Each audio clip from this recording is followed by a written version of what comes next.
All right, all right, all right. We are on our 5th annual Christmas in July 24-hour global live streamathon. And let me tell you, we are making it through. We are 12 hours in, which means halfway there. In this next segment, this segment 3 is actually called A World of Hope, because as we start at 10 p.m. Eastern, our time, and we circle the globe until 4:30 a.m. Eastern, you will be hearing from people in the United States, from Ukraine, from Australia, from Dubai, from all over. We are now international. So whether you're joining us from right here in our local community or from somewhere else around the world already, I just want to thank you for being here. I'm Elena Rodriguez. I am the founder of the Christmas in July Streamathon. And for the next 12, we got 12 hours left. We're going to fill this space with more stories, more conversations, more encouragement, laughter, but most of all, hope, right? So 5 years ago, this event began with a simple idea. a simple but crazy idea. And Christmas can be one of the most joyful times of year, but for many people, it can also be one of the hardest. And I wanted to create something that reminded people that they weren't alone and that hope is something we can choose to give away every single day of the year. So, what started as just one simple live stream as an idea has grown into this global movement. So, whether you're here as a speaker, whether you're here as a sponsor, whether you are here as a supporter and viewing, thank you for saying yes to this mission. And so let's get started. If you are watching in the comments, drop where you are tuning in from. Please share this out as we get ready to bring on our first guest of segment 3, who I had the honor of meeting just a few years ago. And his story and his mission and his purpose is absolutely beautiful. My dear friend, Mr. Jamie McCormick, I am bringing him on. Hello. Hi there.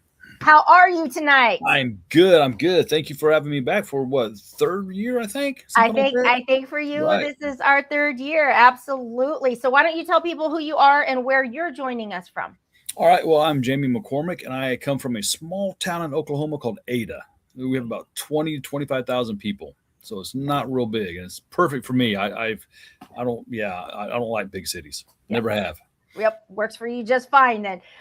So before we tackle into like some parts of your story and the message that we're going to share tonight, I'm going to ask you what I have asked almost everyone that has joined us, and what exactly does hope mean to you? Well, it's kind of changed over the years.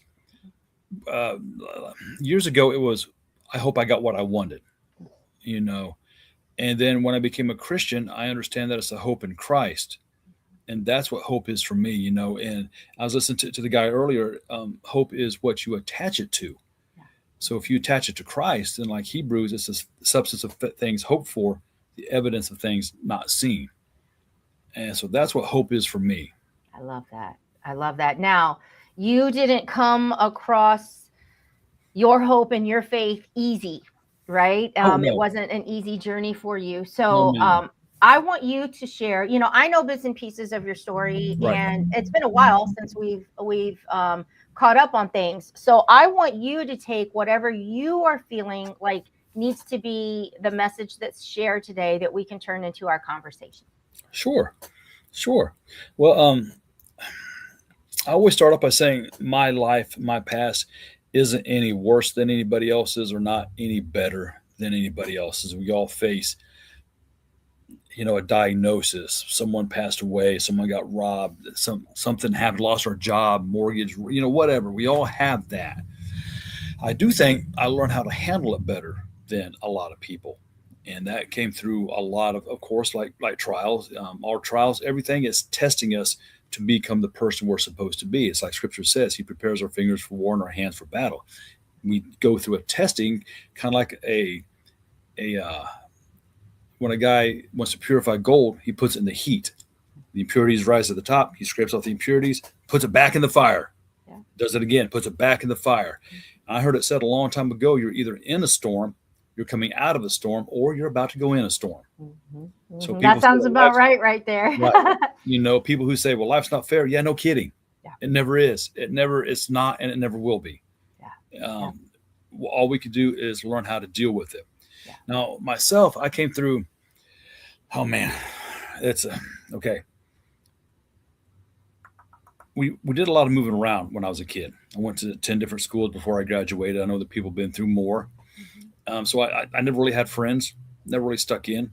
But I graduated in a town close to here called Allen, and that was the longest I ever stayed in a school. And that was only for like 2 years. Okay.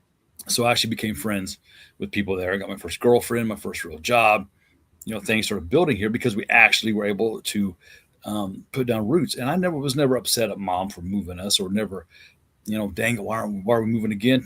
For me and my brother, it was an adventure. We loved every minute of it. We lived in so many states and went to so many places and saw so many things. So I wouldn't change it for the world. And then after graduation, we were going to go back to Indiana. It's where I'm from. I was born in Muncie. Okay. And we were going to go back to there. But then my brother died in a car wreck, December 8th, 1990. Okay. And that just tore everything apart, Mhm. especially with me and my group of friends, because we walked like we were 10 foot tall and bulletproof. And my brother's death put the first little kink in our armor that we weren't as cool as we thought we were. Yeah. Yeah, Can I ask how old was he and how old were you at that time? yeah, he was 19 and I was 20. Okay. Yeah, and it just wrecked a lot. And of course, we tried to carry on like we could, but we just did what we did. Playing Dungeons and Dragons, going to concerts, lakes, skydiving, drinking, and it just got more and more and more. And some of us just partied more. Some of us just kind of tuned out. His death, it didn't destroy us, but it was at first, hey, this is real. This hit Yeah. home. Like, Yeah. like before it was someone else's brother died, Yeah. someone else's friend died. Now it's all of a sudden it's us. Yeah. It happened to us, and we found out we weren't 10 foot tall and bulletproof, but we still acted like we were. Mhm. We Mhm. tried. But when my brother passed away, it took all the wind out of mom's sails, and we just stayed here. And then my daughter was born, and now I got grandkids here, so I'm kind of established here. Mhm. But in that process, I started going to martial arts, and I just fell in love with it. And I was in the dojo watching these people, hiya, and they're kicking, and they're punching people, and I'm just like, oh my God, what is this? And the instructor walks up, he says, "What do you think?" And I said, "I think it's pretty cool." And he said, "You want to try it?" And I went, "Nope." I didn't even think about it. I was like, "No, I not me." answered him before he finished the sentence. Right, right. And then he said, "Why not?" And I said, "Well, I don't have the time." And he said, "What are you doing right now?" Oh. And that caught me. I went, wasting time. Yeah. So he gets me out there, and these, like I said, they're punching, they're kicking, and this dude kicks me in the chest and knocks me like 4 feet into the wall. Boom! I hit the wall, and I'm like, I am out of my league. This is beyond me. But like I said, I fell in love with it. I kept going back, and I got better and better and better. Got my black belt in about a year and a half. Wow. Got my second degree about a year and a half after that. The president of the United States Martial Arts Association looked at me and one of the guys, said, "Excellent fighters, promote them." Wow. So we got our black belts, and I was good at it. I started teaching class, and my instructor told me something important. And I carry this in my speaking and in my coaching, because I've heard people say, "Well, I do everything I can, then I just let them go." Well, my instructor told me, he said, if you ever lose one of your students, that's on you. Mm. We can't blame them. Even if we do everything we think we can, no, we should go above and beyond, especially if we're getting paid for it. We don't just stop. And another thing he taught me was there's always someone better than you. So when you lose, don't flip out about it. And the second thing he taught me was always walk away from a fight until they won't let you, then make them wish it would have let you. Okay. So- That's great. That's Yeah. that. Yeah. Yeah, and he taught me that words, it's like we say, sticks and stones can break my bones, but words will never hurt me. Mhm. Well, we established that. If they call you names or your mom names, cool. It's just names. Yeah. Whatever. But if they want to touch somebody, okay, things are different now. Yeah. And in that time, I met a different group of people. I also play bass guitar, and I met a guy, and he said, "I have someone you need to meet." And his name was Jim. He was tall, skinny Cajun on drums. This guy was so good. But when we went over there, they were into a different style than I was. I would smoke pot, I would drink. They were doing harder drugs, but I enjoyed the scene of the music and the girls, and it was all fun. So I started doing that. And before long, I became an addict. I threw everything away from martial arts that I ever learned and started misusing it on the streets, became this coked out meth martial arts monster. Wow. And so things got really bad. And I called a friend, said, "Hey, I got to clean up. Can you come get me?" He came and got me, took me to Topeka, Kansas, 6 hours away. As soon as we get there, he's living with a woman that we had all known for years. And her daughters and her son were all friends of ours. Well, he was dealing cocaine in the basement. And I looked at him, I said, "What part of Get Clean did you not understand?" Right. Well, so I went from meth to cocaine overnight in Topeka.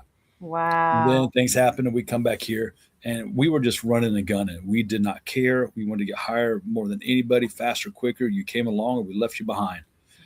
And then I met this girl in November 2001, I believe. She said, she called. I was at my house, been up for a few days, and we're talking on the phone. And within about 5 minutes, she says, "I have something to tell you." I said, "Cool, what's up?" She said, "I'm pregnant, and I'm leaving you for your best friend." Wow. All in the same sentence. All in the same sentence? Yeah, Oh my gosh. just like that. And I hung the phone up.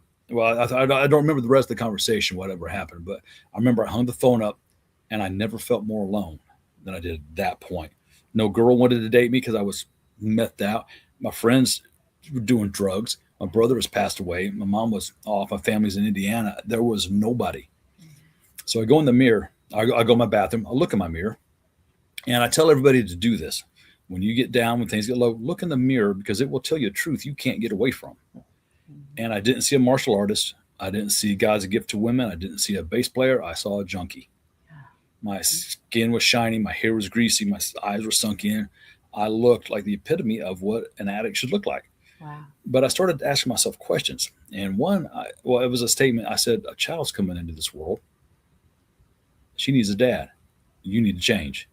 And I knew I needed to change. I was 31 years old at the time. And I had done everything, the one night stands, the fist fights, the concerts, like we said, the drinking, all that stuff. All it got me was addicted to drugs with a kid on the way. Wow. I thought, man, I got to start going to church. It's the only thing I'd never really done seriously. We did it when we were kids. We just went because that's what you're supposed to do in town. Right. But we never memorized scripture. We hardly ever prayed. We didn't do much of this and that. We tithed because we were supposed to. We didn't know the meaning behind none of it. And I thought, what else can I do? Then I asked myself this question, Elena. I said, if God is so loving, how much more can he mess my life up? At 31, I did a pretty darn good job of it. So I started going to church. I did drugs 2 more times after that. And then I told the guy, I said, man, I can't do this. I've got a kid. And then I told him, if you want to walk with me, that's fine, but I'm not going to go to hell with you. And I never touched drugs again. No rehab, no withdrawals. I just stopped. You just made a decision and that was that? Yeah.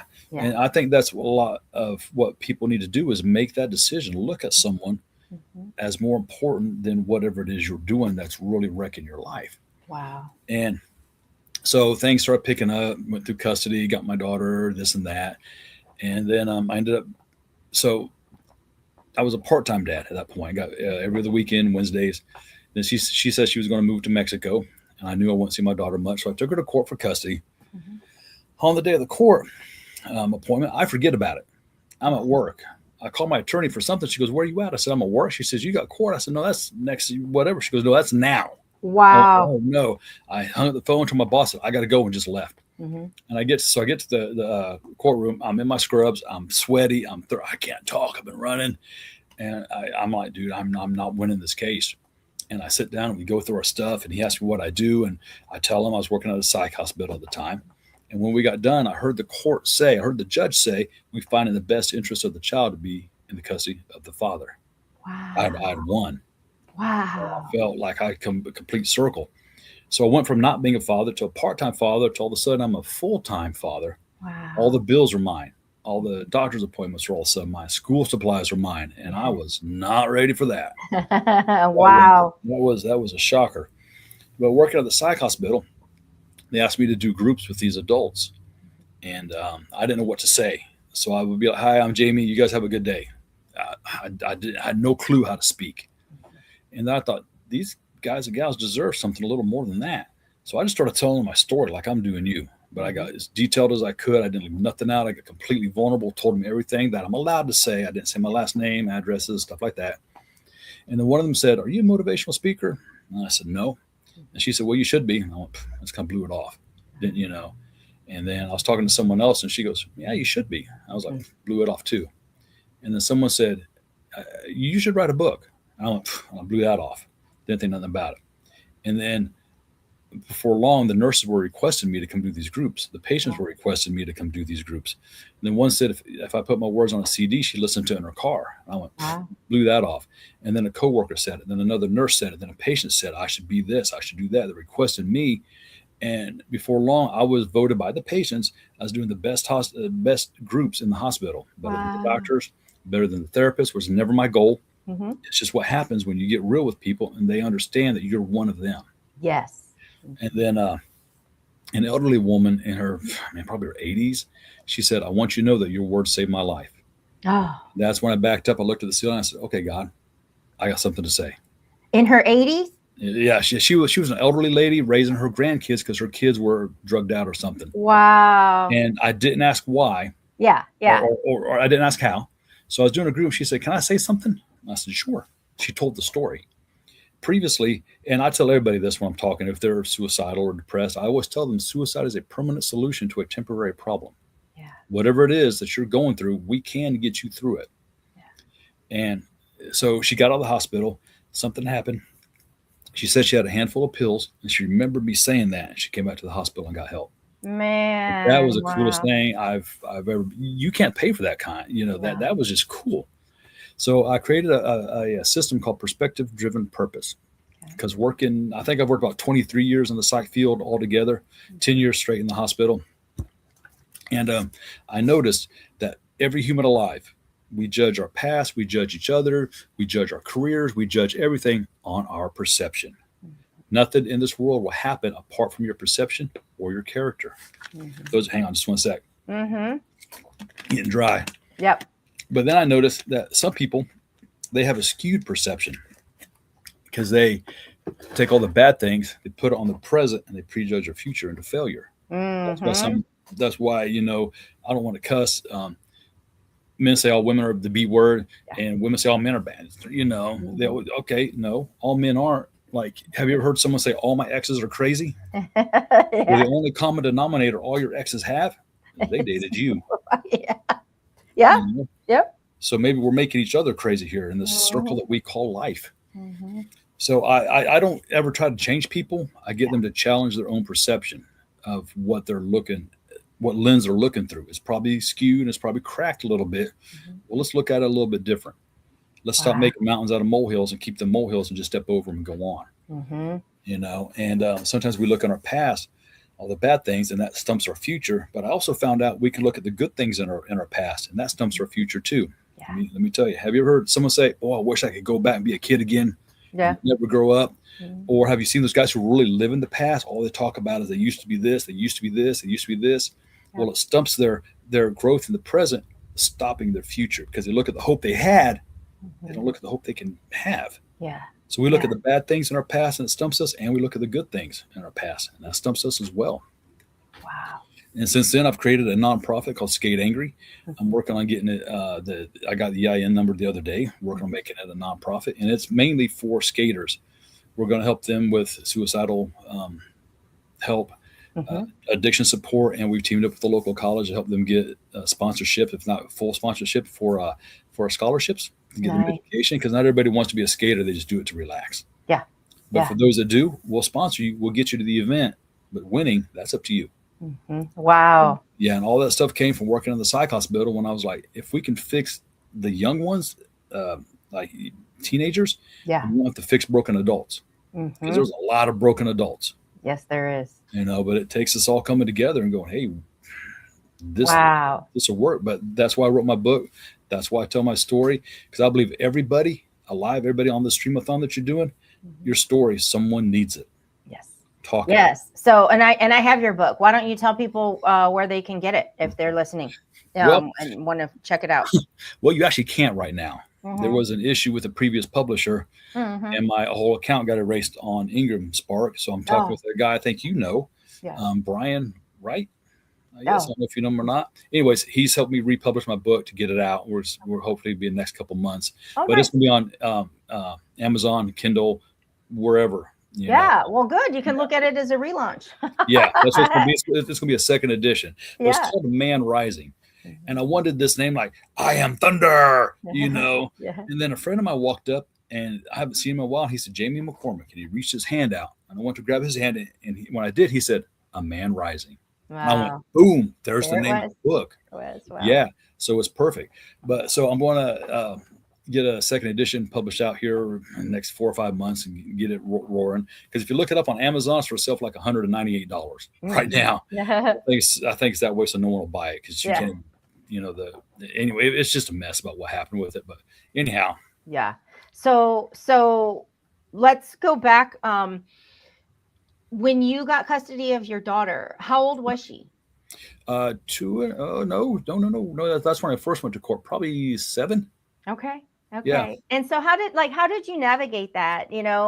With everything being brand new, and just kind of take us there a minute through that transition. Right. Well, her mom handled it really bad. Her mom told her I was taking her away from her. Oh, wow. And I said, and I told Gabrielle, I said, no, your mom's trying to take you to Mexico or New Mexico. So I'm trying to stop her from taking you from me. So that probably could have been handled and explained a little better. When she got to my house, her mom was crying. She was crying all boo-hoo. And I was like, oh, come on, stop. Yeah. you know. But I set out and I wanted Gabrielle to have a week with me and a week with her. I figured it was fair for the child. Mm-hmm. And Gabrielle said it was hard to do that, which I didn't know at the time. Or we would have made different Yeah. choices. Yeah. But how I handled it, I just did. Mm-hmm. I went in, started saving my money different. I had to look at things different. I realized I won't have bills coming up that I have to pay. Yeah. And yeah. When you're hit with something like that, you don't really plan for it. You just kind of roll with the punches and swing with it. Yeah. Yeah. And you know, I think probably some of the training and all of that you had in the martial arts and the discipline and the mind, Right. you know, strength. I mean, those are probably skills that you pull back in for a different type of situation, but they still serve you well, you know? Right.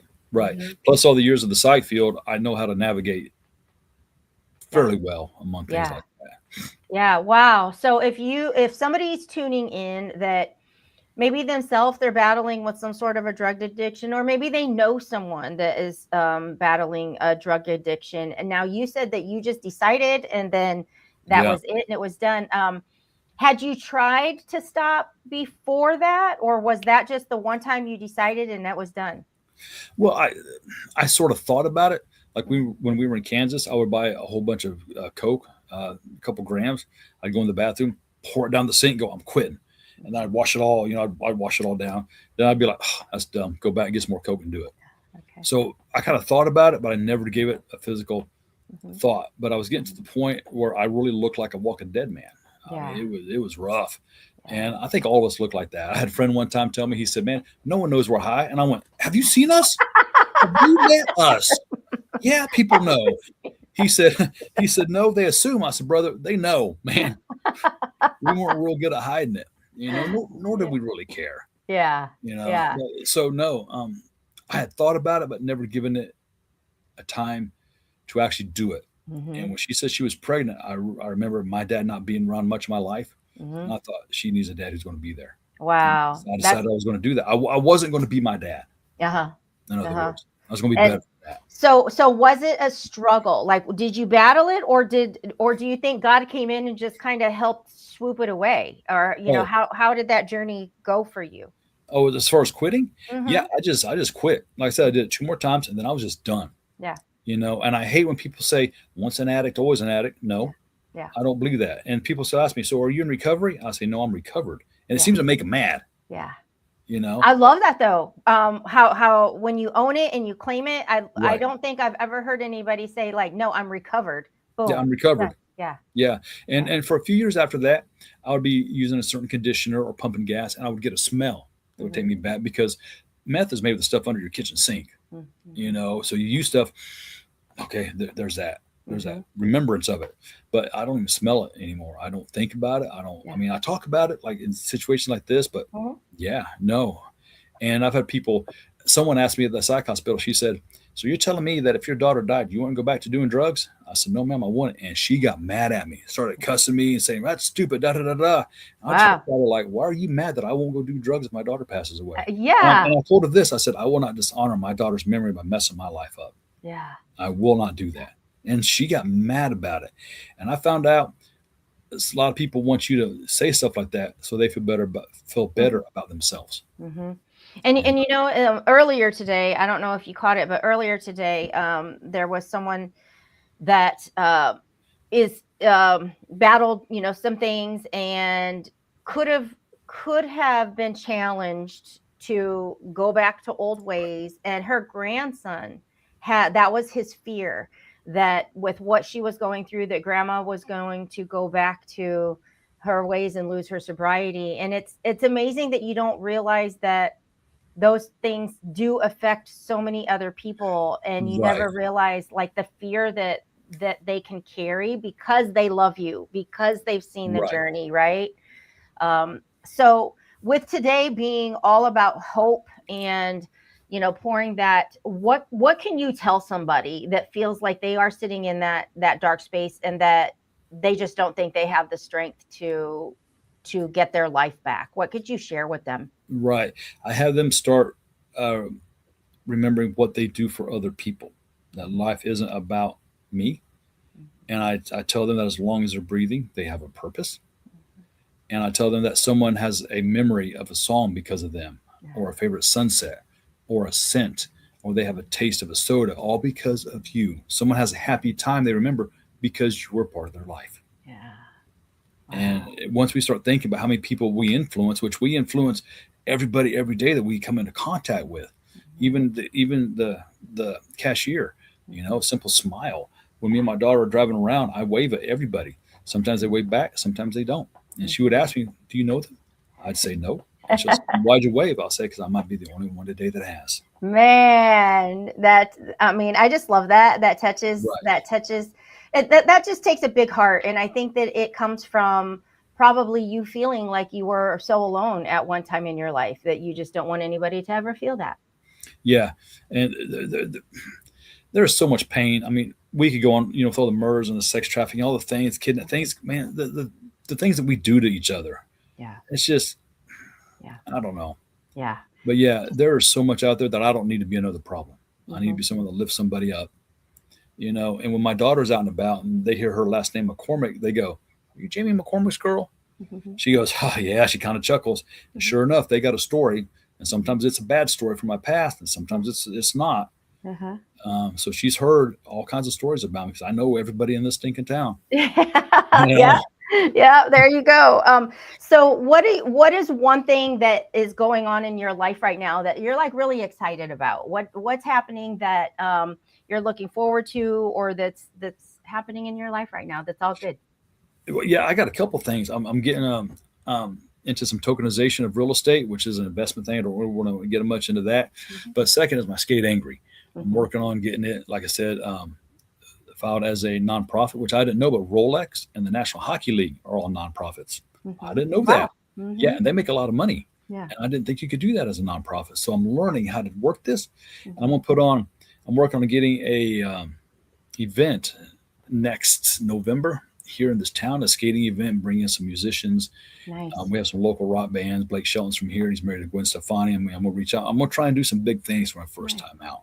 Nice. I'm loving it. Yeah. Yeah. But also with that, I want to have the speakers come up and talk about suicide, talk about addiction. We're not here to just have a fun. Yeah. We want to change you so you're here to enjoy this next year. Yeah. And I think those tough conversations, they need to be had because it's happening all over. And I don't Right.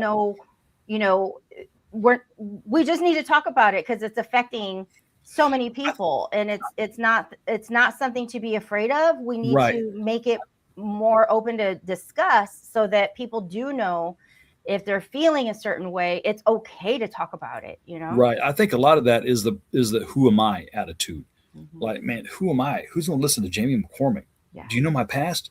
Well, see, there it goes again. I'm looking at my past, stopping my future from growing. Yeah. Who am I? Why me? How about we ask this question, Elena? Instead of why me, go, why not me? Why not me? Yeah. Why not me?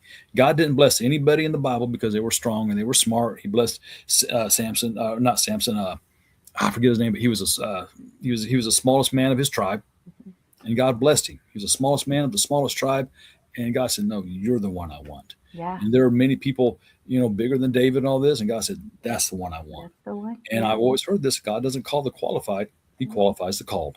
Absolutely. I believe that 100%. And Right. it's doing things like this to just remind people that, if you are called to something, you're chosen for it. And if things are hard right now, hold on, keep going. It will get better. And so, oh my God, I can't believe like our half hour has like gone by already. Yeah, I could talk to another 30 minutes to you. I Yes. know. It's number one. It's so great to see you, to hear from you. I always love hearing you share because you are a natural. And so, yeah, I can see why people told you that from the beginning. But I also know that once that Skate Angry gets off, man, that's a great thing that you're doing right there. Yeah. Thank you. Yeah. Thank you. Yeah. So thanks for tuning in and our 5th annual Streamathon. So let's keep rocking and rolling. Yes. Thank you for having me. All right. Thanks so much, Jamie. Yes, man. Love you. Love you too. Bye-bye. Okay, guys. Oh my God. Like, yeah, I had to look and I think like, oh my gosh. Okay. So we are going to move right in to our next guest this evening, who is just a joy. She lights up the room when she shows up right here. I should say like our virtual room every time. But Miss Tish McDaniel, let's bring you to the stage. Hello, beautiful. Hello. How are you? I am just fabulous. So good to see you. I remember we're here back another year, if you can believe. Like we I are. know. I It's know. And I even came back early in the morning. yes, Remember? yes. And Coach and I were just jawboning away. It's like Yes. 3 or 4 o'clock in the morning. It's like, oh my gosh. Yeah, this year, I think that there is a 3 to 4 that I have videos I'm gonna play. But otherwise, we got people coming from Australia, Dubai, Ukraine, so we got some good time zone Oh, yeah. differences. So it's gonna work this year. But That's let's talk about you. Why don't you tell people, where you're joining us from and a little bit about yourself? I am joining from South Haven, Mississippi. Most folks do not know where that is, what that is. So I always have to anchor it to 15 minutes from downtown Memphis, Tennessee, 15 minutes to Memphis International Airport, and 25 minutes to Elvis. Ah, there you go. You got me at Elvis. So we're here, I mean, you know what the Streamathon is all about. And I've been asking everyone as we kick off the conversation, what does hope mean to you? Well, if you notice my top, I am wearing my Nutcrackers, Christmas in July, of course, Christmas. And hope, I'm going to pull up 2 scriptures Mhm. because I have these with me all the time. Mhm. May the God of hope fill you with all joy and peace as you trust in him. Romans 15:13. This one, it's almost embroidered on every piece of clothing I have. For I know the plans I have for you, plans to give you hope and a future. Mhm. Jeremiah 29:11. We all know that one, let me tell you. Mhm. We all know that.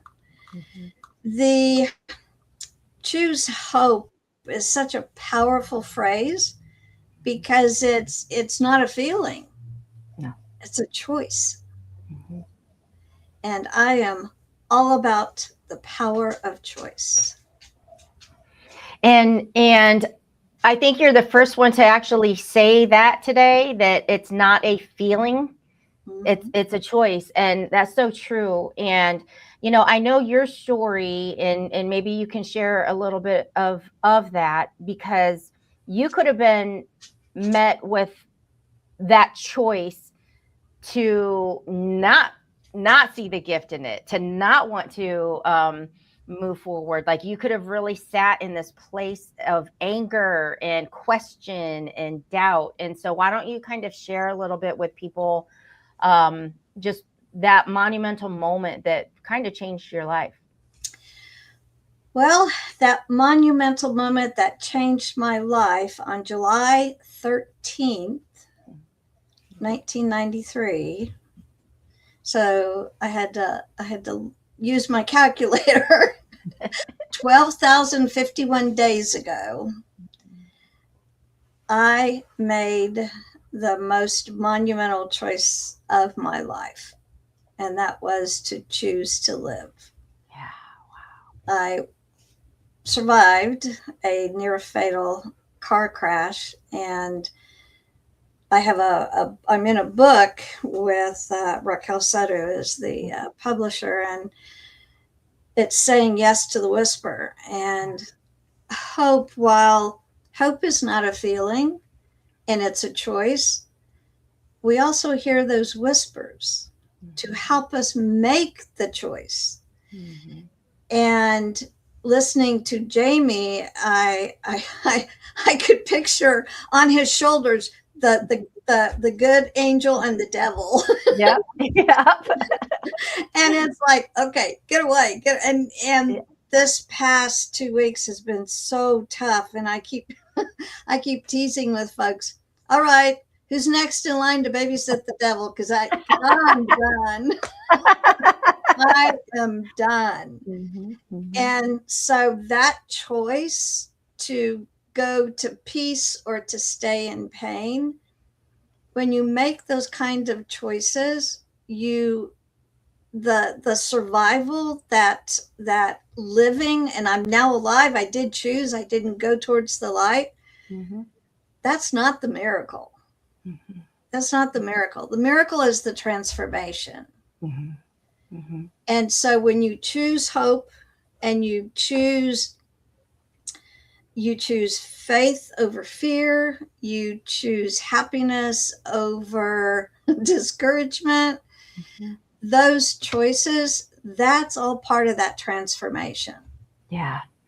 Now, let me ask you, because at that moment of the accident and kind of choosing to live, I'm going to be here. I'm not going to go this way. I'm going to choose to be here.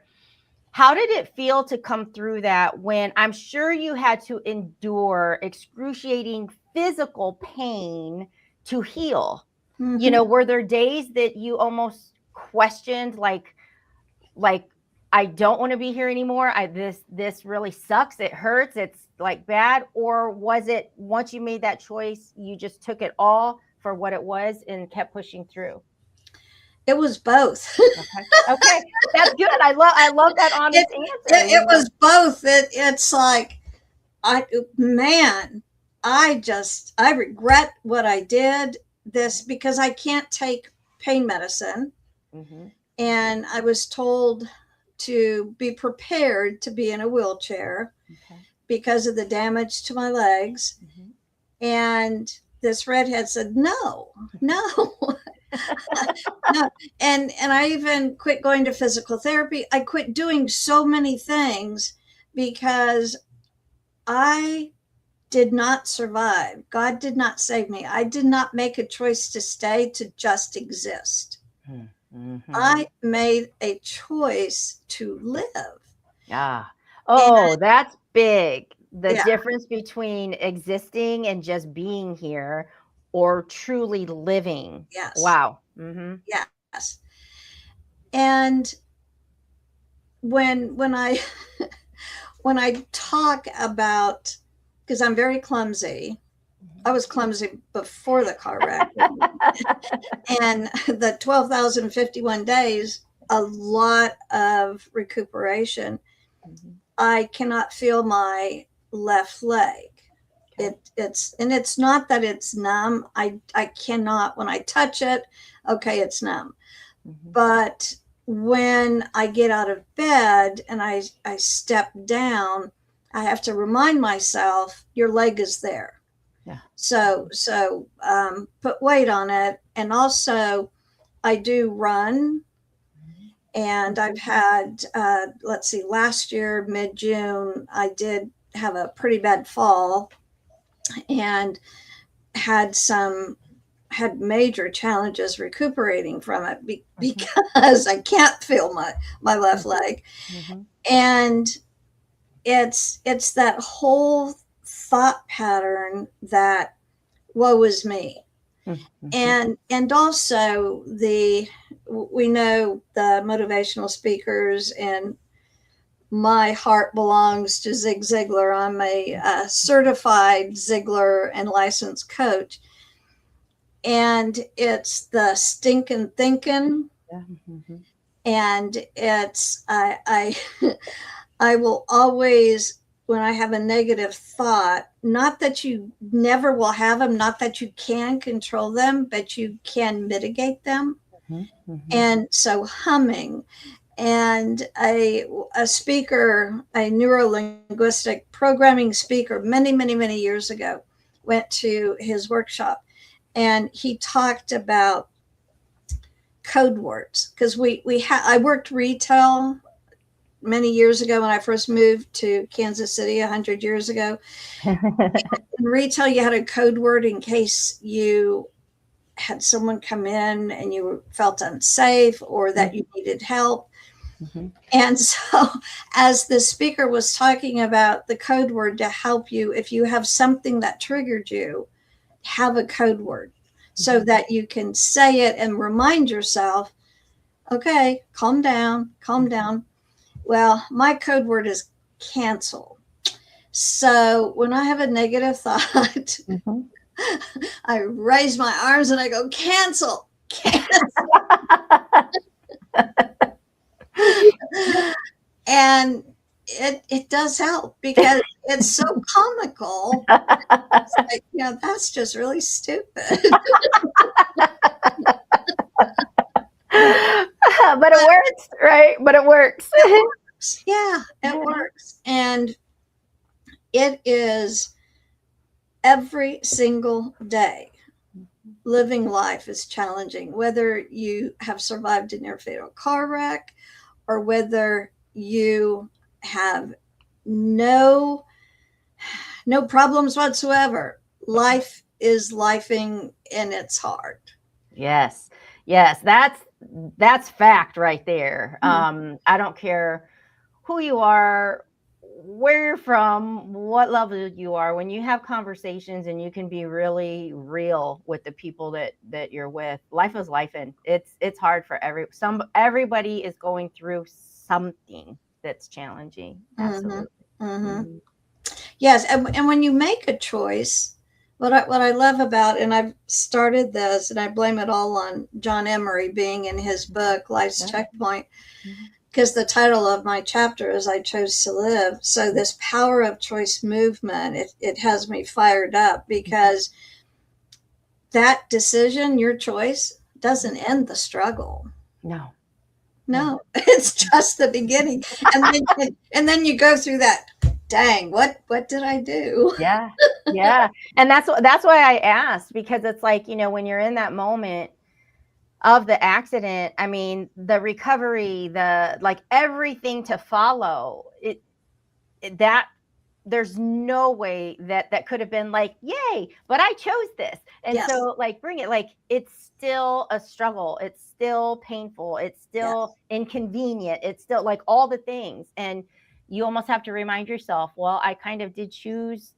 Yes. Yeah, no, that's got to be hard. Mm-hmm. Well, and what's interesting, getting into the coaching space many years ago, coaches have coaches. We all know that. Mm-hmm. And I had a coach that actually told me that, and this was many years ago, told me that you chose to feed your animals and not the wildlife and my rescue animals, and not do what you need to do to grow your business. Oh, huh? Oh, okay. Say what? and that, I think I needed a God wink, because that just slapped me upside the head, and it was like, yes, I do. Mm-hmm. I choose. I chose my life, and I will do. I make the choices. Not that I never complain, but I do not anoint the negative. And it's, you grumble, you growl, and then you praise. Yeah. Because I'm still alive. I can feel it. Yes. I'm still alive. Yes. Am I perfect? No. If somebody's perfect, I think they're 6 feet, 10 feet, whatever, underground, because they're not doing anything. I call it the choice architect. It's, the pain is real. When in Sarah Grana, her lesson, her teaching with me, when we feel something, we tend to ignore it or back off and say, oh, that's just too painful. I can't do that. Mm-hmm. And her teaching is sit in the moment, think about it, accept it. And I don't like the phrase move on, because that's such a cliche. Yeah. But you hold yourself accountable, and then you take the steps, or like I do, cancel. or or you do the things that make you happy. Mhm. Mhm. And that was, gosh, 30 years later, Yeah. learning that from her. Wow. Yeah.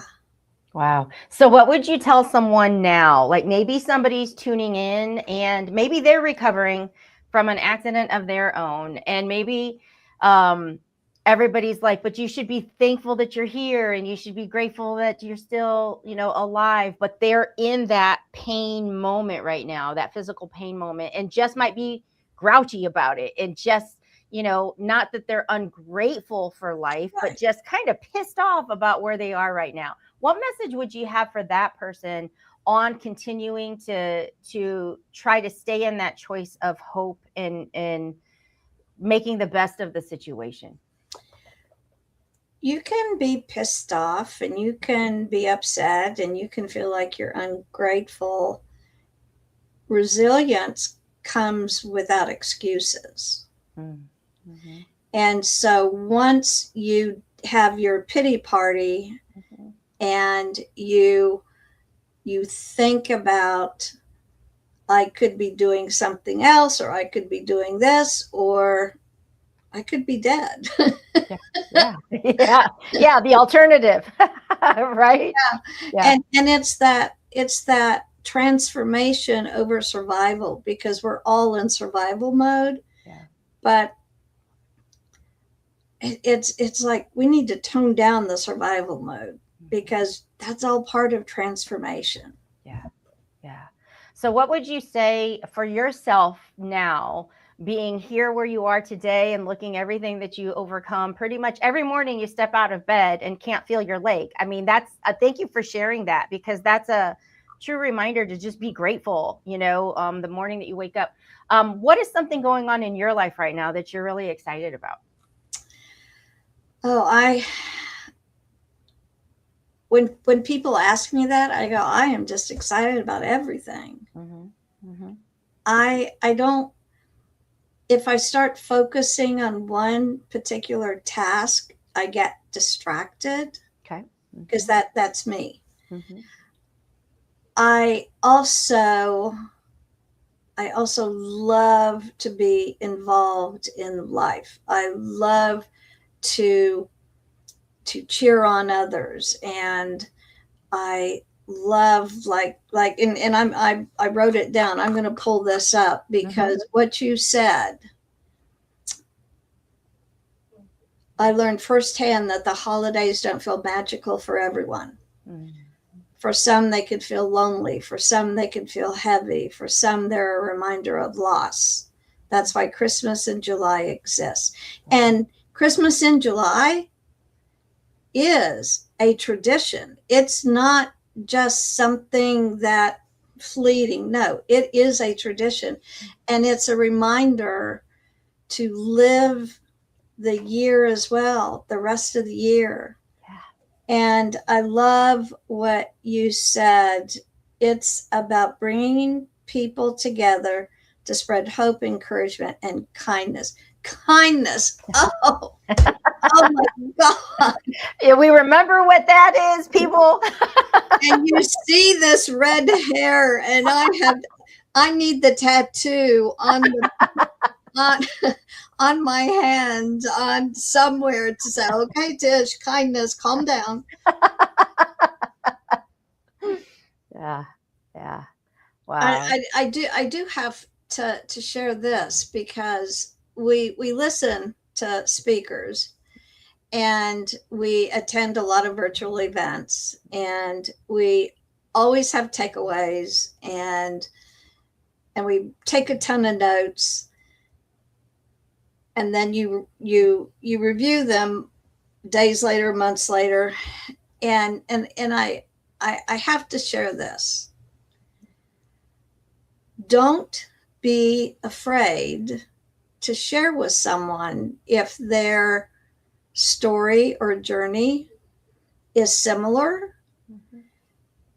and you share with them, thank you for sharing it, because not that you're going through the same thing. It's similar. But when you hear someone get down, deep down, and be vulnerable, that's as I always tease with Michael Faber about, that's the real. Yeah. When Yeah. you are that vulnerable to share it. Yeah. And then you choose to take something that they said that can help you. And I have to say, Travis, when he spoke at a virtual summit, he spoke about his journey and his overcoming addiction. My little brother has been gone for 45, 50 years. And yet what Travis said slapped me upside the head, because I was trying to save my little brother from his addiction rather than listening to him. Wow. And that, to me, this was a few months ago, put me in this whole different mindset of, no, it's not about saving, it's about listening. Wow. That's truly beautiful, because I think we move in a pace that very few pause to truly listen. You know, and I think that's why we can be around so many and, you know, have all of this connection, whether it's virtual, but yet still feel alone, because people don't slow down enough to just truly listen, you know? Wow. And I want to share this people, because I share it a lot, a story of one of my clients' employees. Her mother passed away on December 23rd. And so she had not celebrated Christmas for several years. And I had just done a speaking for David's, I always get it wrong, Mountain Summit Virtual. I always want to say Mountain Virtual Summit. And so I shared with her, it's tough. It's tough to celebrate things when you are depressed, when you are lonely, when you are grieving. I shared with her, I said, I talked to her about, I asked her, you know, tell me about your mom, and found out that Christmas was her favorite holiday. And so in this conversation, talking about, well, aren't you really just carrying on your mother's legacy? It's not that you can't celebrate Christmas because she's not there. You are carrying on her legacy. And this was last year, and she shared with me the beginning of this year that she celebrated Christmas. Oh, yay. Yeah. So when you look at that, that also gives you a different perspective on life as well, because you're celebrating, because we all know that joy and grief go hand in hand. Yeah. Wow. What a gift you helped give back to her. Just the okay to enjoy one of your favorite times of year. It doesn't take away from anything, and it doesn't, you know, mean that doesn't matter anymore, but you can turn that into still something that can be joyful and honor them in a completely different way. You know? Yeah. Wow. So, so as we come into like wrapping up for today, what is one final message that you would like to leave our viewer, and whether they're catching it now live or they catch it next month or next year, what's a message that you would want to leave with somebody that finds this video of you? Choose love, choose hope, choose courage, choose growth, and choose to win every day. That's gold right there. And the key is it's a choice. Mhm. Every day we wake up and we're blessed to open our eyes. It's a choice, right? Wow. Oh, girl, I want to give you like a big old hug. Thank you for joining and being part of this 5th annual. This one is truly special. I'm just feeling so much love and genuine care Yes. that is coming through from everyone, and it's just a beautiful thing to say we're here and we're doing it again. Let's do our part to choose to spread joy in the circle of Yes. hope. So Yes, thank you thank so you. much for Yes, joining thank you. today. Thank you for what you do, and uh, just much love. Thank you, Tish. And we'll see you not at 3 a.m, but not this time, but yeah. All I'll right. be up anyway. Love you. All right. We'll Bye. see you. Bye-bye. Oh, how beautiful. What a beautiful message. What a beautiful woman. Just like I said, guys, this 5th annual is just truly it's just special. It's a celebration. It's just full of joy and hope and love and positivity and inspiration and just all the things. So I just want to say thank you so much for those of you that are tuning in. And we are moving right along. We have our next guest joining us from Florida. And he is somebody that I have seen his passion come through. I have seen his fight come through. I have seen his love come through. And I'm just honored to welcome him to our stage once again. We got Mr. Raul Marin joining us. Hello, my friend. Hello, my friend. How are you? Doing well. We're over 12 hours in and rocking and rolling. So, And you look like it just started an hour ago. I love it. I love the Christmas. I love the holiday. There you go. Even though you're I- probably like burning up out in Florida right now. So It's all good. We can do it once a year, or Yeah. twice a year, because in December will be the second time. But there you go. I saw your jammy game, and I said I Yep. gotta get mine on too. Yep. I got smart thinking just put the jammies on so you're comfortable all night long. So here we go. All of it. There you Yes. go. Let's go. So hope. What does hope mean to you just right off the bat? Oh, hope. Hope is what keeps you going, even when you feel like your tank is running on empty. Mm-hmm. You just keep going. Mm-hmm. Yes. Because, like you say, my God tells me you may think that your tank is empty, but you still got some more in you that I want you to do for me. Yep. Come on. Yep. It's like this mustard seed. Mm-hmm. So tiny, but so powerful. Wow. All right. Now you got that there. Now you got me curious. What's your message tonight? Let me ask you a question. Do Yes. you want full screen, or do you have something that you would like to share, or are we just going to have a conversation? I love the conversation. Okay. Because I thought, ooh, wow, what do you got there? What's it? Yeah. So Literally mustard seeds. Four of them. That's all we need, man. That's all we need. All.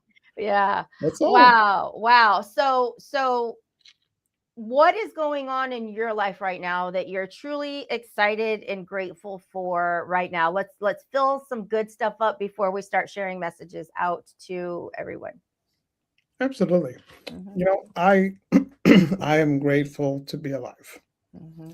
That might sound cliche, but it's the more you endure the storms in life, and I've had quite a few. I mean, it's just such a blessing. Yeah. And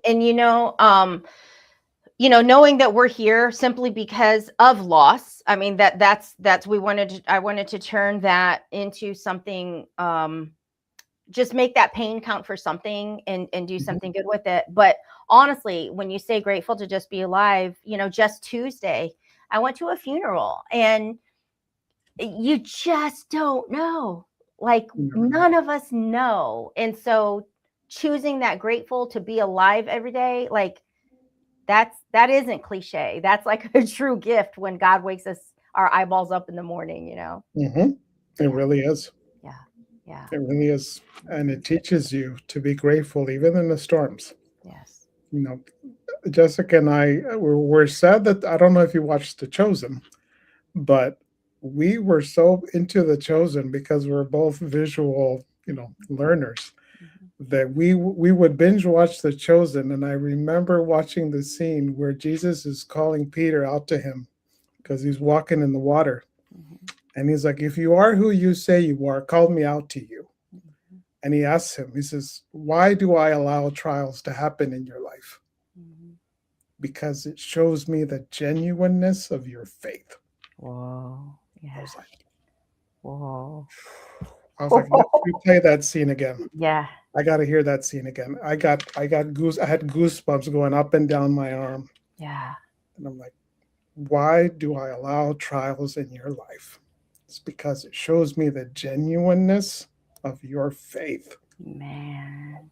Mm-hmm. If that doesn't put you in check. I got goosebumps right now. Just No. And it like that one just kind of stopped me in my tracks right now. It made me think of, there's a scene, I think it's in The Shack.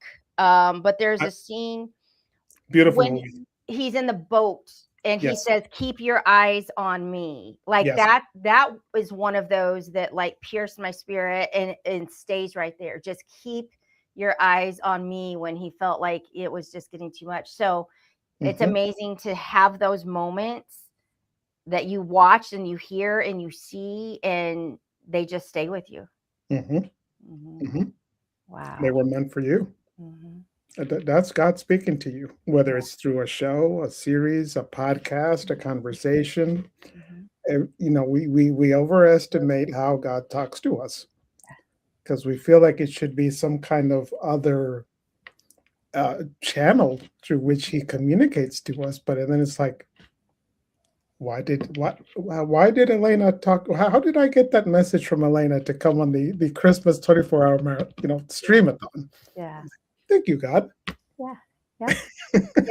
And why? Because you needed to share that message for someone else to be like, whoa. Yeah. And the beauty of it is that's what this whole circle of hope is for. You just pass it. You just pass that torch, Wow. That's beautiful. Thank you for sharing that. So with that, when you say for the faith, I remember praying when I was younger that I wished I had the faith that my grandmother had. Okay. Because my grandma's faith was like, so I always admired that and respected that. And I remember praying, I want the faith that my grandma had, until I realized she lost her husband and buried 2 sons as well. So that faith did not come easy. And then that's when you step back and think, whoa, wait a minute.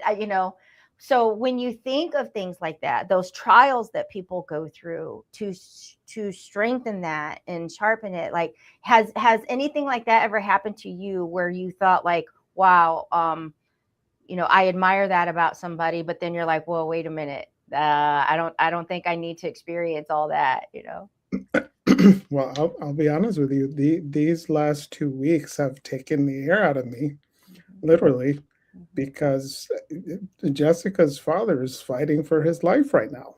Wow. I mean, he had a stroke. Okay. Wow. Well, prayers going out to him. Is he there locally? Yes. Okay. He's there locally, but to me, what speaks to me is how, in the seriousness of his situation, he still has that mustard seed of faith, because while he can't communicate right now, he speaks through his eyebrows. He speaks with his face. He speaks with his hands. And yesterday he was making jokes because I've heard that he likes Rod Stewart, and the nurses have encouraged us to talk to him, because even though he can't talk with us, he can hear, he can respond. And I said, Marcelino, do you want to hear some Rod Stewart, some Forever Young? I know that's your song. And he goes,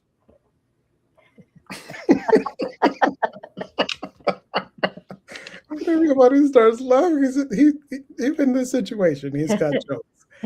So, I mean, I don't think any of us ever wish to have a stroke happen to us, but it's like that fight in him. Yeah. That even in that situation, he can use humor Mhm. to see the light at the end of the tunnel. He might not feel it right now, but and he doesn't know it, but that's inspiring us. Yes. You're fighting for your life. Yes. And here we are emotional about seeing you like that. But the Yeah. fact that he is humorous about it, Yeah. I mean, wow. Yeah. What a gift. What a Wow. Well, prayers, out to Jessica too, because that has to be very difficult to just see, Yeah. just to have that. So, again, prayers going out for him to recover. But yeah, so in the message of hope that we can share with someone, what would you want to tell somebody that is feeling really low on their like hope meter? Their tank is running low. What would you say to them tonight? I would say that there is so much peace and hope that can come from them just taking a moment to be in their own breath, in their own presence, in silence, no noise, just themselves and their God, however they see him, and just sit there for 5 minutes and just write what's coming. Like, don't even think about it. Like, I remember when I was in middle school, that's where the wise wolf in me started right in middle school. Yeah. I hated it, but then I came to love it, called free writing. I don't know if you remember that. They used to tell us like free write for like 10 minutes. I'd be like, what the heck am I going to write about? Staring at a blank paper of lines, right? I'd write one sentence and then I'd circle it in my head. But now as an adult, you'd be surprised how much you could write in 5 minutes and how liberating it is. Because sometimes it's not about having a deep conversation. It's that internal conversation with yourself. Yeah. Let me write something that I'm feeling right now. And just how liberating it is just to sit and reflect with it 5 minutes later. And sometimes you don't even want to put your pencil down or pen because you keep writing. Yeah. Yeah. So if somebody's just tuning in and they don't really know who Raul is, I know you as the poet. Was that a skill that just flowed, or did you purposely try to develop it? Was it like, did you want to get better at this, or did it just like flow and come natural to you to write in the way that you do? I think it was a little bit of both. Okay. Because I always got compliments from my teacher in school that I was one of the best writers and that I should help my fellow students. But I said, hey, I'm not going to write your paper. Definitely not. Hey, people paid for that back in school. I mean, unless you want to slide me a little 50 or 100. Right. I was gonna say, I remember people paying for stuff like that in school. Yeah. But once I started to look at it as a personal growth thing, and I started to really get coached and mentored by Jose and so many others, and you've been an influence on me as well. I mean, it's when you connect with people that aren't like-minded, but that they're growth-minded. Yeah. And you have that gift, you have that talent. It's like, why am I playing so small? There's a whole lot more room of expansion with whatever skill you have. Yeah. And so I think over the years, it's kind of like, and like you said, it's not about building some things that don't even exist. It's building what you've already made so that it can have even greater impact. And so I know some work that you're doing right now really revolves around men having that space for them to come forward and that growth in themselves, to be better husbands, to be better fathers, just feel more confident and secure in who they are. Yeah. Tell us a little bit more about that. I something I that's easy to take for granted for me is how far I mean, we've only been married 2 years next month. Everybody's like, "Oh, you're still in the honeymoon phase." Like,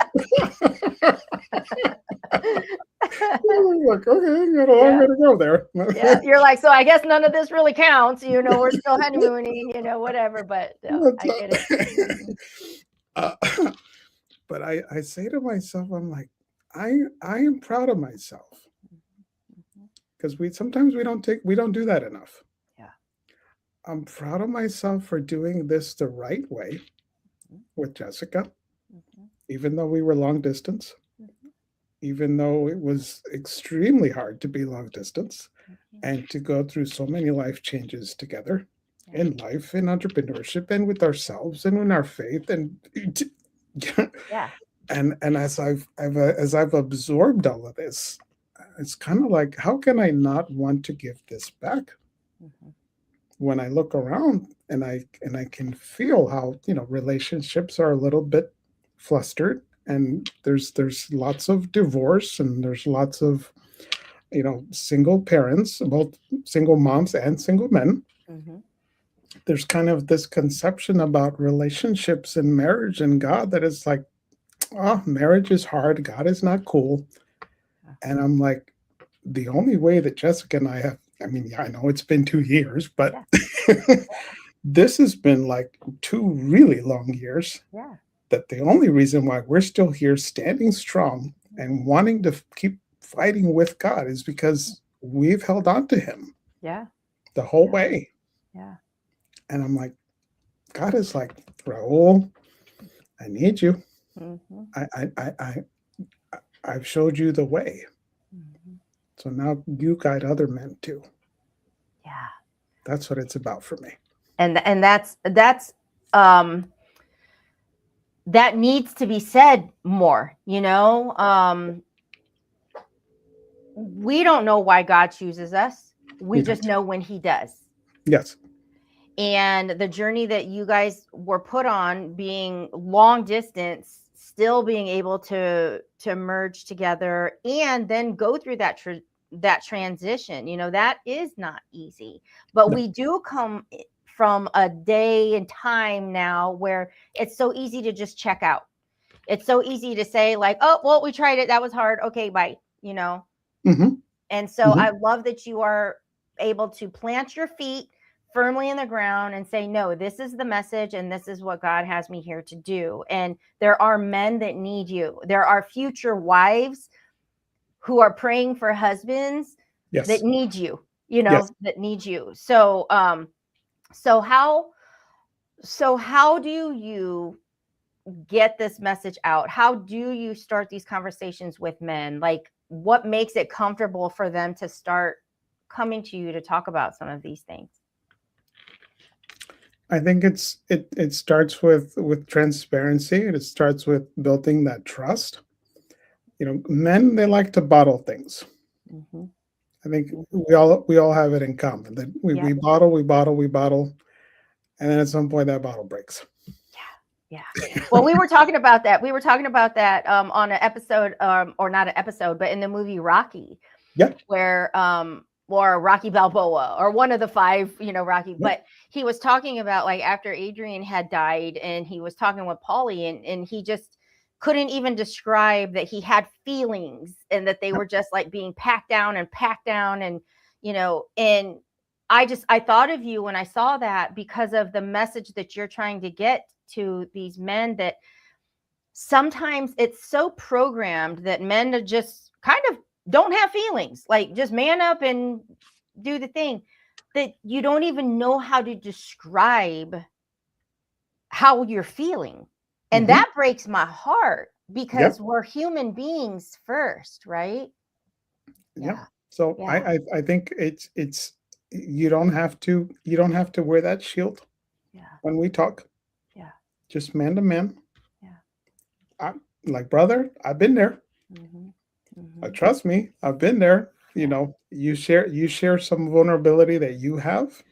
They start sharing it with you, and all of a sudden you're calling each other brother. Yeah.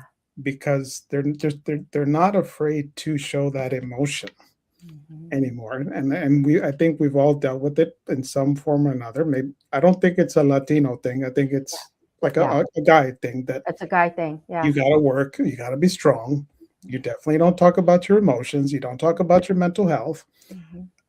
addiction, Mhm. Mhm. et cetera, et cetera, et cetera. You just got to work and provide. Yeah. And then you have that conflict where the woman wants him to speak more, Mhm. and the Mhm. guy's saying, "Well, I can't read your mind."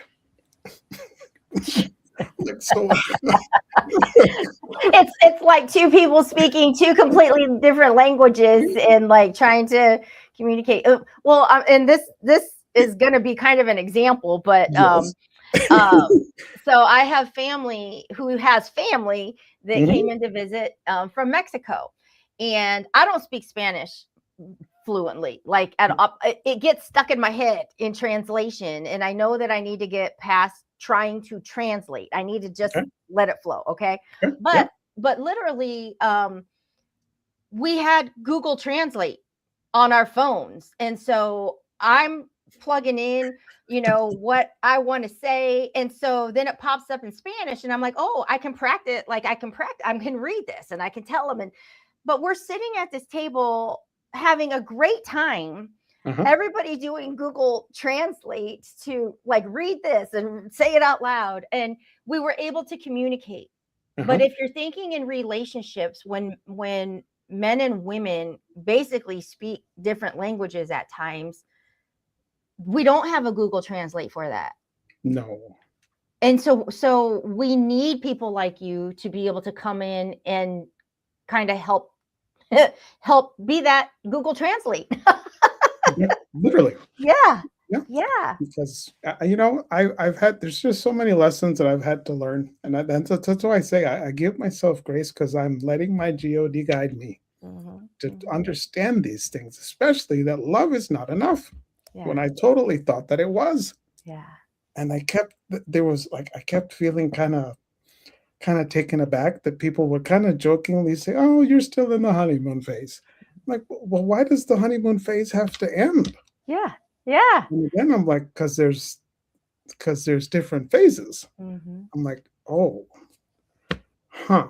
Hmm. So that's the part that people were saying, that marriage is Yeah. hard because you have to grow and your relationship evolves. Mhm.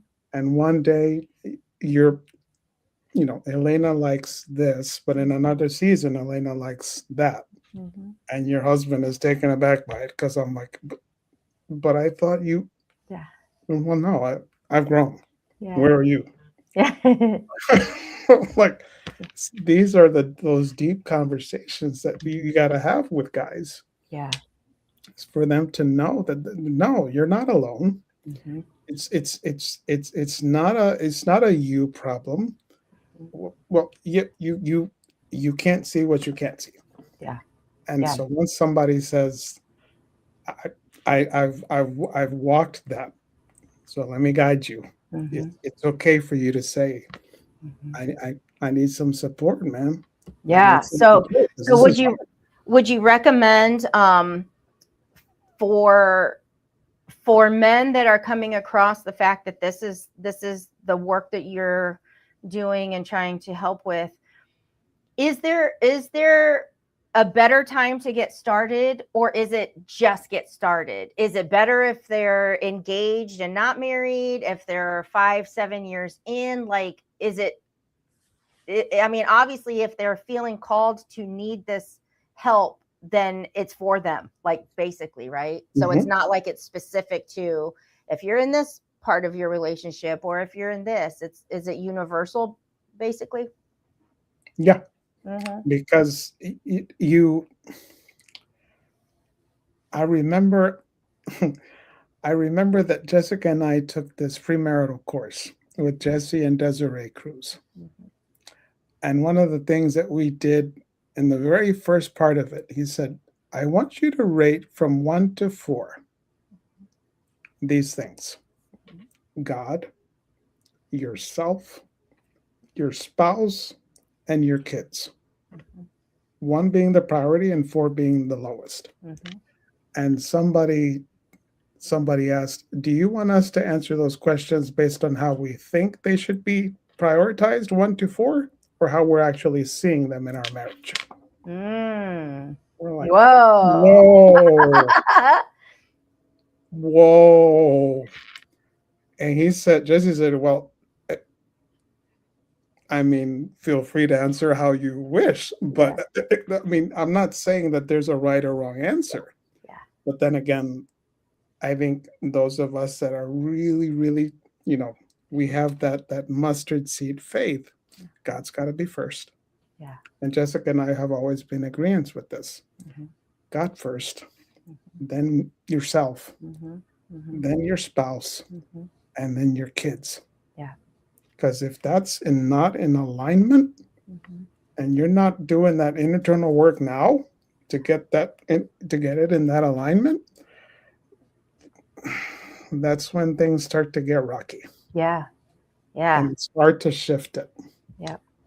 Yeah. And I love, just when God is first, that's, how do I want to say? Like, that's at least the foundation that all is okay. All will be okay. Just Yeah. when you both put him first, then you can trust that as long as you're walking in that path, and then everything will be okay. And you've got to take care of yourself. You've got to take care of yourself. I came from a part where I actually struggled because I went from God, and then it was like everybody else, and then me. You had yourself down at the bottom. Yep. And I thought I was doing a great job because everybody needed me, and I'm there for everyone, and I'll get to myself when I have time. And that didn't work very, like it's amazing at what has transitioned in my life by saying, no, I'm a priority. And the better that I take care of myself, the better that I can then be there for everybody else. But man, it took me a while to get there. Took me a while too. Mhm. Yeah. And that's when God tells you, you have to love me. Yeah. But because I'm the Father, you have to love yourself. And love one another. Love your brothers and sisters as I love you. And I'm like, I reflect on that if you don't reflect on that it humbles you. Yeah. We have a comment in here. I want to read it. Spencer Fothergill is on here. He says, the space and time for men to be allowed and granted permission to be vulnerable is now, and getting better every day because of conversations like this. So that's the validation right there for you, that the work that you're stepping into, keep going, keep sharing it, keep speaking it, keep offering it, because it's when we come from a place where that shell is so defined, it's going to take time to chisel it and chisel it. And by you repeating it and showing up and talking about it, and especially if you happen to start your YouTube channel, or put more out there, men will gravitate towards it. Mm-hmm. Yes. Mm-hmm. You all of that. All of that, all of the above. So one more, I might have a couple more questions. We have about five more minutes, but if you could go back and tell Raul from a couple years ago, if you could go back and tell him something, what would you tell him? It's not about the destination. It's about growing in the journey. Mm-hmm. Because we're stubborn like that. We want to see the full picture. Yeah. And God only takes away the blur after every couple seasons. Yeah. We want to see that. We're like, I did it one time, so where's my reward?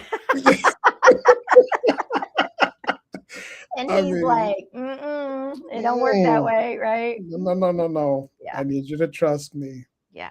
Everything I'm doing in your life has a reason, even if you don't see it right now. Yeah. And I know it hurts. Yeah. but trust. Trust that my plans for you are great and perfect. Because I mean, I think, I don't know about you, but I think we learn more, and I've definitely learned more from the Raul a few years back. Mhm. Those tough lessons in life, they teach you a lot more Yeah. than the victories. Yeah. Yeah. So, yeah. Someone said earlier tonight that there's wins and lessons, but Yeah. not losses. No. No. And No. and I love that.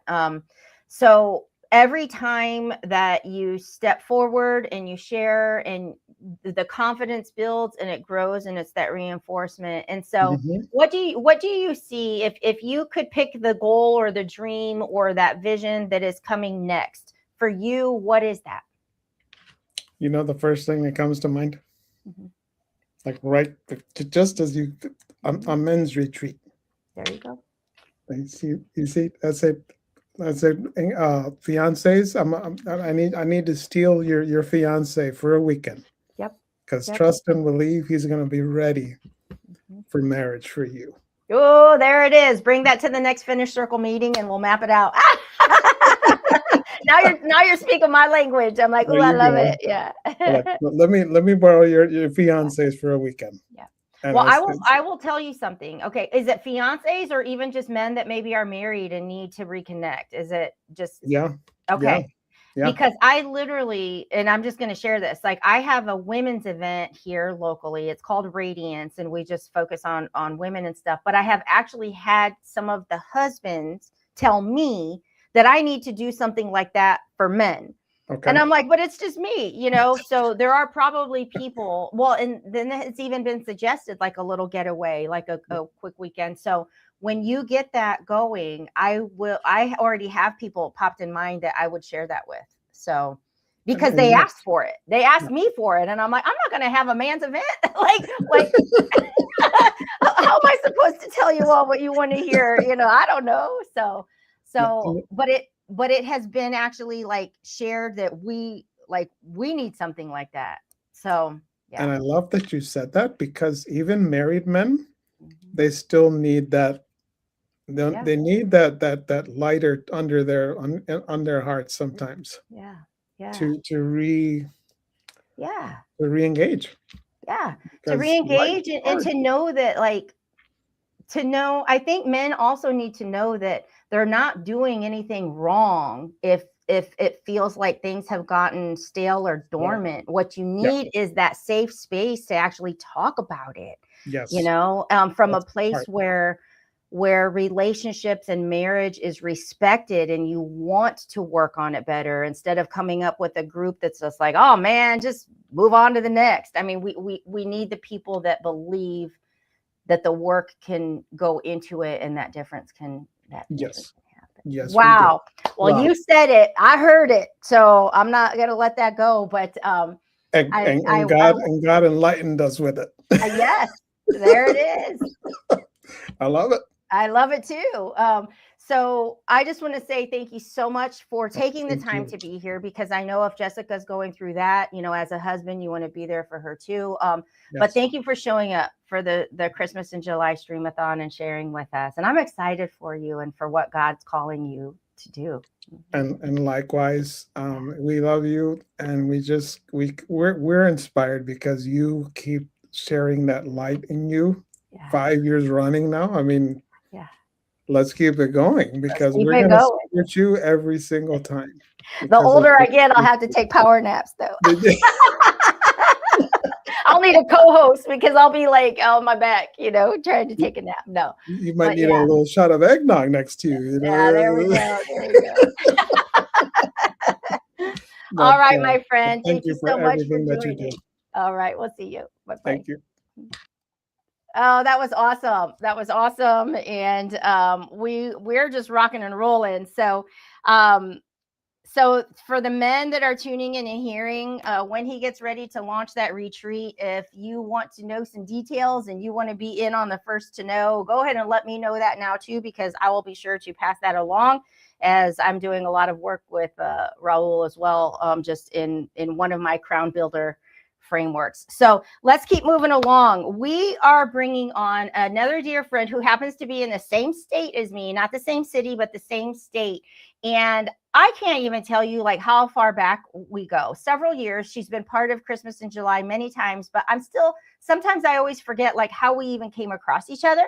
But I'm going to bring her on. We got Miss Jada Tucker. Hello, beautiful. Hello, gorgeous. How are you? I'm doing great. How are you doing? Awesome. Thank you. Awesome. Thank you for joining us tonight. Now, I'm just going to Yes. say you're the greens girl, and we'll talk about that Yes. in a minute. But the first thing that I want to ask you, because we're talking about our circle of hope, is what does hope mean to you? When you think of hope, what comes to mind? Hope. Oh, that's a tough one. That is a tough one for me. Hope is, for me, it's a day by day. Mhm. Oh, I said I wasn't going to cry this time. Hey, I've But, already been crying, so we're okay. I would hand you a tissue if you could like reach through and grab one. yeah, So. thank you. No, hope is being here for the next 20 years or more to enjoy my grandchildren and see them continue to grow up. That's hope for me, That's to see beautiful. them. Yeah. So Thank you for that's, sharing that. yes. So let's get into we'll start light. How about that? Okay. We'll start by, first of all, you are coming up in the next edition of Surrender to Rise. Yes. Okay. And Mary Wood was on here earlier. She's one that's going to be in also. So I said we're going to get through summer and then we'll hit it hard. But right now everybody enjoy summer. But what inspired you to know, all right, I've got to share something in my story, in my chapter? Like what let you know that now's the time? I think it was a lot of our conversations that you and I have had over time, and as well as other areas of my life that I continue to work on. And it was just something I've been hearing this for the last probably 7 or 8 months, to step outside of your comfort zone. Step outside of your comfort zone. And that night when you and I was discussing the book, it was just something inside of me clicked. And I'm like, after you said, just take time to think about it, I'm like, no, I don't need to. This is what it will take for me to step outside of my comfort zone and to share some of my story as well as some of my son's story, as this month will be 10 years. Will it? For me. Wow. Yes. So this is a milestone year. This is a big Yes. anniversary year. How is that? Yes. How is that making you feel? I have been all over the place. My thoughts, my emotions. That's why I said I wasn't going to cry, because I've been already crying on and off all day, trying to work and focus. And it just seems that here lately, any and everything just makes me think of him. Yeah. And so, yeah. So well, his presence is probably here because he knows it's a tough one. And he also sees you stepping out, doing the difficult things. He sees you. You know, I've saw you through the whole month of June share your vulnerability, share your truth, share passions. And I know that wasn't easy. That's why I'm like, I'm so proud of you for doing the work. But I'm sure he's here and sees it. Yes, I know he is. I see it. And I think that's a part of it, is these are milestone years for his daughters. His oldest just turned 16, got her first job. She now has her driver's license. His youngest is going to be 13, and the youngest, I swear is him reincarnated on a good day, because that little girl, he always used to tell us, him and his dad, she's the one, Pops, she's the one. He's like, she's going to get it honestly. What can I say? And here's my husband. Oh, you don't let her do that. You make her listen, and you tell her to watch her mouth. And I just, every time I talk to her, I'm just like, really, Wesley? Why? Just why? Your mother shouldn't have to be the disciplinary here. This is supposed to be your job. But I hear and see him so much. Wow. Wow. And so, yeah, Yeah. it's a joy. So are you guys, like, are you nearby? Are they close? Are you like together They are. often? Mhm. Yes. Mhm. We are. They live maybe 25 minutes, give or take, with traffic from Okay. me. Okay. And we see him often. So, Good. Good. yes. So let's get into sharing, what is something good going on for you right now? Like, what is something that you're excited about or that's coming up for you? This book, Okay, good. writing this chapter, that is, I'm not going to lie, it's been a struggle. It has, I think that's a part of what has helped me to take a step back and reevaluate a lot of things in my life and what some of my purpose is. What am I really supposed to be doing versus what I'm doing? Because I love what I'm doing. I love my job. I love the clients. I love helping and working with people. But there's still just a piece of me that I still want more. There's something that I want. And I think you helped me realize that too when you started listing all the things that you were doing. And I'm just like, I'm like, she's good because she handles a lot. Like, can you really do that much, Jada? But then I think, well, I do it because on a good week, I have 13 clients or more that I feel like I have to handle their lives, handle crisis, put out fires. And then, I have 7 employees that work for me.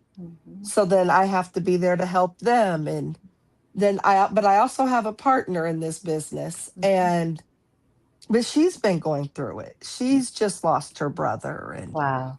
so I'm trying to take on more for her.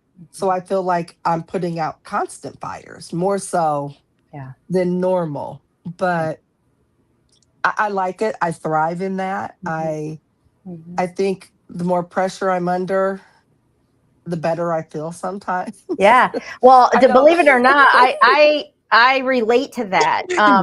Not necessarily like the pressure, but I do a lot, but I have myself so structured that I like that. You know what I mean? It's like, I like that. Okay, there's this, now there's this, now there's this, but I don't feel like it's like a negative stress. It's just that I've taken all of it and I've organized it to just keep keep. But I also have scheduled in time for me, which I never used to do. And so if you're constantly taking care of people and putting out fires and all these things, I would be the first one to ask you, where are you on that schedule?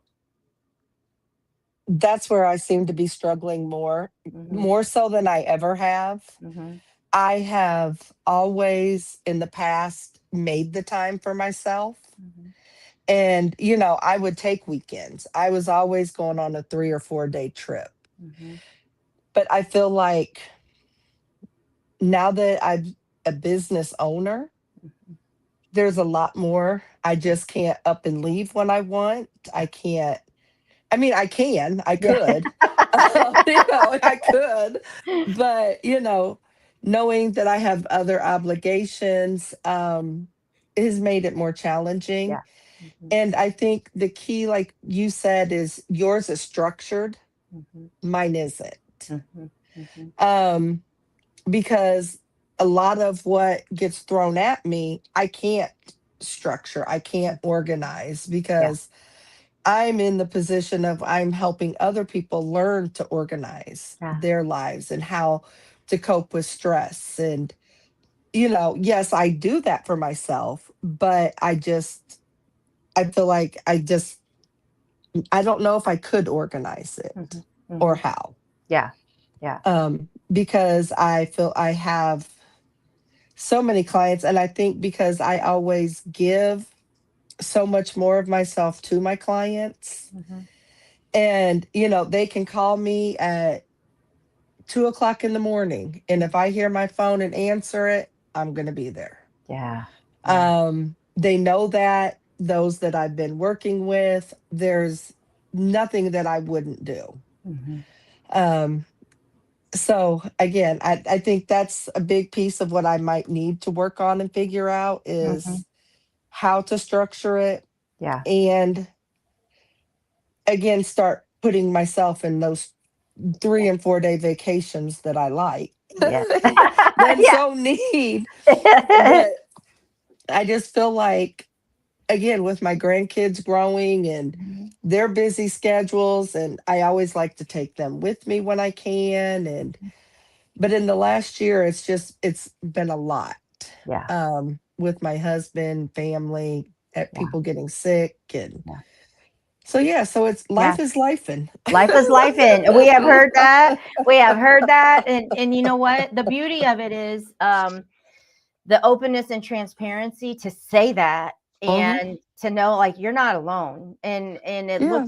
it looks different for everyone, but I think to have that safe space to be Mhm. okay with it, Yeah. that's the big thing. So since you do help so many in all of that, I don't want to worry about anybody else right now. I want to talk about you. Okay, So, we're gonna my focus on favorite Jada. topic. We're gonna focus on Jada for a minute. So with are you still doing your greens, and are you still the greens Oh, girl? yes, I Mhm, am. That is a piece of me that's not going anywhere. mhm, mhm. I love my greens. As everybody knows, I can't stop sharing them. I can't stop talking about them. I give them out to complete strangers. I'll stop them and I'll be like, look, you look like you need this. I Like, love and people just look at me, and I could just see my husband just, oh my God, putting his head down and shaking it because he's like, you'll just tell anybody and stop. I said, I sure will. I that. just want people to try them and Yeah, know and taste the goodness, and just to know how good they are for you. yeah, And again, I say this time and time again. For me, it's the fact that I love something that is healthy and good for me, because I growing up my entire life, Jada has never been a fruits and veggies kind of girl.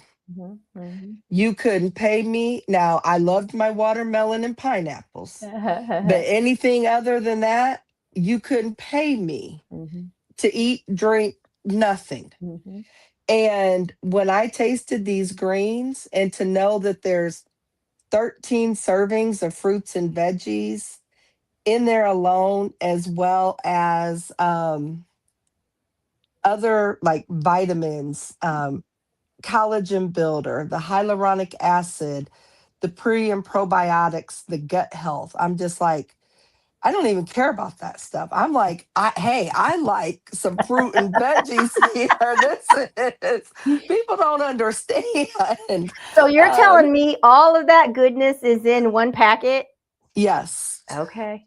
it Wow. is all in One, and just to show you, this is just a small one. I Okay. have another big bag that goes in my backpack. Mm-hmm. Mm-hmm. Then this is what I keep my greens, my fizz in. Yeah. And but no, in the one pack of greens, it is literally 13 servings of fruits and veggies. Wow. It is a collagen builder. It is the pre and probiotics with the 11 live digestive enzymes for your Wow. gut health. Wow. It's a citrus flavor, so you can just drink it on its own.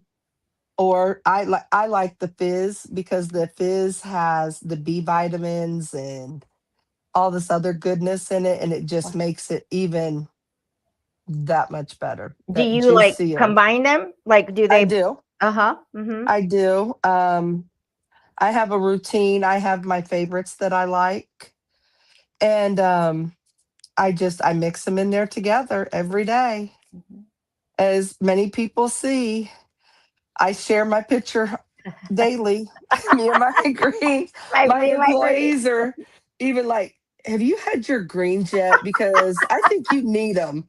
I'm like, no, I think you need them. She said, okay, greens girly. I love that. I love that. So yeah. So But if people want to like get them or try them, I mean, do they just order from you, or how do people get those? I have a website Mhm. that they could click on and order them through there. Nice. Very good. And the thing about these greens, how they stand out from a lot of others, the company that I'm with is Arbonne, Mhm. and they everything is clean. Mhm. Everything is I can't even think. It is tested. They are a B Corp certified. So they go through an extra set of testing that a lot of other companies don't go through. Mhm. And everything is plant based, it's all clean products. They banned over 2,000 chemicals and ingredients from all their products. Wow. And that's their skincare, um, their makeup, everything is Wow. all tested through Mhm. all of that. So Very cool. So people can go to the website and kind of just see everything that they offer. uh-huh. And Yep. so is that a kind of site that you can just order, or do you have to become a member, or how does that work? It used to be, it was kind of like a Costco or Sam's Club where it was a $29 a year Mhm. membership fee. There's no auto ships, nothing that you're signing up that says you have to purchase Mhm. every month. You order whenever you want. Mhm. And now with your first order of $200 suggested retail price, Mhm. they're waiving the $29. Hmm. It's gone away. Very So cool. Very cool. you get free shipping. And the one thing that I truly love about them is when they say you get a free gift, you get a real free gift. It's legit. It's a real gift. It is like my box of greens, or the fizz. Mhm. They have the full 30-day supply of that is a free gift. Wow. Yeah. Like my skincare, like the cleanser Mhm. that lasts for 3 months, that's the free gift. Okay. And so And yeah, you're talking. It is a legit, real full yes, size. it's Like not like a Sephora or Ulta birthday gift where you get these little bitty yeah. samples that you're lucky if you get one use out of. No, we give big gifts, real gifts. So they spoil us. They're like, they make it hard sometimes. Yeah. Wow. That's So awesome. That really but is awesome. How yes, long have you been affiliated with that? How long have you been drinking your greens? I have been drinking my greens for about 3 years now. Mm-hmm. And I have been a part of Arbonne since, well, December 31st, 2019 is when I Okay. Wow. placed my first order And I used the products for, well, I've always used them, but I did not decide to start selling it until about 3 years ago. Okay. Gotcha. I'm a firm believer in, you know, I'm not a salesperson. Sales is not my cup of tea, never has been. Because you tell me no, I'm like, okay. Right? If Yep. you want it, you want it. If you don't, Yep. yes, you might tell me no, like my friends or close family, they might tell me no. And then I'll be like, in a month or two, okay, now you know you want this. You need to really get a box and try it. Or I'll sign them up and send it to them as a gift to make them try it. I've done that before. To my poor You're cousin, like, she said, surprise, right? right. Because they'll like it when it's mine, when I'm drinking it. So I'm like, you need it. And just to show my 7-year-old grandson, he loves this. Mhm. He'll come up to me, Mimi, you gonna make that green drink? Mhm. Mimi, can we have a shake today? I'm like, of course you can. Yeah, So, especially if it's full of all the good stuff. I mean, yeah. I mean, yeah, and you think what 7-year-old comes and asks for that stuff. yeah, So it's got to be good if yeah, the kids like it. So, absolutely. Oh my gosh, you yes. got me cracking up. Um, so as you are thinking, as we're sharing stories of hope and that inspiration with Christmas in July, and we're Mhm. here because of loss, that has turned Yes. into something positive and giving back. For you, if you're looking at knowing that this is a difficult time, you're coming on a milestone Mhm. anniversary of losing your son, what is one thing that you could tell another mom right now, or even a dad that has lost a child of their own, to give them that hope to keep going? This is what they would want you to do. Mm. Mm. This is, you know your child, you know the relationship you had with them, how they felt about you, and to know that they would want you to keep going on. Yeah. Yeah. They want you, and especially if they leave children behind, Mhm. that is, you have to look at yourself, especially for me, like, because it's my son. So I'm just the paternal side. Mhm. And so there's not a whole lot their mom can make sure they know. Yeah. So I'm all they have Yeah. to let them know their dad's side, to let Yeah. them know who their dad's family is, Wow. who he was. Yeah. Because I look at, my youngest granddaughter, he died exactly a month before her third birthday. Wow. So she struggles because she didn't have time with him. She No. resented her sister because she got more time than she did. And Mhm. that wasn't fair, she Yeah. said. Yeah. So it's my duty to Mhm. make sure. And I know that's what my son would want. Yeah. I know that without a doubt, he wants me to be very much a part of their life and Wow. to continue to teach and show them and make sure they know this side of their family. Yeah.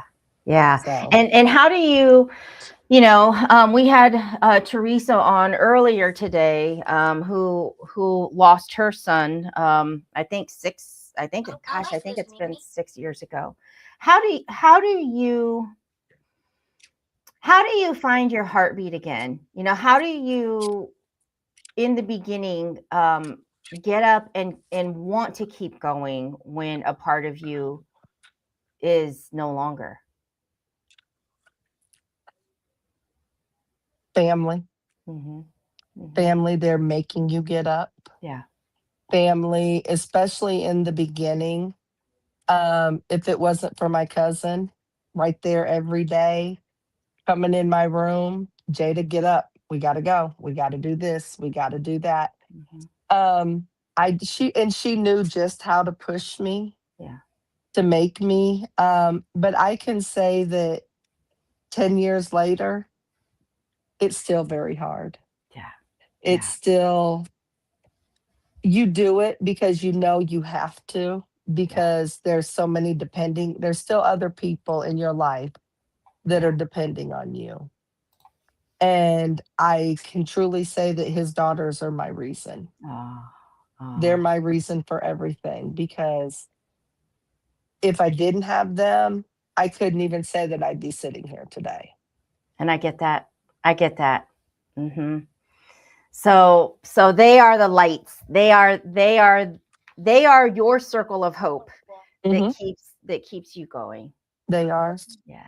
And I have to, I thank God for them every day. Mhm. And I even, when I hear people talk about their children passing and they don't have those grandkids, they don't have that, my heart breaks for them even more, because they lost everything. Yeah. Yeah. Yes, I lost everything, but I had a piece of it. I still had a piece of him, Yeah. because he was my everything. Mhm. He was my reason for everything I've ever done in my life since the day I found out Mhm. I was pregnant. Yeah. And I'm also very thankful that I had the kind of bond that I had with him, Yeah. Yeah. because there's a lot of parents who don't have that with their children. Mhm. And I can truly say that my son was my ride or die. Ah. It doesn't matter how wrong I was, Mhm. what I started, what I did. He was right there behind me, and you would have never known how mad he was at me until we got home. And he'd be like, "Mom, why you do this to me? Why you always got to start with your mouth?" And I'm like, "Boy, just shut up and get away from me." They made me mad. I was like, but look, here comes my grandson. Oh. Aw. He Hello. say hello. Oh, and now my dog. I have been gone at work all day, and Yep. it was like 10 minutes to 11, and I'm like, oh my God, to get home, I gotta do. So I came straight in here to get on here, and I haven't talked to him yet since Yep, I they're came. probably like, "Hey, what's going on?" But no, Honey, I do. I want to no, thank you. I mean, it is no, that time, but it's just always such a joy to see you. And I know that's why I said I know we keep late hours. I know yeah. yeah. Yes, you see, I'm just getting home from work. Yeah, yeah. That's just it. But Well, I I want love to yeah, talking with you. I yeah, love being on here. yeah. I love everything about you. You Uh, are you're a light. a godsend. Thank you. You really are. Thank you. And I'm grateful for you. And I look forward to us having a moment where just you and I can catch up and talk about all Yes. the things that are coming up. So thank you so Yes. much for your time tonight, for being a Oh, part of this. yes. I And love it anytime. yeah. All righty, girl. I will see you soon. Thank All you. right. Thank Okay. you. Bye-bye. Bye. Oh, she's such a light. She is such a light. All right, guys, it is 12 a.m. And what does that mean? That means it is now Sunday, July 12th. So we have officially gone through our Saturday and we are now embarking on our Sunday. And I am bringing up, oh my gosh, one of our kings in the Surrender to Rise series, a dear friend of mine. His story is just very inspirational. He is my brother and I just absolutely love him. So I'm just going to bring him on, Mr. Spencer Fothergill. Let's add you to the stage. Hey! Hey, Look at that hey. smile. How are Happy you? Sunday. Happy Christmas in July, y'all. Yay, yay, yay. Yeah. What I is can't up, believe Queen? it. You are rocking. Yeah, I mean, I can't believe it. We've been here for what now? 12, is it 12 hours? Yeah, 12 hours because I don't even know. Let me You think. We started were 12 here at noon, 10, no, 14 hours. 10 14 a.m. hours. start Yeah, time. 10 a.m. Yep, yep. And So how you feeling? fantastic. Ooh, like you're just getting going. Let's go. I caught a Ooh. little bit of your conversation there with Raul. That was great. Yeah, yeah.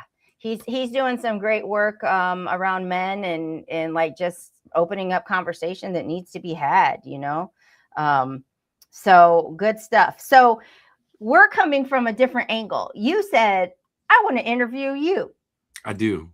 Yes, Yeah. I do. And so I'm just going to let you know, I blocked some extra time off. I don't know how much time you have, but I blocked extra time off because if you want to interview me, let's do it. But then if I want to come back and ask more questions, then we do it. So Okay. are you ready? I am ready. Yes, ma'am. I'd love to lead with prayer. You wanna lead us? No, you lead. All right. Yep. Let's just take a moment and think about you, Lord.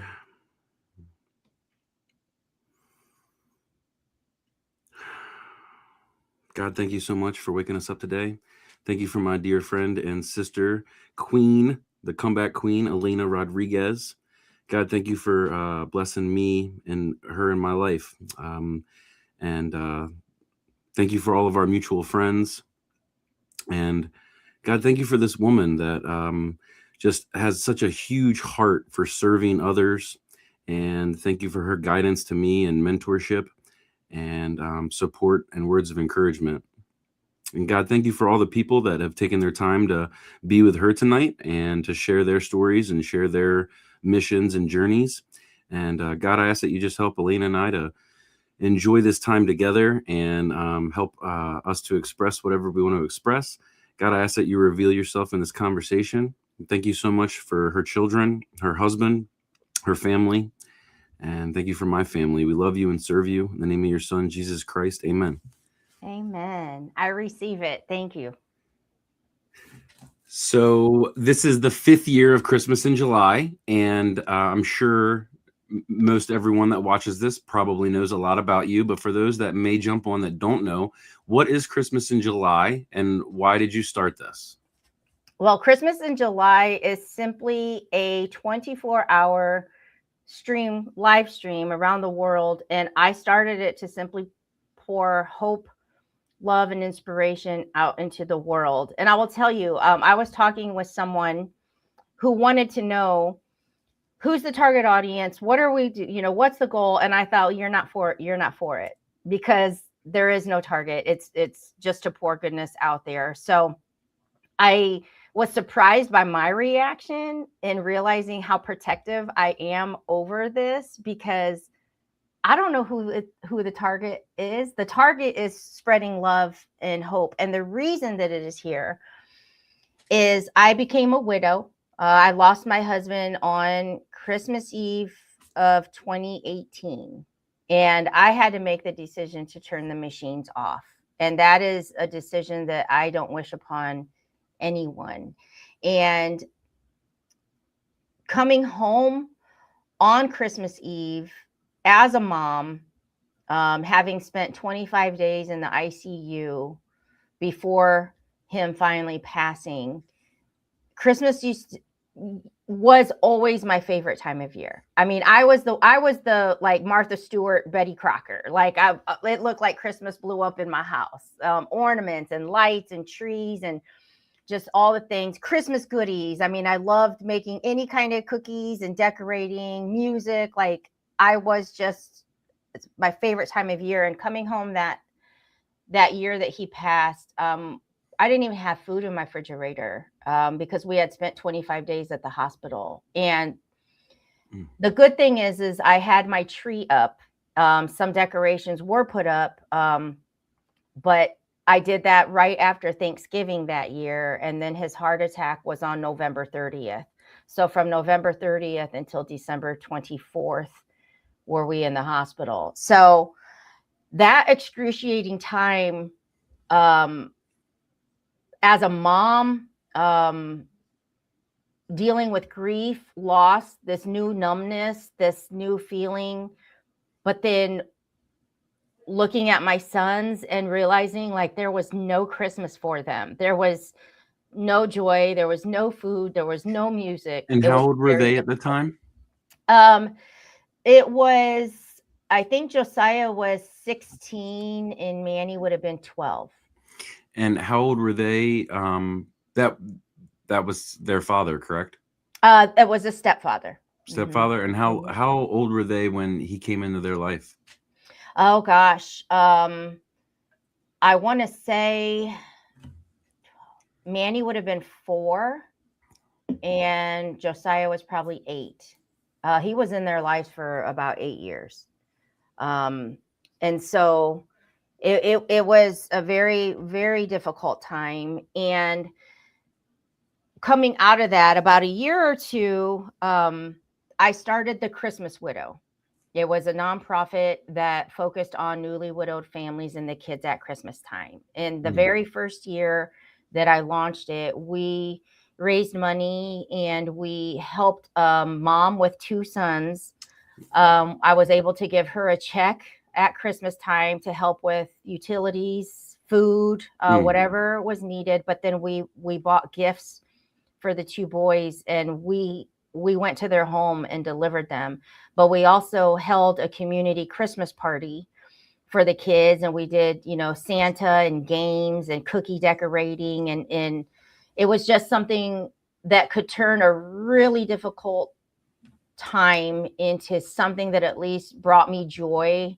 And from that, I remember I was on my exercise bike one year, and I remember talking to God, like, how do I bring awareness to this? How do I keep the Christmas Widow alive year round and not make it just about Christmas time? And Jerry Lewis Telethon popped in my head. I saw myself at my grandma's house sitting on the couch or the floor in front of the couch as a little girl, and we would watch the Jerry Lewis Telethon for muscular dystrophy and all the phone calls. And I just remember seeing him look like from when he started till the end, and he, was wore out. And I remember thinking, like, God, where did Jerry Lewis Telethon pop in my head? Like, where's that coming from? And just with my brain and my business sense, and I'm like, let's do a streamathon. And here we are. You're showing your age. I didn't even know Jerry Lewis did that. I didn't even know it. But I'm imagining you as a youngin' sitting back with your family watching that. Yeah. But that's legit.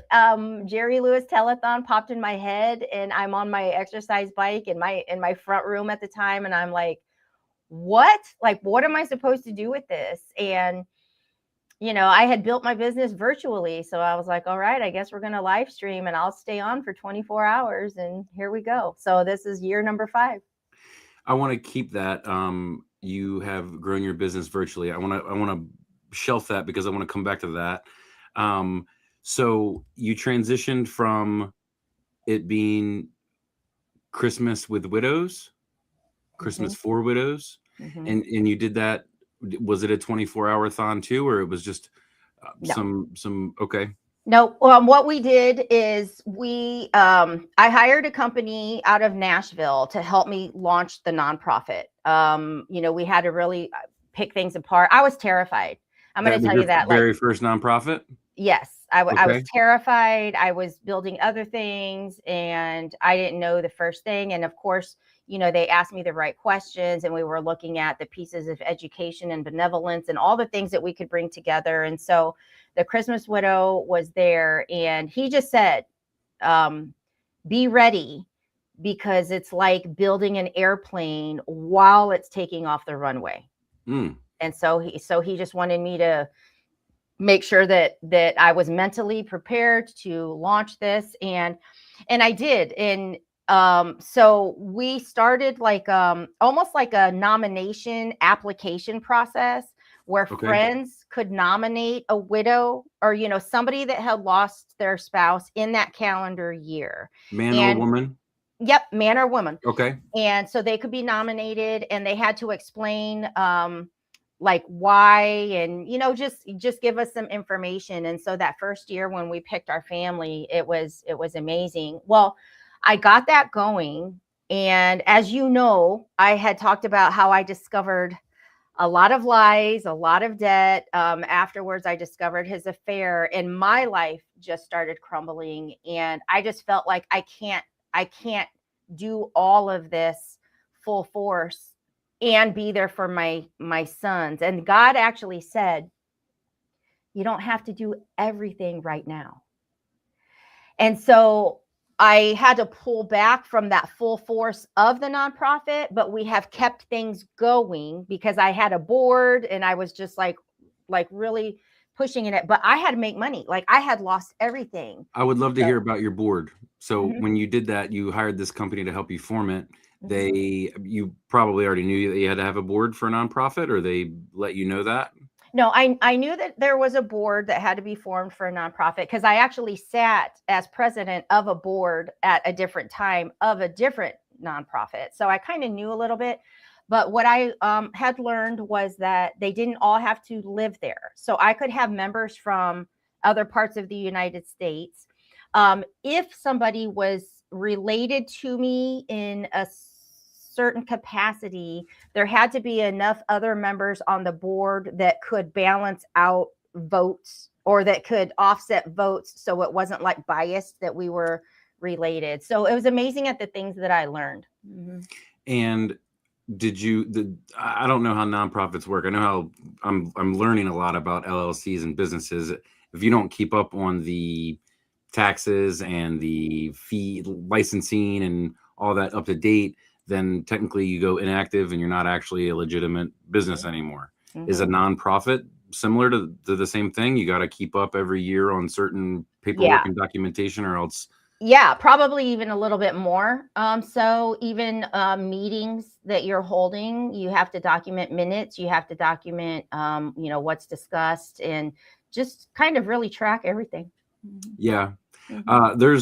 There's 3 nonprofits in my area that do wonderful work, and they receive so much criticism from the public about the fundraising they do, the funds they receive, and then how they allocate that to help out. Mm-hmm. And I've been on the inside and seen how hard it is and difficult it is, because I don't think there's a shortage of people that need help. Mm-hmm.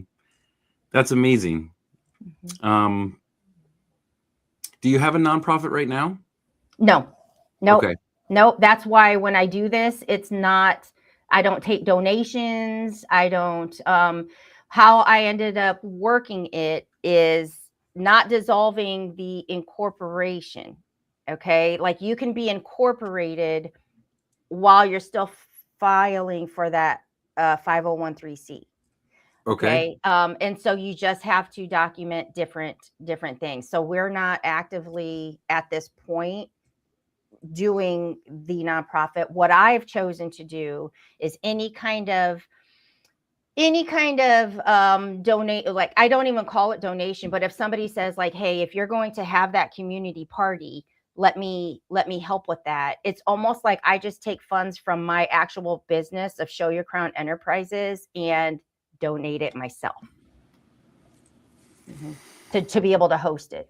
Yeah. Mm-hmm. Thank you for doing that. Yeah. Yep. You're I don't think people realize how wonderful you are and how many different things that you do. And I don't even really understand to the grasp of how you bounce so many things. So it's been a little bit of time since we had a deep one-on-one. Mm-hmm. Has anything changed with Prospera Network and Besitos Beauties? And if you shared that already, forgive me. I'd love to hear about that. Oh yeah, so much has changed. Like, okay. Honestly, so much has changed as I have stepped into kind of my expertise, right? Number one, Show Your Crown Enterprises LLC is my hub. Okay. That's everything that I do just falls under Show Your Crown Enterprises. I'll start with the first thing, Prospera TV Network that you had asked about. As I started working with show hosts, I realized that there's no point in having content if they don't know where they're taking their viewers, if they don't know what their offer is, if they don't know what their message is. And knowing that I love working with small business owners and getting that tangible clarity, I have pulled where what I'm doing with most of my show hosts is we are doing live shows. I'm becoming a co-host. I'm working with them to get clear on their message. I don't want them just sending me a recording if I can't even tell what are we doing with this, because that's not why I didn't create a network to just say I have a network and not really worrying about my show hosts. And so until I could get in and see the content coming through, did I realize many of them aren't even clear on what their offer is or where they're taking them. So we've evolved it where I'm working more with the actual show host in the framework that I use when I'm building brands and business, so that we can help them with their message before, so it all makes sense. So they're doing something. So, and I've also put additional focus on our YouTube channel, because I've picked specific shows as we're testing some things. And for example, one show had like 56 views when I chose it. I'm like, I want you to put intentional focus around this. And now we're close to 2,000 views. And that happened in a week and a half. So I'm really doing my part to pour into the show hosts for their business, not for me and for my network. And what was their reaction?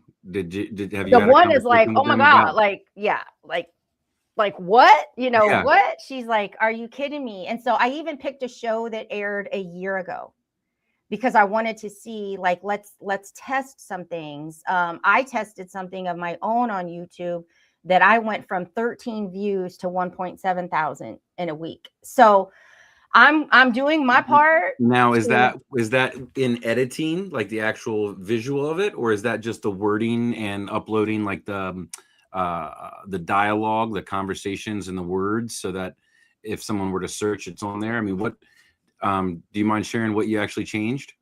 That's a big difference. So we're going into live stream first. So I am just a proponent for the live energy. Okay.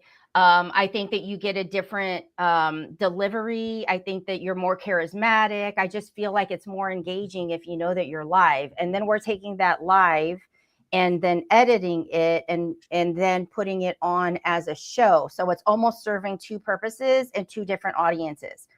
From there, then I actually brought somebody in that is an expert at that part of it on YouTube, because that's not my expertise, but together we're determining what to focus on from my goal of getting more eyeballs on my show hosts. And so that's the results that we've gotten. So that's one of the big changes in Prospera. I'm doing series. I'm coming on with them. Some of them I'm behind the scenes just producing while they're doing their show. Like, I am investing my time with the show host, not just to load content and go, but to actually help them get clearer in their business and get results. So that's one thing. The other thing is I have launched a lifestyle brand called Texas Heart Collection, and that's totally me. It's Latina Texas roots. Heart Collection. Yep. It's Latina roots, Texas heart, and country soul. And I got back from Texas in May, and I'm like, that's where my spirit comes alive. And I just had to step into like something for me. And it's just been amazing. So we're a lifestyle brand. We're about resilience for women that have been through it. And they're just kind of earthy and home, family, faith, like all of that sort of thing. And we've got unique handmade items that have our logo and our signature stamp that you won't be able to find anywhere. So I'm not necessarily starting a boutique, but we're bringing elite items that are strictly Texas Heart Collection. And that to me is just like, that's lighting me up right now. It's amazing. So congratulations. I didn't know about that. That's amazing. And that's another pillar to add underneath your. Yep. So we're going to even have the Besitos Cosmetics line hold a specific product of Besitos, my cosmetics, but more earthy, more muted, not so bright and vibrant and out there, but just kind of that Texas girl on the ranch that just wants to be a little bit sexy, but a little bit natural. That's just the total vibe that I'm bringing to that. So I'm seeing like a logo, and it's like black and like a black and white. So it's a shadow, but it's a woman with a lasso with her foot up on a fence. I don't know. That's what I'm seeing right now as you're talking. But are you looking at my page? Is that your emblem? I don't know. I don't know which one you're looking at, but Texas Heart Collection already has a website, a Facebook, Instagram. Like we're already rocking and rolling. Well, I'm She's behind got- on that. got I a need to check mood that out board right and all. now. Alina, when you were a little girl, what did you want to grow up and be as an adult? First, I wanted to be a CPA, a certified public accountant. I wasn't expecting that. Okay. Oh, they have a very high take your life I'm not wording that right, but it's one of the highest fields to go into with take your life rates. Yes. What made you want to do that as a youngin? I love numbers. I find a rhythm in numbers, and I just always saw myself as this like businesswoman, and I loved accounting and all the things. And my parents were entrepreneurs, and I'd always play in the office, and I'd always play on the calculator. And I don't know. They have a restaurant? They had a restaurant. Well, at one point they had 7 businesses. So I just grew up in this entrepreneurial space, but I would always play in the office. And so I don't know. I found a rhythm in numbers, and I just wanted to be a CPA. So my very first actual job right out of high school was for a CPA, and he did the accounting work for my parents' business. So I started working there, and he was like, and it was a very small, like it was very successful, but it wasn't a big firm. It was still a small local franchise. Okay. Yeah. And so I started working, at the receptionist type thing. And very quickly I started having accounts of my own. I just took to it. And so they How old were you? 18, 19. Okay. And so as I was going into college, they had said, knowing that I wanted to be a CPA, they had said if I kept my grade point average at a certain point, they would pay for half of my schooling, knowing that I would come in and work for them, as I got through. Well, let me tell you, I ended up working so much there, especially during the tax season. My grades sucked. Like I wasn't going to school. I wasn't getting things done. So I ended up withdrawing myself so that didn't stay on my record, so that when I went back, I could kind of like start again. And I never went back. I just never went back. So you switched it, and you first wanted to be an accountant, then you wanted to be? Let me think. My next big job was for a law firm.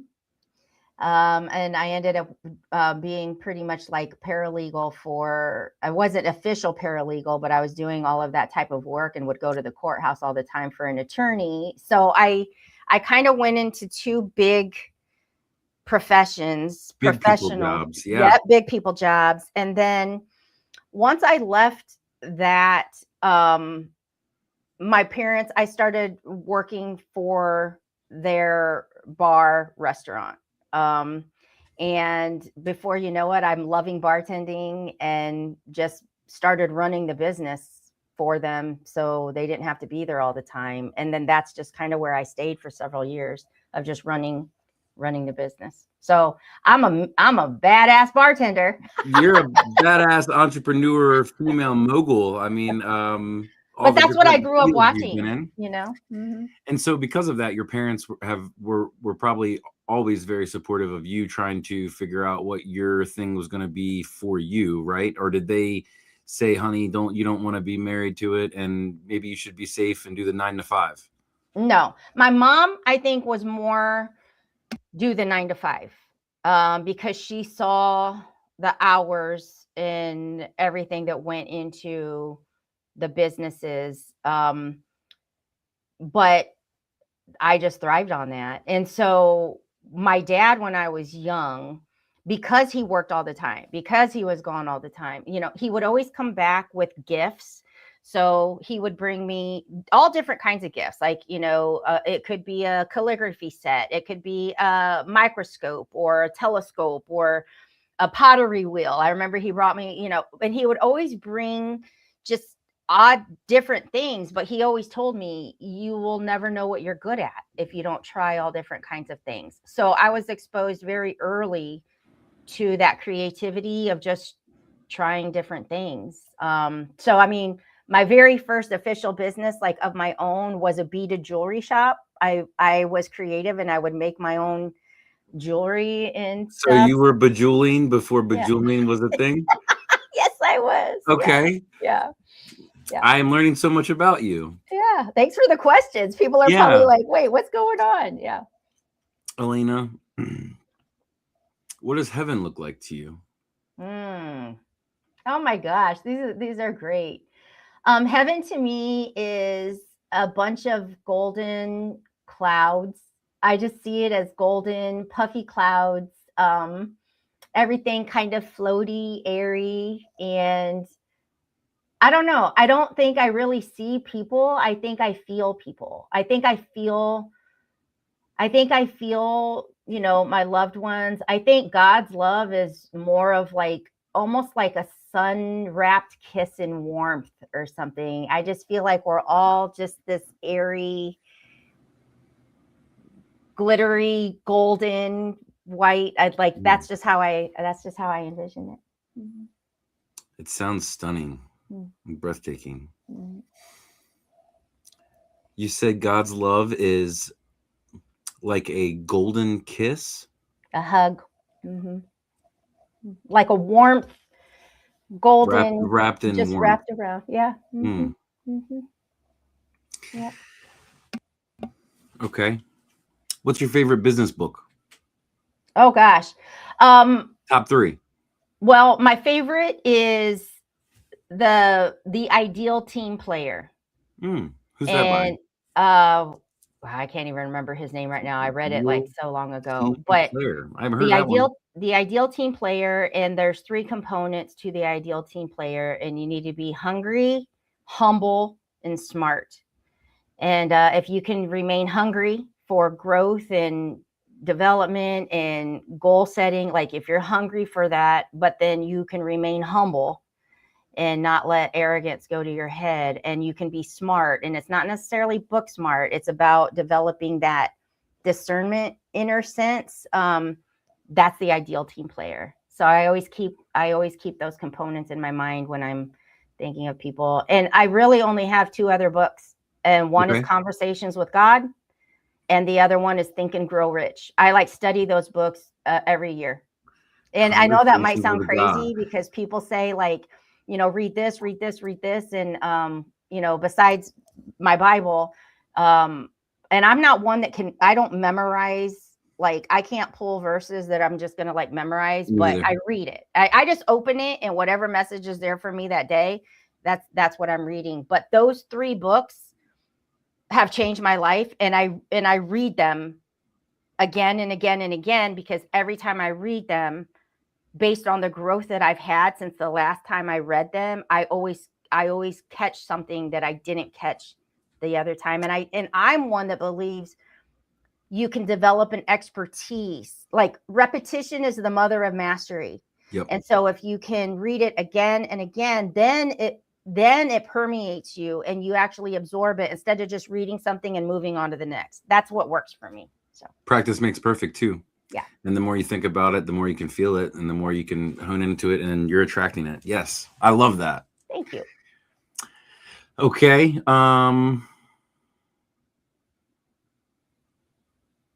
You shared about your husband. One of my questions was going to be, what's the most difficult thing that you've been through, and how did you overcome it? Kind of a cliche question. I feel like maybe you already answered that. I could be wrong. No, because honestly, as crazy it is, there's things that I've gone through with my children, with my sons, that far exceed accepting the death of my husband. And this might sound crazy, but when we lost everything, I mean, I'm talking money, home, cars, after he died, it just, the discovery that I had, that was difficult. But when we had 3 dogs, I called them my misfits because we had a chocolate Praise lab. God. Praise had God. a Oh my yeah, God. Oh we my had a God. chocolate lab that was about 86 pounds. Then we had a little, his name was Bailey. And then we had a little Beagliere, which is a Beagle King Charles Spaniel. I mean, this adorable mix. And her name was Bella. And then we had little Marvin. Little Marvin. Little Marvin was a little Pomeranian. Okay. And so I called them my misfits because you stood them next to each other and they just did not match, right? Okay. But those were our 3 dogs. And when we lost the house and we had to move, I had to put them in to find homes. And I can't talk about that without getting choked up. I will have to say that moment as a mother was the most excruciating thing I've ever had to do. I had to take my son's dogs and I had to take them to find new homes, and they did nothing wrong. They did nothing wrong. And so when I dropped them off and I had to drive away, and I had to pull over because I was crying so hard. So I can honestly say that has been probably the most excruciating experience because I had to choose to make it, not because life caused it, not because, they died. Like I dropped them off to have a new home. And I don't know, they were separated, like they each went into their own home, but I will never know what devastation that caused them. But then I had to walk into our house as we were moving and look my sons in the eyes, knowing I just dropped our dogs off. Like that's the hardest thing I've ever had to do. I can feel you as you share that. Mm-hmm. Yeah. But you did that because with what you had and what you were dealing with and where you were trying to go and figure it out to just breathe. Yeah. You loved them dogs enough that you wanted to make sure that they were going to be taken care of. Yeah. And have conversations with Josiah and Manny about that time and that decision. Were they mad? Were they angry? Were they furious? Were they just upset? No, we made the decision together. We had to really sit and, I talked openly about where we were, what was going on, what was happening. And we knew that it was the right decision. So we made that together. But even to today, now we're talking, this was 2021. COVID times. Okay. Even till today, we we get choked up and it's hard to look at pictures. And for Christmas one year when we were in our other house, I wanted to have like almost portraits. I wanted to have photos painted of them so that we could have them on the canvas. And they're like, absolutely not. That would be too hard. And so that for the 3 of us is like a piercing of our spirits that no one else will ever understand. So, but we made the decision together. So they don't blame me. They aren't angry at me, but it doesn't take away how hard it was for the 3 of us as a family. Well, God bless your furry misfits. Yeah.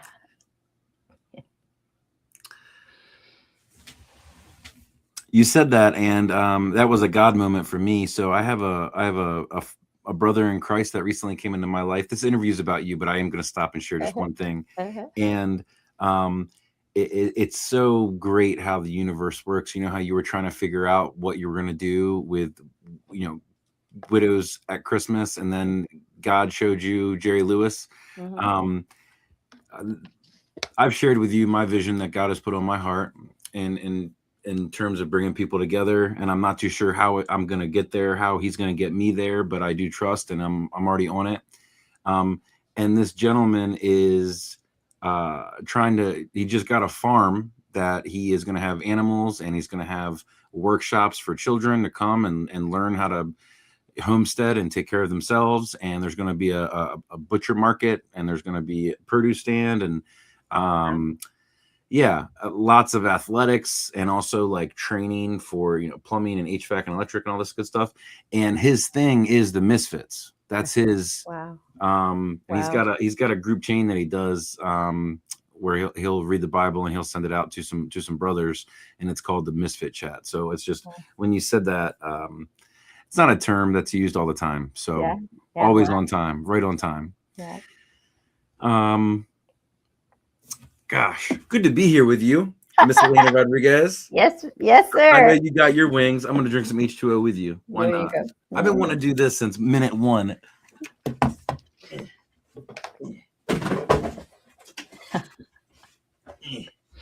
Boy.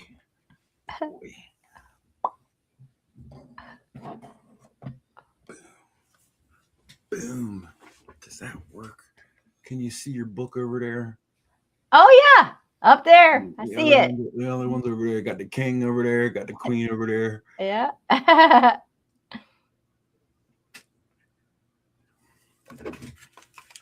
This is fun. All right, that's way better. Thank you. I've been wanting to do that since minute one, but you were right on time, Miss. Yeah. You were like, bye, Miss Jada. All right, next. Yep, I'm trying to keep us all on schedule. Mhm. And so you're going until it's way low. That's Going way until 10 a.m. tomorrow, or 10 a.m. until 10 a.m. Mm-hmm. Yep. So how do you recover when you do this? When you do 24-hour stream, I mean, I imagine you sleep really well. No. No, you're still No. up and, You know, the crazy thing is, the first year that I did this, I thought as soon as that I got done that I would be able to like go to sleep. And then I actually had to work on Monday, and I was like, whoa. So I've learned over the years that my adrenaline is still going to go. I'm not going to be able to fall asleep right away. I end up trying to make myself go to sleep kind of late Sunday afternoon, but it really hits me on Monday. so you're such a worker. I feel like you're all the time working, go, go, go, go. When you do this, does your brain also fire? And when you're the one doing the interviewing, are you like writing stuff down so that down the road with that person, you can then continue that? Yep. Let me show you. I got notes and notes and yep. I have the whole thing laid out, page after page after page. So when somebody says something that jumps out at me, I'll jot it down, whether I do anything with it at the moment, or sometimes I circle back and then it makes me want to ask another question. But I jot it down.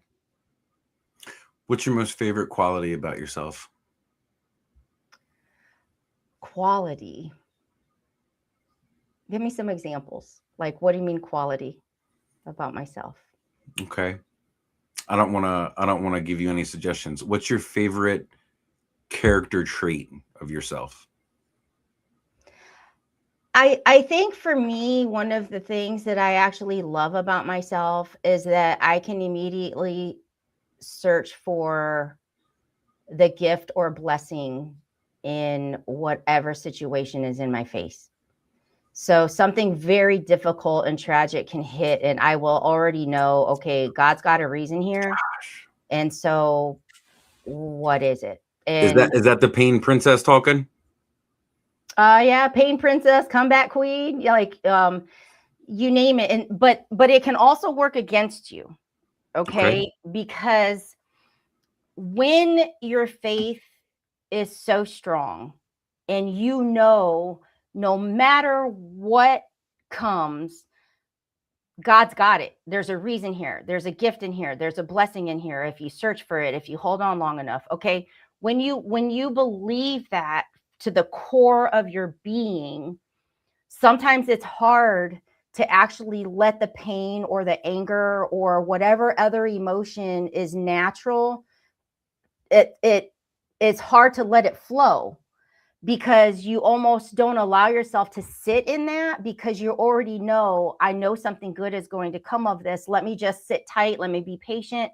Let God do his thing. And so sometimes you don't allow that natural process, that be mad, be pissed off, be angry, be hurt. Like sometimes you don't let that happen because you're already going into, God, I don't know what you're doing here, but I trust that you'll show me. So Also, you can really freak out the non-believers that don't have that sense of knowing. Yeah. They don't understand. Why are you okay? yeah, how can you be okay? This is not okay. Right. Why aren't you in a bar drunk right now? Or why haven't you gone crazy? And yeah. Prime example, when we were in the hospital, when my husband was in the ICU, and there was one night that he was actually doing pretty well. Like it was a total miracle. We had one day where after he came out of the coma, he was somewhat responsive. He knew we were there. And one of the new nurses that came in that was like switching shifts, she was messing with the bed, like the bed that, you know, upright, lower, but to the point where that he looked like he was on some roller coaster. I mean, it was horrible. His face was getting beet red. The machine started like beeping. I mean, she just couldn't get him. And my sister was in there like, what the, F is going on? And I mean, she was getting all worked up, and I'm the one that was just like, Sissy, I don't know why this had to happen, but like, God's got this. I mean, I just immediately went into like, I can't be mad at her. Like, nothing's by accident. Like, so in moments like that, when I can still remain calm, accepting, collected, sometimes other people just don't know how to receive that. But that's a literal example where I had to talk my sister down because I couldn't even get mad about it. Mm-hmm. Dawn. Gina. Mm-hmm. Do you have a sister, Dawn? No, but she's Dawn Rodriguez. She was, yeah. Did he have a DNR in his will? Did he have a will? No, he didn't have a will. But the amazing thing is, the night before his heart attack, we were actually he came home early. He wasn't even supposed to be in town. So he came home early from a trip, and that night we were actually talking about if we wanted to be buried, cremated, donate organs. Like it was just a conversation that night. So that next day when he had his heart attack, and then knowing that he did end up passing 25 days later, I knew exactly, he wanted to be buried. He didn't want anything donated. Like I knew I could answer that with certainty. So yeah, God gives you those gifts sometimes. I'm so thankful for you. You shared all of that with me. And I had heard a little when I first met you. You had shared some of your story on a stage in front of a lot of people. And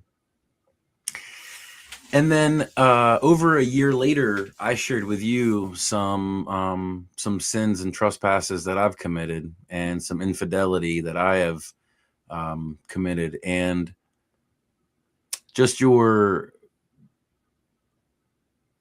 like earningness to try to support me and guide me, and just being a true sister in Christ, and not having like 1 ounce of resentment or anger or trigger in you was really special for me. So thank you for that. Thank you. You're welcome. Mm-hmm. How were you able to forgive him for like the affair, the lies and stuff like that? The forgiveness, it came easier to forgive him than it did to forgive myself, because I beat myself up of, how did I not see this? How did I not trust my gut? How did I not know more? Like, how did I get in this situation? How, like, all these things played on me.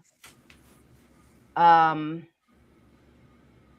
for him, I was sad.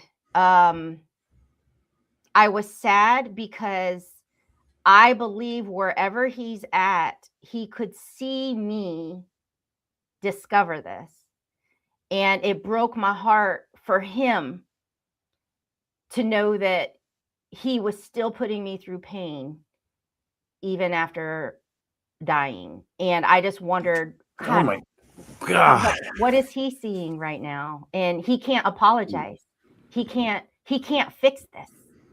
And so I knew I had to forgive him. And God actually told me forgiveness is not enough. You need to cover him in love. So I did that. I don't have any anger towards him. I share my story because I don't want somebody else living in that blame and that shame. I share it for only that reason, not to bash him, but to show people that you can forgive and you can get your confidence and self-esteem back, and you can still be a good person. You don't have to become bitter. You don't have to get revenge. You don't have to do you don't even need closure. You have to just decide. And so when God said forgiveness is not enough, you need to cover him in love, I'm like, okay, I cover him in love. It's all good.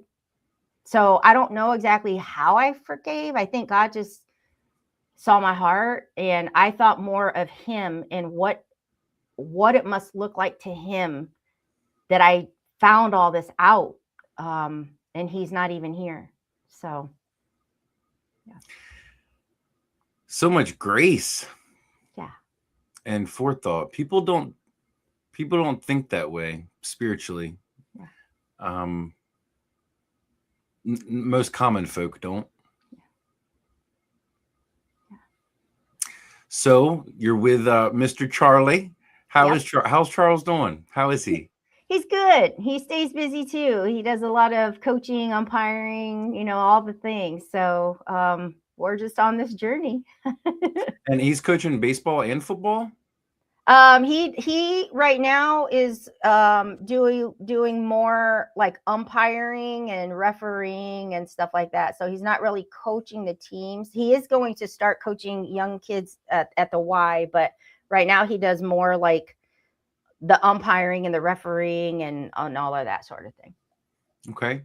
And so what do you think is the most difficult thing about being a wife in 2026?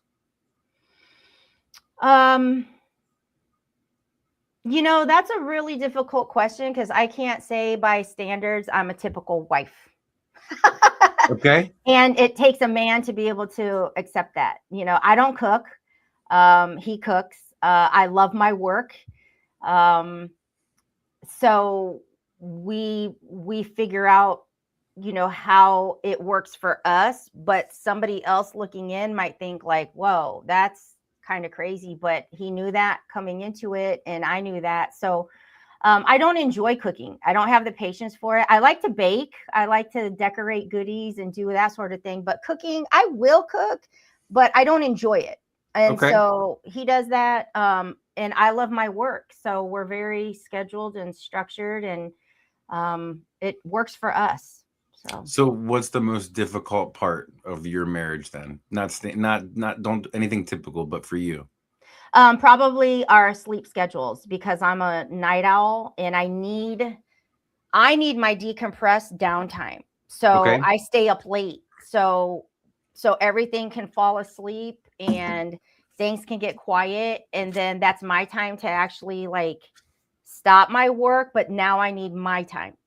For you, not for work. Me. Yep. And not sleep either, but yes. Elena. Yes. Yeah. And so since he needs, he goes to bed early and he wakes up early. So I would say, that part's probably the thing, but I need my time. If I don't get my time, I become a little Krabby Patty. Yeah. Okay. Yeah. What is your favorite childhood memory? Oh gosh. One of my favorite that pops in my head actually quite often is, my parents divorced when I was pretty young, and the success and all of that. My dad had this beautiful Corvette convertible that he restored. I think it was like a 69, no, like a 59. It was old, like it was an old classic. and it was painted this like beautiful copper gold flakes with white wall tires and cream leather interior. I mean, it was gorgeous. And he picked me up in the Corvette one time, and I had like these pigtails with braids. Okay, I was probably like 6, and he took me to Dairy Queen, and I'm eating my vanilla ice cream cone with the convertible top down, and my braids are like smacking and it was hitting my ice cream, and so it like smacked ice cream like on my cheeks and stuff, and I was just a mess, right? But I was like smiling, having Having like, a the good best time. Didn't care at all. Yeah. No. Yeah, I mean, I'll just never forget that. So, and it was through that, like my dad was so generous, and he never took his success for granted. So when we would drive through town and we're in the Corvette, we were at a stoplight, and I don't know, somebody that was like trying to cross the street or something was like, "Hey, Johnny," like because the convertible was down, and they're like, "Hey, Johnny," and this Everybody and that, can and see you. my dad was just the type that he took out probably $100 bill and shook the guy's hand and just said like, "Go buy a beer or go have some fun." And that was just my dad. So that whole day is just one of like the most amazing memories that's still in my brain. Mm. Mm-hmm. And you were always a daddy's girl. Yeah. Yep. Mm-hmm. So it was just you and Gina? Do you have another? Mm-hmm. Yep. Nope. Just her and I. And she is your senior? Yes. She's 7 years older than I am. Okay. Mm-hmm. Yep. Haven't talked to Gina since just a couple weeks after Texas. So yeah. I would love to check in and see how she's doing. Absolutely. I'll be visiting her in August. I fly out August 1st. So yep. Did you have a women's retreat recently? No, we're going in October. October. Okay. Mm-hmm. And is that in Arizona? Yes. Mm-hmm. Okay. Mm-hmm. And what are you going to do for them? We go to visit, we stay in Phoenix, but then Mhm. we take a day trip up to the Chapel of Holy Cross in Sedona. And then we do, a bunch of different shops and all of that in Sedona for the day. And then on one of the other days, we go get massages and they just get pampered. And then we do a lot of, the theme is Ignite Your Spirit. So it's really just about the reconnection and slowing down. And I love taking them to the Chapel of the Holy Cross, and they just have their moment to just be in that mountain, the church in the mountain, and just kind of deal with whatever they need to deal with. I would love to see that. I've seen your pictures that you shared in years past. Yeah. Beautiful. Thank I you. love Arizona. I have Yeah. family in Scottsdale and Okay. Phoenix. Yep. Mm-hmm. Yeah. It's a different kind of hot out there. Like Yes, it is. East Coast it was 94 today, but it felt like 120. It was so humid. Yeah. Arizona 120 isn't that bad. No, it's still the warmth. It's still just like a warmth, Yeah. Mm-hmm. Get a good tan. Yeah. What is your next show person that you have here? I'm just curious. Do we have until 1? Yeah, we have until 1. So we got like six minutes. She's actually joining us from Dubai. Oh my, who's that?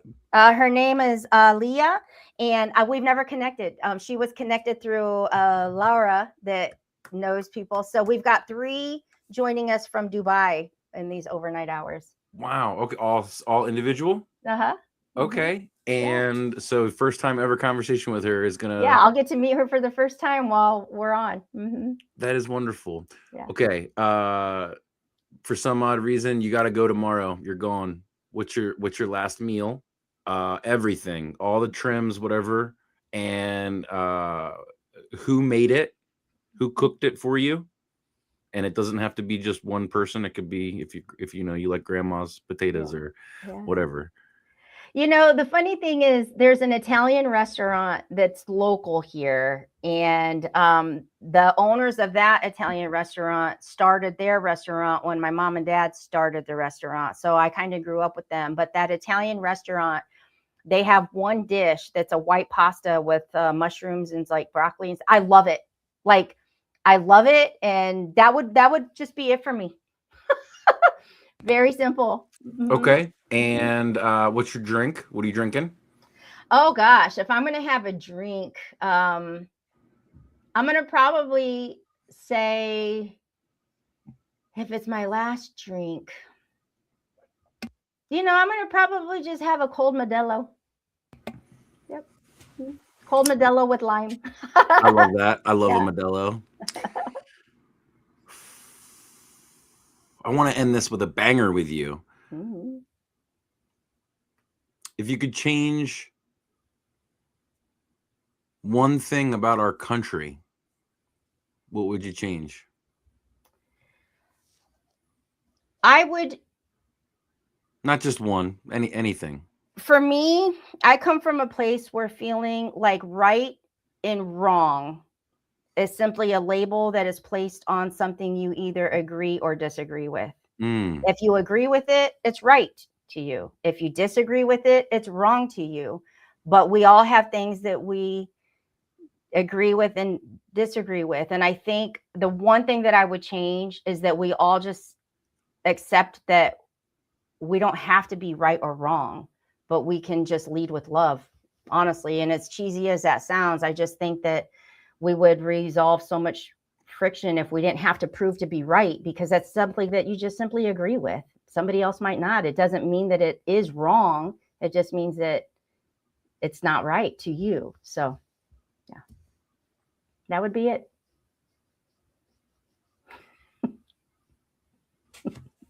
I love you, Elena Rodriguez. I love you too, Spencer. Do you and Charlie have a dog? Yes. Yeah, one. Yeah. I honestly didn't want to get another dog. Charles pushed for it. So they're buds. I mean, I love him too, but it was really hard for me. It was really hard for me. So yeah. What breed is he? Oh, he's a Shiba Inu, and he is Shiba Inu. Okay. Yeah, he's so smart. Like he is so smart. So I mean, he's a great dog, and yeah, but yes, we do. Mm-hmm. I won the most amount of money I've ever won in investing. My best investment I ever had was with Shiba Inu cryptocurrency. Wow. Several years ago. It was a big thing. Yeah. Yep. No, he's amazing. Mm-hmm. And last thing, what's one thing that I definitely don't, but most people do not know about you that would shock us? Oh gosh, that would shock you. We'd be surprised by, yeah.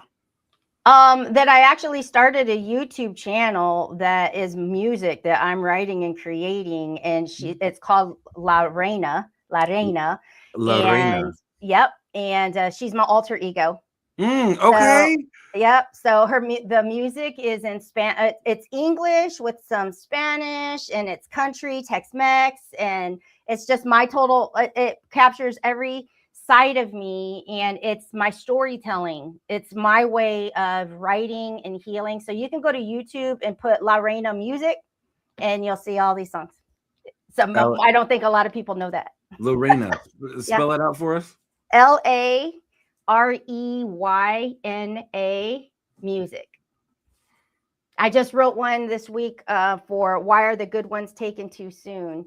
Because we had a friend that just passed about a week ago, and I actually wrote it with her daughter in mind, but it could relate to all of us. But yeah, that's like probably something that most people watching would like not even know. Did not know that. I'm so very sorry about your friend's daughter. Thank you. God bless you, my friend. Thank you. Thank you for your time. Thank you for having me. Thank you for letting me ask you questions. Yes, this was fun. I appreciate it. And I love you. And like, I look forward to like talking again soon. Yes, ma'am. All righty. See you, Queen. Thank you. Bye. Bye-bye. Okay, everybody, that was absolutely amazing. That was way different. I got interviewed versus having conversation. So thank you, Spencer, for that. So guys, we are moving into our next guest. Now I have to share, this is somebody I've never met. We've not had a conversation, but a connection of a connection was just like, hey, this might be a great opportunity. So I'm going to bring on, let's bring her to the stage. Hello. Hey, Elena. Hey, is it Alia? Yes, Alia is fine. Alia. Okay, Alia. And you are joining us from Dubai? Correct. My gosh, it is so great to meet you. And I know that we, Laura probably shared just a little bit about what we're doing here, but how do you feel about joining something that you're like, I don't even know. Well, you got me at the title, Christmas in July, so here I am. That's amazing. So yes, this is something I'm doing, a 24-hour live streamathon. I've been here for 14 hours already. And Wow. so the time zone difference, what time is it where you are right now? It's 9 a.m., so we're just getting started. We're just getting started. That's amazing. So we can do this two ways. I can have a conversation with you and ask some questions, or if you have a message of hope and inspiration that you just want full screen and want to share it, we can do that too. What are you more comfortable with? I'm comfortable with both, but I prepared for the full screen option, so I'm happy to share the story. If there's time left, we can have a dialogue for sure. I love that. I love that. So welcome. It is so great to have you here, and you've got it. I'm going to give you full screen. Thank you so much. This next. Thank you, Elena. So you can get a bit of a rest. You've been on for 14 hours. Let No me worries. turn myself off. There we go.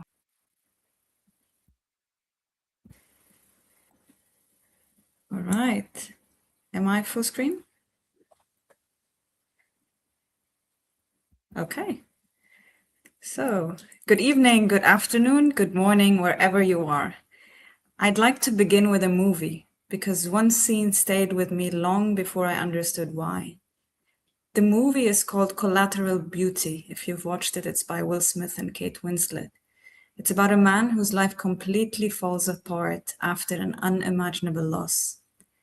At first, all he can see is darkness, but gradually, almost reluctantly, he begins to discover that even in the darkest seasons of life, there are unexpected gifts. Not gifts that erase the pain. Not everything happens for a reason. Something much quieter, something almost invisible. The movie calls it collateral beauty, the beauty that quietly exists alongside pain. The beauty we usually don't notice until much later. When I first watched it, I didn't really understand it. I thought beauty came after suffering. I thought life worked like a checklist. Study, work hard, build a career, fall in love, get married, have children, grow together, live happily ever after. Simple, predictable, linear. Isn't this what they told us? And I was very good at linear. I loved plans, strategies, roadmaps, career ladders. If there was a problem, I believed it could be solved. If there was uncertainty, I believed I could work harder. If there was fear, I believed I could outthink it. I spent more than 20 years helping organizations transform. I loved connecting dots, building ecosystems, helping people imagine possibilities they couldn't yet see. People would often describe me as resilient, strong, creative, positive, and for a long time, I believed that was my identity. The strong one, the capable one, the one who always figured things out, the one people leaned on, the one who had the answers. Until one day, life asked me a question I didn't know how to answer. You know, life has a fascinating way of introducing itself. It doesn't send you an email, it doesn't schedule a meeting. It certainly doesn't ask whether now is convenient. It simply arrives, quietly, unexpectedly. And suddenly, the life you thought you knew is no longer the life you're living. For me, it happened during a season when I should have been celebrating. I should have been celebrating my second newborn baby. I had a 3-year-old who believed I could fix absolutely everything. I was giving birth. I was breastfeeding. I wasn't sleeping though. I was trying to keep tiny humans alive while quietly realizing that the life I had built was disappearing beneath my feet. People often ask me, what is the hardest part? Was it the divorce? Was it becoming a single mother? Was it postpartum? Was it building a business? Was it returning to corporate all at the same time? Those things weren't difficult. But they were difficult, but they weren't the hardest part. The hardest part was grieving a future that no longer existed. Because grief isn't only about losing people. Sometimes we grieve ideas. I wasn't only grieving a marriage, I was grieving the story I had written in my head. I was grieving the love story I believed I was living. I was grieving the image of the family I imagined my children would grow up in.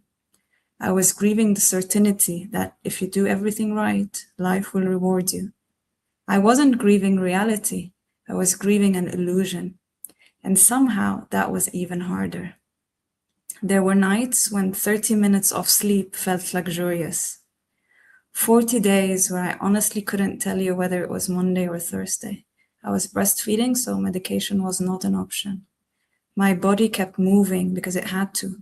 My heart, not so much. And yet every morning, 2 tiny people looked at me with complete trust. They didn't care whether I had slept. They didn't care whether I had cried my heart out the night before.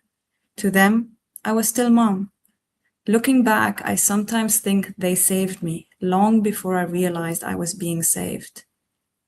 Children have a remarkable way of bringing us back into the present. Adults live in yesterday or tomorrow. Children live in the now. Mom, look at this. Mom, come play. Mom, watch me. They don't ask us to fix the future. They invite us back into this moment.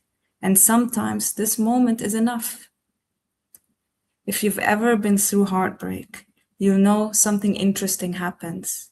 Everyone wants to help, and everyone has advice. You'll be fine. Stay strong. Everything happens for a reason. Lovely intention, terrible timing. Because when you're in survival mode, you don't need philosophy. You need oxygen. You need someone to sit beside you without trying to solve you. You need permission not to have answers.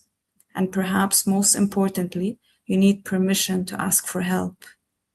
Now, this was difficult for me because I had built my entire identity around being the helper, not the one being helped. I was the one people called. I was the one who organized, fixed, led, supported, held everything together. Asking for help felt like failure, except it wasn't. It was the beginning of healing. One friend who'd say, I've got the kids. One conversation with a stranger. One hug that didn't require me to explain anything. One phone call, one neighbor, one family member, one colleague. Slowly, I realized something. Strength is not independence. Strength is allowing yourself to be loved. Strength is soft. That lesson changed me. Then one day, a question appeared to me. What is this here to teach me? And with that prompt, everything changed. Not overnight, not magically. The pain didn't disappear. The grief didn't pack its bag and leave. But my attention shifted. Instead of searching for blame, I became curious. Curious about myself, curious about people, curious about healing. Curious about what happens to the body when the heart breaks and when the mind cannot comprehend. Curious about why some people are the way they are. That single question, what is this here to teach me, became the compass that would guide every decision I made afterwards. And although I didn't know it then, it was quietly introducing me to the collateral beauty hidden inside my darkest season so far. Curiosity didn't change everything. The single question, what is this here to teach me, became the beginning of an entirely different relationship with my pain. Instead of trying to escape it, I started studying it. I became slightly obsessed.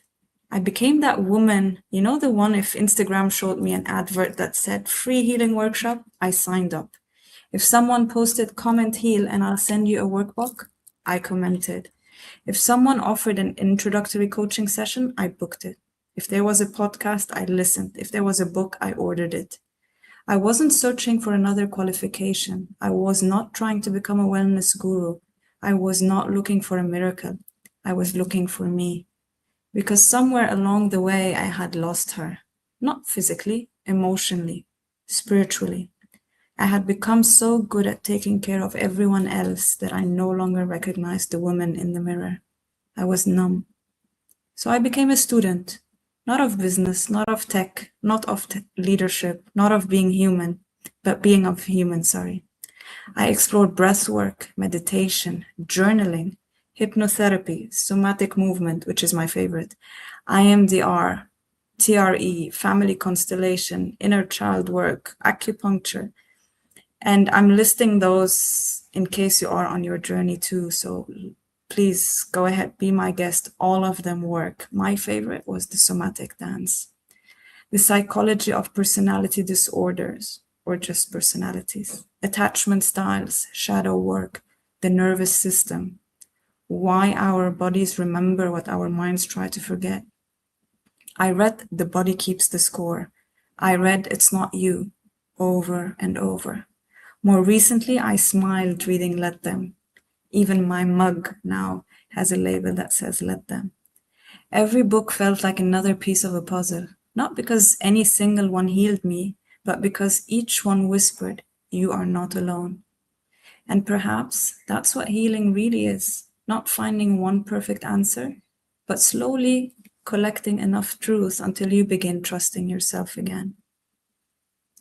One of the surprises was discovering that self-care wasn't what I thought it was. At the beginning, I did what many of us do. I bought skincare, not just skincare, every Korean skincare product you can imagine. If there was a serum, I had it. If there was a face mask, I owned 3. I convinced myself that if my skin glowed, perhaps my life would too. It turns out self-care is not skincare. Don't get me wrong, I still have a good moisturizer, but healing doesn't happen in a shopping basket.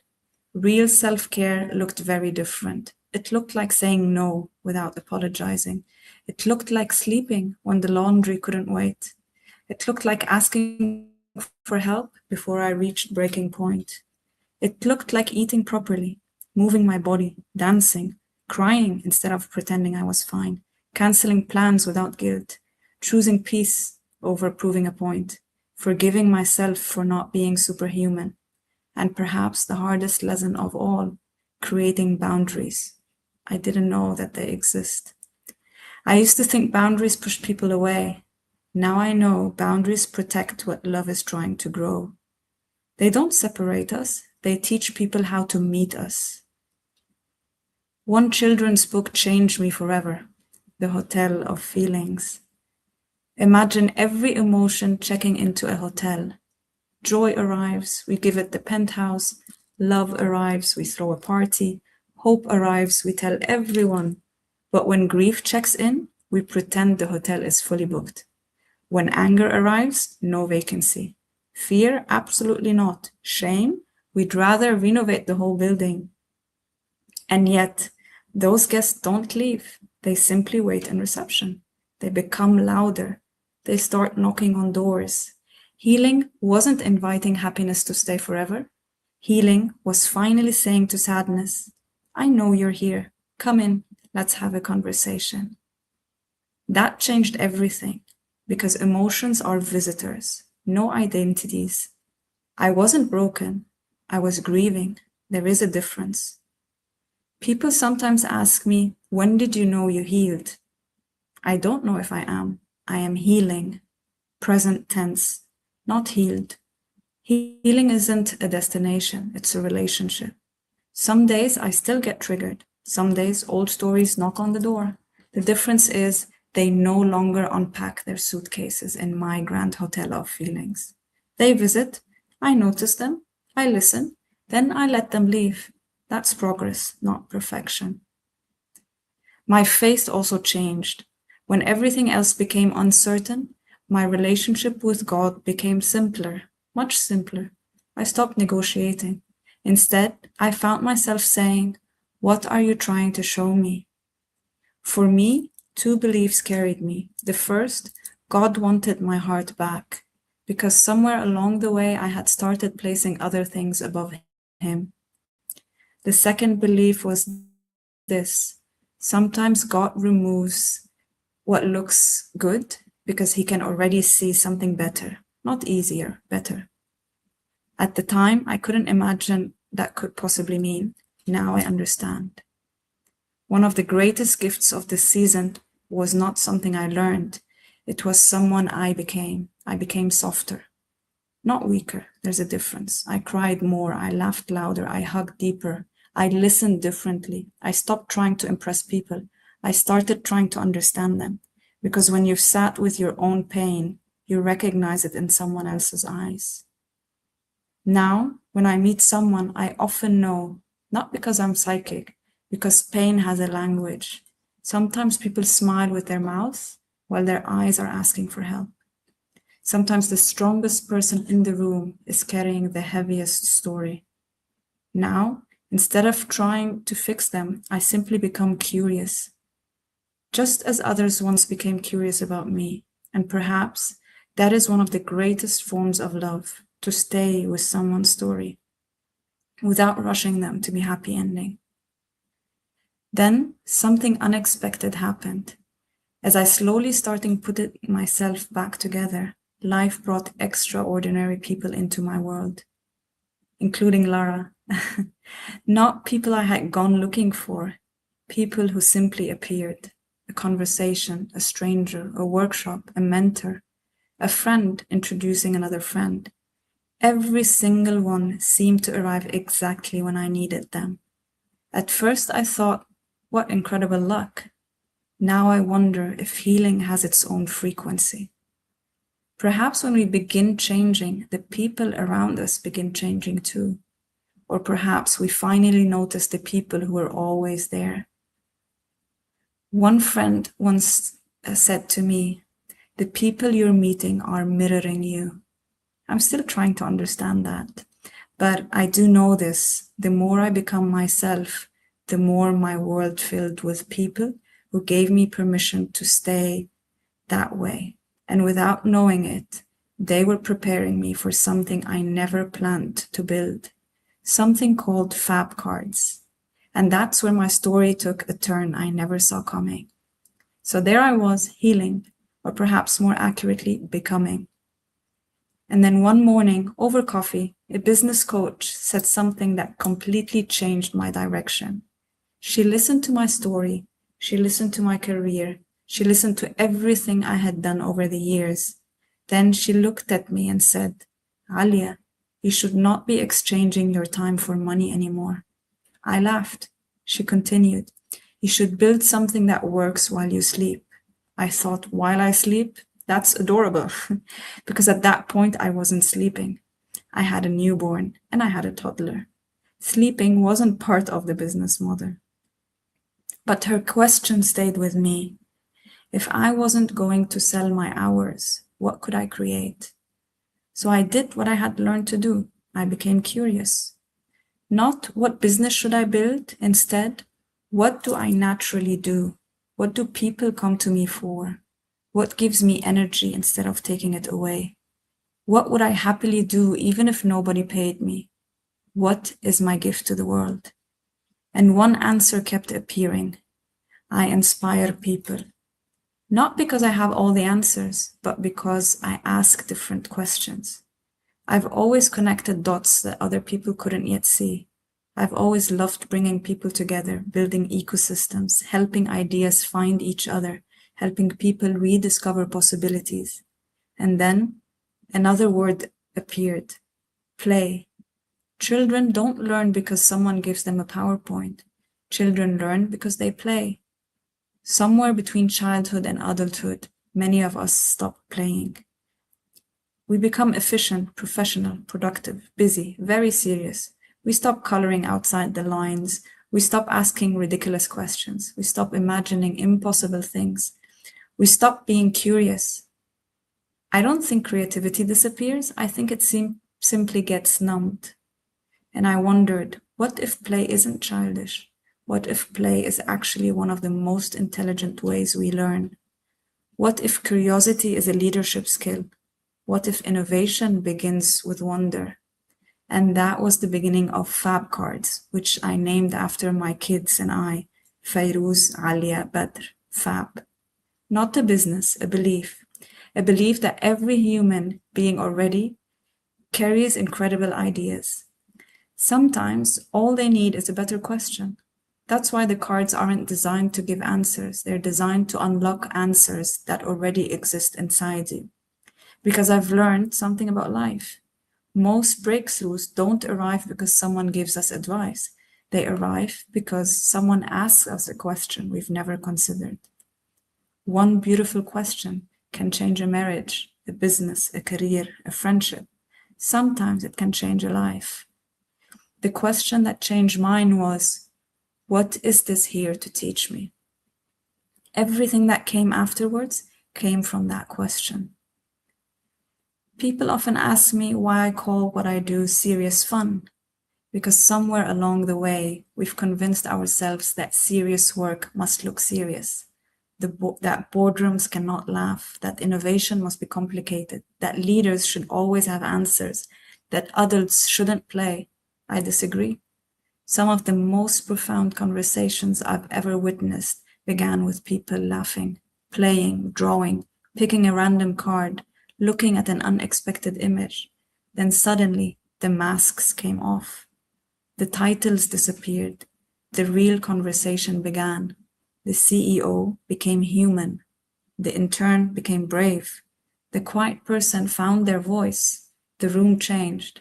Because play does not make conversation less meaningful. It makes people feel safe enough to be honest. And honesty changes everything. People sometimes tell me, you reinvented yourself. I smile because I don't think I did. I think I remembered myself. The curious little girl was always there. The playful one, the creative one, the one who wasn't afraid to ask why or what if. Healing was not becoming someone new. Healing was removing everything that wasn't really me. The fear, the people-pleasing, the perfectionism, the belief that my value depended on how much I could carry. Healing became an undoing. And underneath all that, I met myself, perhaps for the very first time. One of the most beautiful gifts of this journey has been people. I have met extraordinary humans, people who entered my life for one conversation and somehow changed my direction. Some stayed, some reappeared, some disappeared. Some arrived just long enough to remind me who I was. I learned to say yes. Yes to coffee, yes to workshop, yes to strangers becoming friends, yes to corridor catch-up, yes to conversation that lasted 3 hours, yes to communities, yes to walks, yes to opportunities I would previously have overthought. Life became less about controlling and more about being and noticing. I became open to signs, to coincidence, to moments that quietly whispered, keep walking. Sometimes the universe speaks very softly. We just have to become quiet enough to hear it.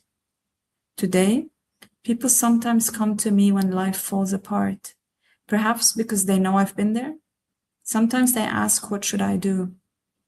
I don't usually give advice anymore. Instead, I become their curator, their connector. I say, try this book, meet this person, listen to this podcast, come to this workshop. Here's a breathing exercise. Here's someone who helped me. Because healing shouldn't be lonely. None of us should have to search the internet at 2 a.m. wondering if we're broken. If I can shorten someone else's path by even one step, then perhaps that's one of the reasons I walked mine. Earlier, I mentioned the movie Collateral Beauty. I finally understand it now. Collateral beauty isn't the absence of pain. It doesn't arrive after the storm. It quietly grows inside it. The divorce was not beautiful. The sleepless night weren't beautiful. The grief was not beautiful. The uncertainty wasn't beautiful. But alongside them grew compassion, faith, boundaries, friendship, love, curiosity, purpose, play, presence, fab cards, and most importantly, me. Not the version I had carefully constructed over 4 decades, the one that had always been waiting underneath. People sometimes ask, if you could go back, would you change it? That question used to offend me. Now it humbles me, because the honest answer is no, I wouldn't. I would never wish that pain on anyone, but I also can't deny what it gave me. It made me humbler, kinder, more generous, more present, less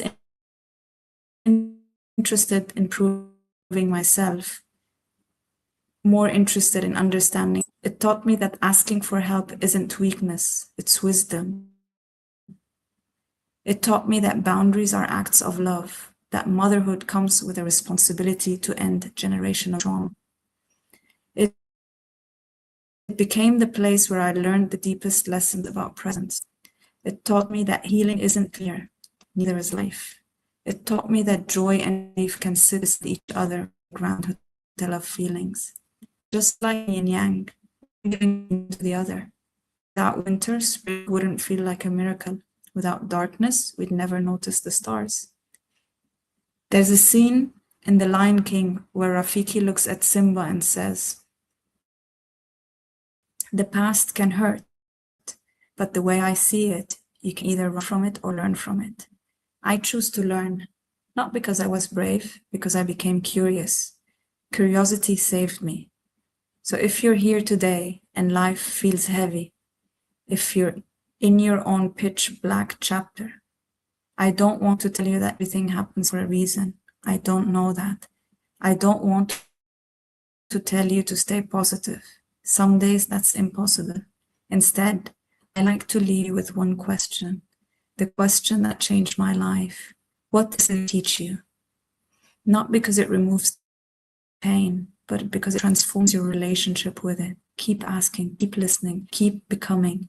And when you can't see the whole path, look for the golden thread in the pitch dark. One friend, one conversation, one prayer, one workshop, one walk, one page,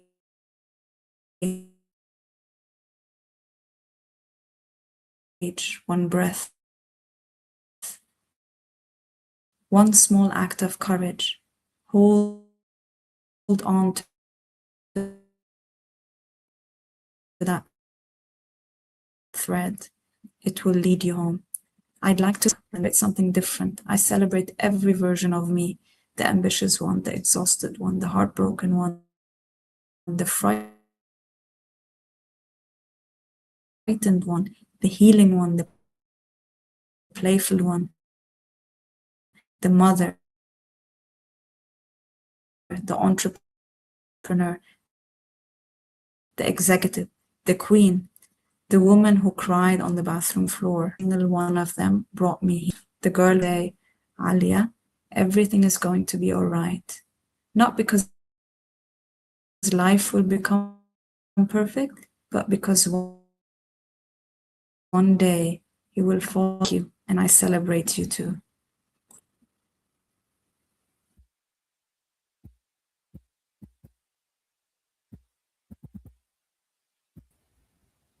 Hello. Wow. Wow. It kind of froze at the very, very end, but oh Okay. my gosh. Amazing. Thank you for sharing that. I took so many notes. I want to know so much about you.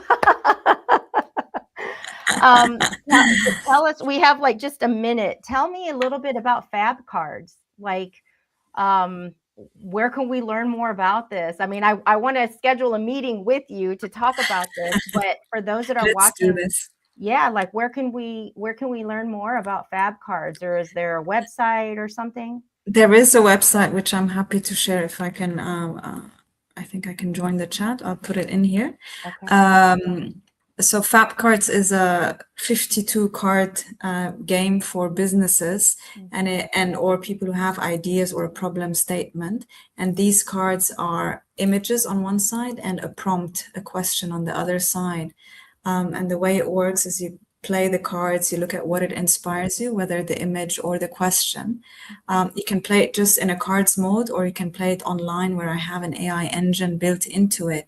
And then it creates live your idea. So if you're thinking of creating a mobile app or a website or a speech for your event, it will create it live. So you're playing 15 minutes, 30 minutes, whatever you choose, and it's actually creating and helping you imagine more. Wow, that is just amazing. Like I don't know. I wrote down so many things, and I know that we have to like move on, but I just want to thank you for this time. And I have your email now. So is it okay if I reach out and we just Absolutely. connect? Yes, please do. And thank you for offering this platform for all of us to hear. And I Yes. can't wait to hear Lara next. Yes. Thank you so much. It was great to meet you, and I appreciate you sharing, and I will be in touch. Thank you. Thank you, Thank Elena. Bye. Bye-bye. Wow, that was amazing. Just the message that she was sharing, and oh my gosh, so much that I want to dive into. But we are going to move on to Laura Khoury, and I want to make sure I'm getting that right. She is also joining us from Dubai. She is an award-winning organizational trust strategist, keynote speaker, and transformation advisor, helping leadership teams close the gap between organizational performance and human experience. She helps organizations navigate transformation, improve stakeholder trust, strengthen customer and employee experience, and align leadership behavior with measurable business outcomes across multinational corporations, government-linked entities, startups, and PE-backed businesses. And I'm gonna let her come on and get to what she's talking about so that we can spend more time. Here we go, Laura. Hello. Hello. How are you? I am, do you know what? I am slightly sleep deprived, so I can't imagine how you must be feeling. I stayed up to watch the game, Okay. which for you guys in the US was at a regular hour. For us in Dubai, they were very early in the morning. So, how are you, Elena? Still going. We're on probably hour 14, I'm thinking, somewhere around there. And it's just been beautiful. At around midnight for an hour, one of my guests wanted to interview me for a little bit, so that was kind of a different take. So I answered questions, and then oh my gosh, Aliyah that you just had on here, or Alia, amazing, her message. I can't wait to connect with her and learn more about her, so thank you for that. It's absolutely my pleasure. She is one of the first people I told, because I know how amazing she is. And I have experienced Fab Cards, and I know how amazing they are. Yeah. Because what happens is you look at the picture, you look at the prompt, we might look at the same picture, but depending on our backgrounds, what we've been through, our experiences, our culture, our personalities, all of that, we will see completely different things. And the insight that we gain is beyond anything. I actually used her Fab Cards, and I promise I'm not plugging her because you guys already did that, but I used her Fab Cards during a podcast recording that I did with another friend of ours a couple of days ago. And the podcast was about the untold cues, the hidden motivations that even we may not have been fully aware of that got us to where we are today.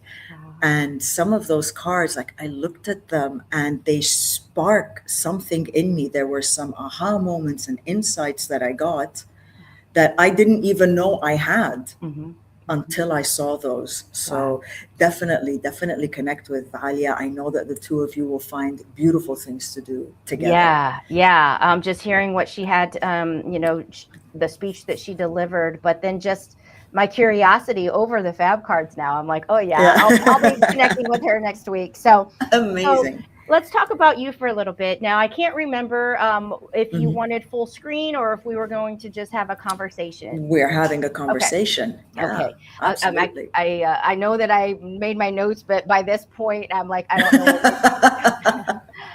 I don't blame you. Yeah. So, one of the questions that I have started asking just about everyone that has joined us, being that this is creating our circle of hope, is what does hope mean to you? I was thinking about that. I have been thinking about that for a few days, ever since I knew that we were going to be having this conversation.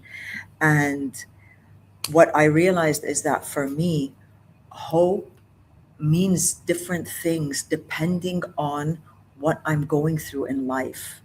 So there are times when hope was what I needed to get through what I was going through when I was so low that I had nothing else except hope and faith. Yes.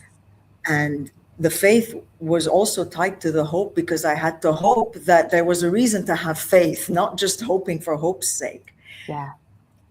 Today, though, because I've come out of yet another dip, hope is lighter. It's not something that I need to get me through anything. It is, however, something that still sits in my heart that just blows little puffs of air, to fill my heart every so often, just to keep me afloat. Yeah. Right? So it's a little lighter than it otherwise is sometimes. There's a poem. One of my favorite poets is Emily Dickinson. Actually, not one. She is my favorite poet, bar none, because her poems are very short and they're in plain English. And one of her poems is about hope. And it starts out, hope is the thing with feathers that perches in the soul and sings the song without the words and never stops at all. Wow. And it goes on for another couple of paragraphs or stanzas. And I have that playing in me because for me, it's very true. It's a little Yes. small thing. I Chirps. I when hearing you, it makes me think, like, when you say it can mean different things at different times, like when you're in that place of disparity and it feels like so dark, hope is like the one thing to grasp to keep you hanging on. And from another side, it can feel light, it can feel like joy, it can feel like, a little bounce in your step. So it really is dependent, like you said, on just kind of where you are in your life at the time. Yeah. Yeah. And you just reminded me of something. There are times when I'm going through, and I'm sure anyone who's listening, who's watching can relate to this as well. Sometimes we're going through a difficult time along with other people, right? We're not the only ones, whether it's we're going through a war, or there's someone in our family who's very, very ill, or whatever it might be. So we're going through together. And there are times when I am more positive. My outlook is more positive than everyone else's.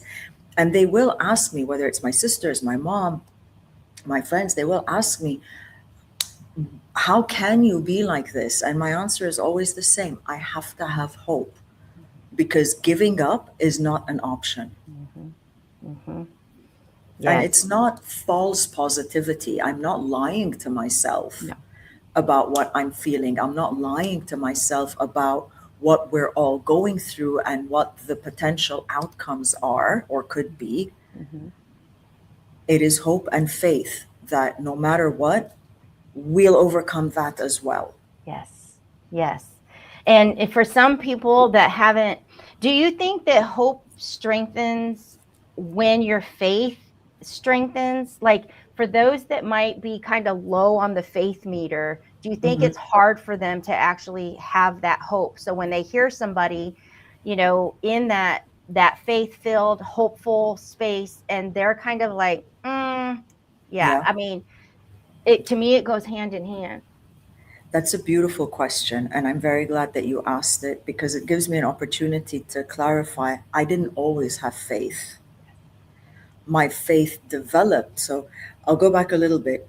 My sisters and I did not grow up in a particularly religious household. I think we went to church once throughout my entire childhood. The next time I entered a church, it was for someone's wedding in my early 20s. Okay. However, at one point in my life, I was super low and I had no hope. And I was alone. I had moved away from home to a different country for university. And that's what had made me so low, is I had no one and nothing that was familiar. The only thing I had was faith The only possibility was for me to redevelop, reignite, rediscover, whatever word we want to put in there, because otherwise I would not have gotten through that time in my life. And what I have discovered is that for me, at least, yeah, faith is very important to hope, because before I rediscovered my faith, I didn't have hope that Yeah. life was going to be any good Yeah. at all. Does that have to be the case for everyone, though? I don't know. Yeah. Maybe, because I know a few atheists, they don't seem to not have any hope, so it doesn't necessarily maybe have to go together.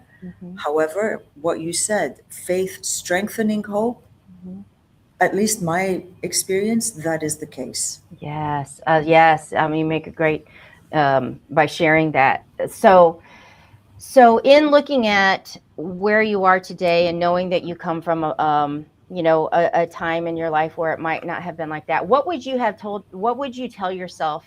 I don't want to say the younger self, because it could be just a year ago or 2 years ago. Like, what is some advice that you would have given yourself a while back to help get you to where you are today? And for somebody that's listening or watching that might be running low on that faith or hope meter, and if you were ever at that point in your life, how did you get to this side of being hopeful?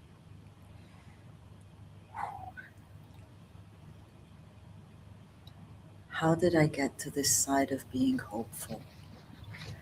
The truth is, I was so desperate. I needed something. And in that situation, I had nowhere else, nothing else. So I felt the lowest of the low. And I've been low again after that. The lows haven't been as low when I've had faith. And some of the lows have been repeats of the low that I had. So what happened when I was away for university, and this is going back almost 30 years, Okay. I became clinically depressed. Okay. I had nothing, and I spent my days sleeping. I would wake up a few minutes. I was very lucky. I lived just a couple minutes walk from the building where my classes were. So I would wake up a few minutes before class. I would stay in university for as long as possible to be around people so that I wouldn't have to think. The weekends were the worst. Wow. I spent them sleeping. I just would not wake up. And so, when I say I would not wake up, I would wake up and then I would put myself back to sleep because I did not want to be awake. Yeah. And falling into that depression has happened to me a few times in the last 30 years. That was my first bout, my first battle with it. Every time I've depressed again has never been as low or as heavy or as dark as that first time, because I've had the faith.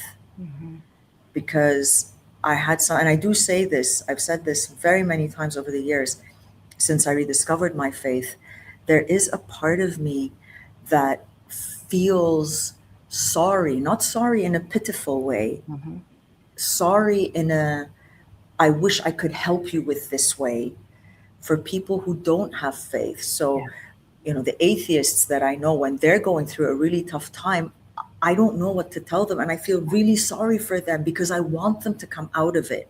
Yes. And I know what it's like to struggle with, how can I believe in something that isn't there? How can I believe in something that has no proof? But that's what faith is.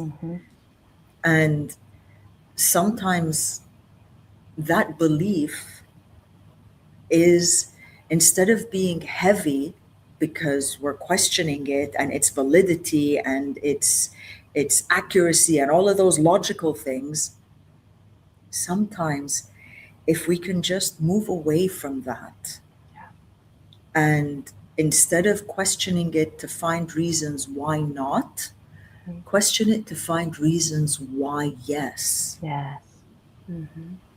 And we will find them. I mean, if we just look around at the sunrise, right? Yeah. There is absolutely no reason, there is no logical reason whatsoever that we should be on this floating ball in the middle of this chasm of darkness and have a star so many light years away that it just you where even Albert Einstein said it when he was talking about that. It's very famous, this line of his, but nobody really knows what he was talking about.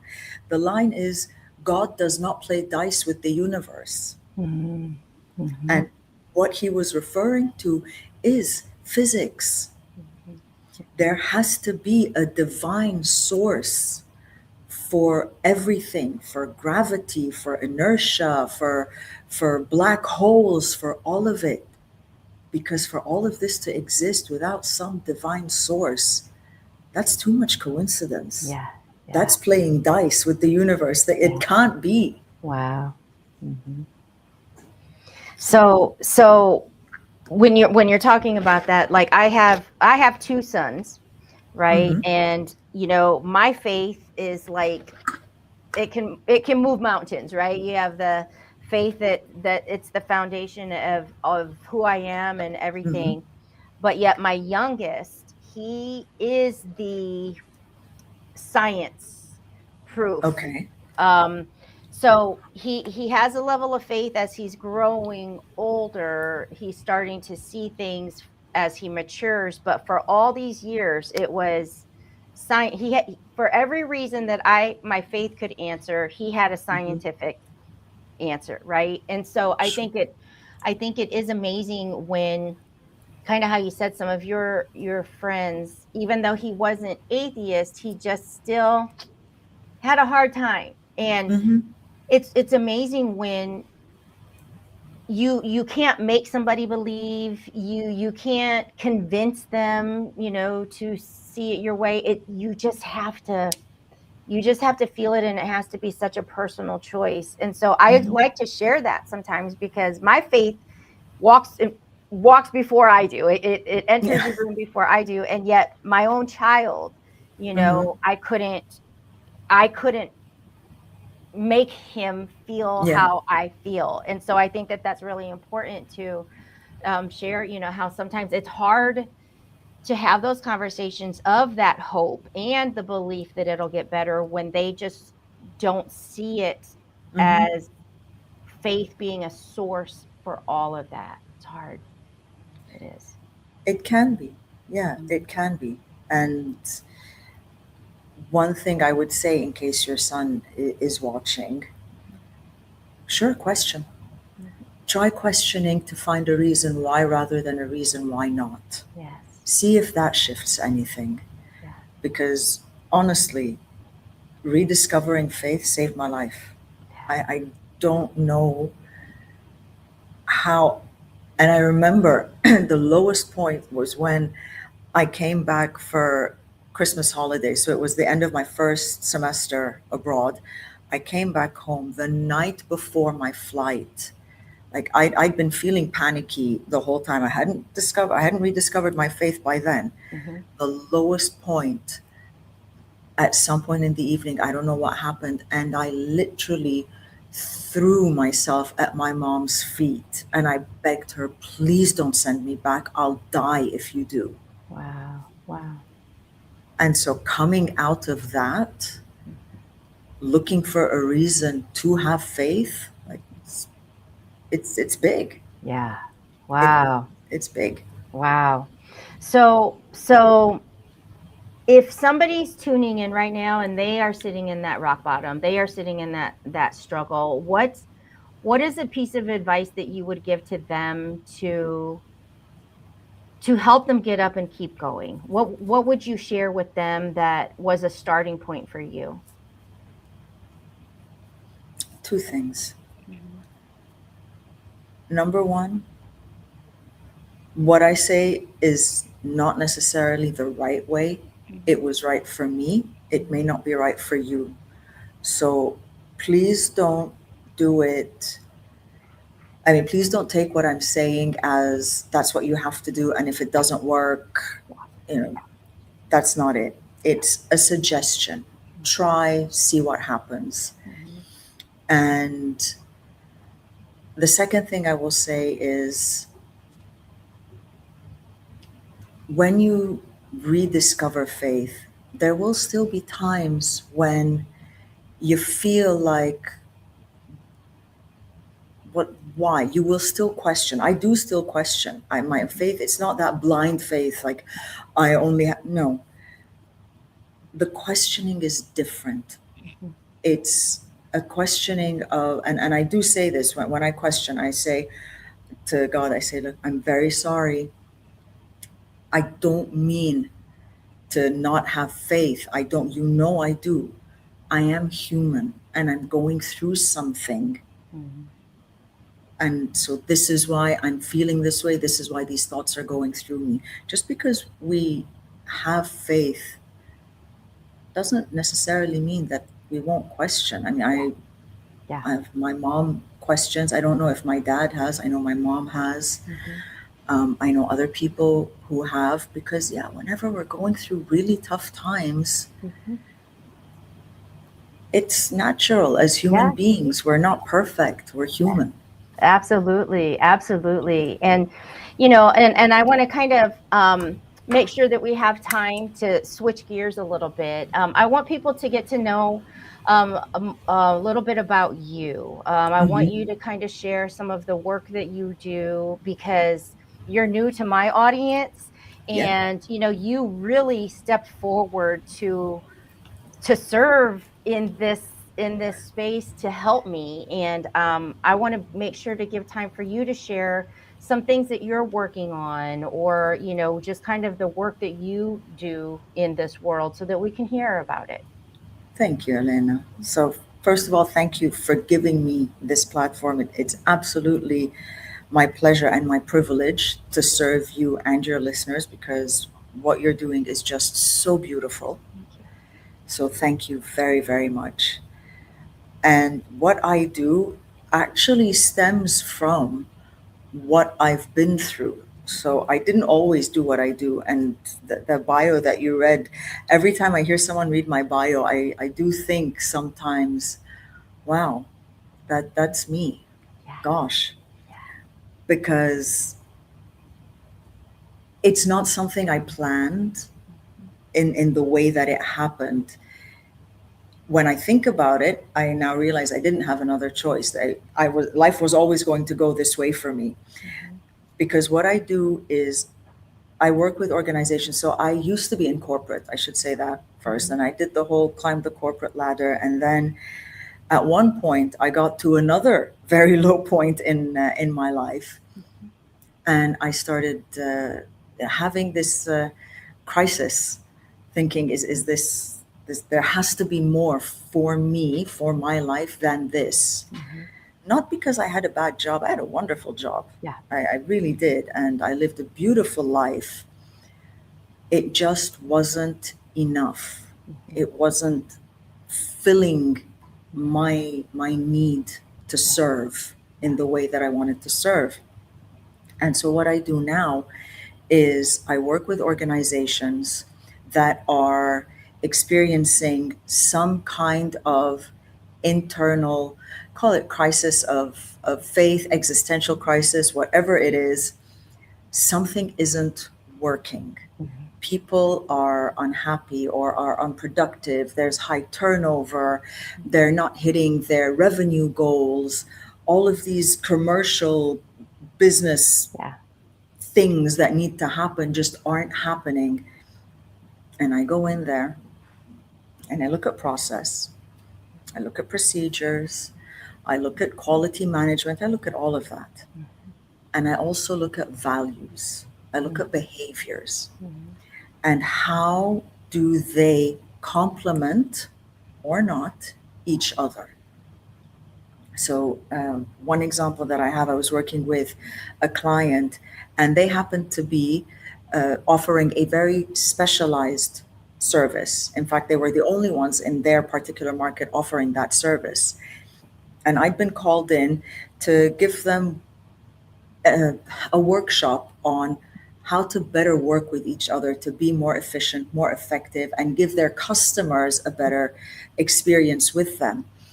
And as I'm going through this workshop, one of the attendees, and these were people from different departments, different hierarchies within the organization, this gentleman comes up to me and he says, I have to be honest with you.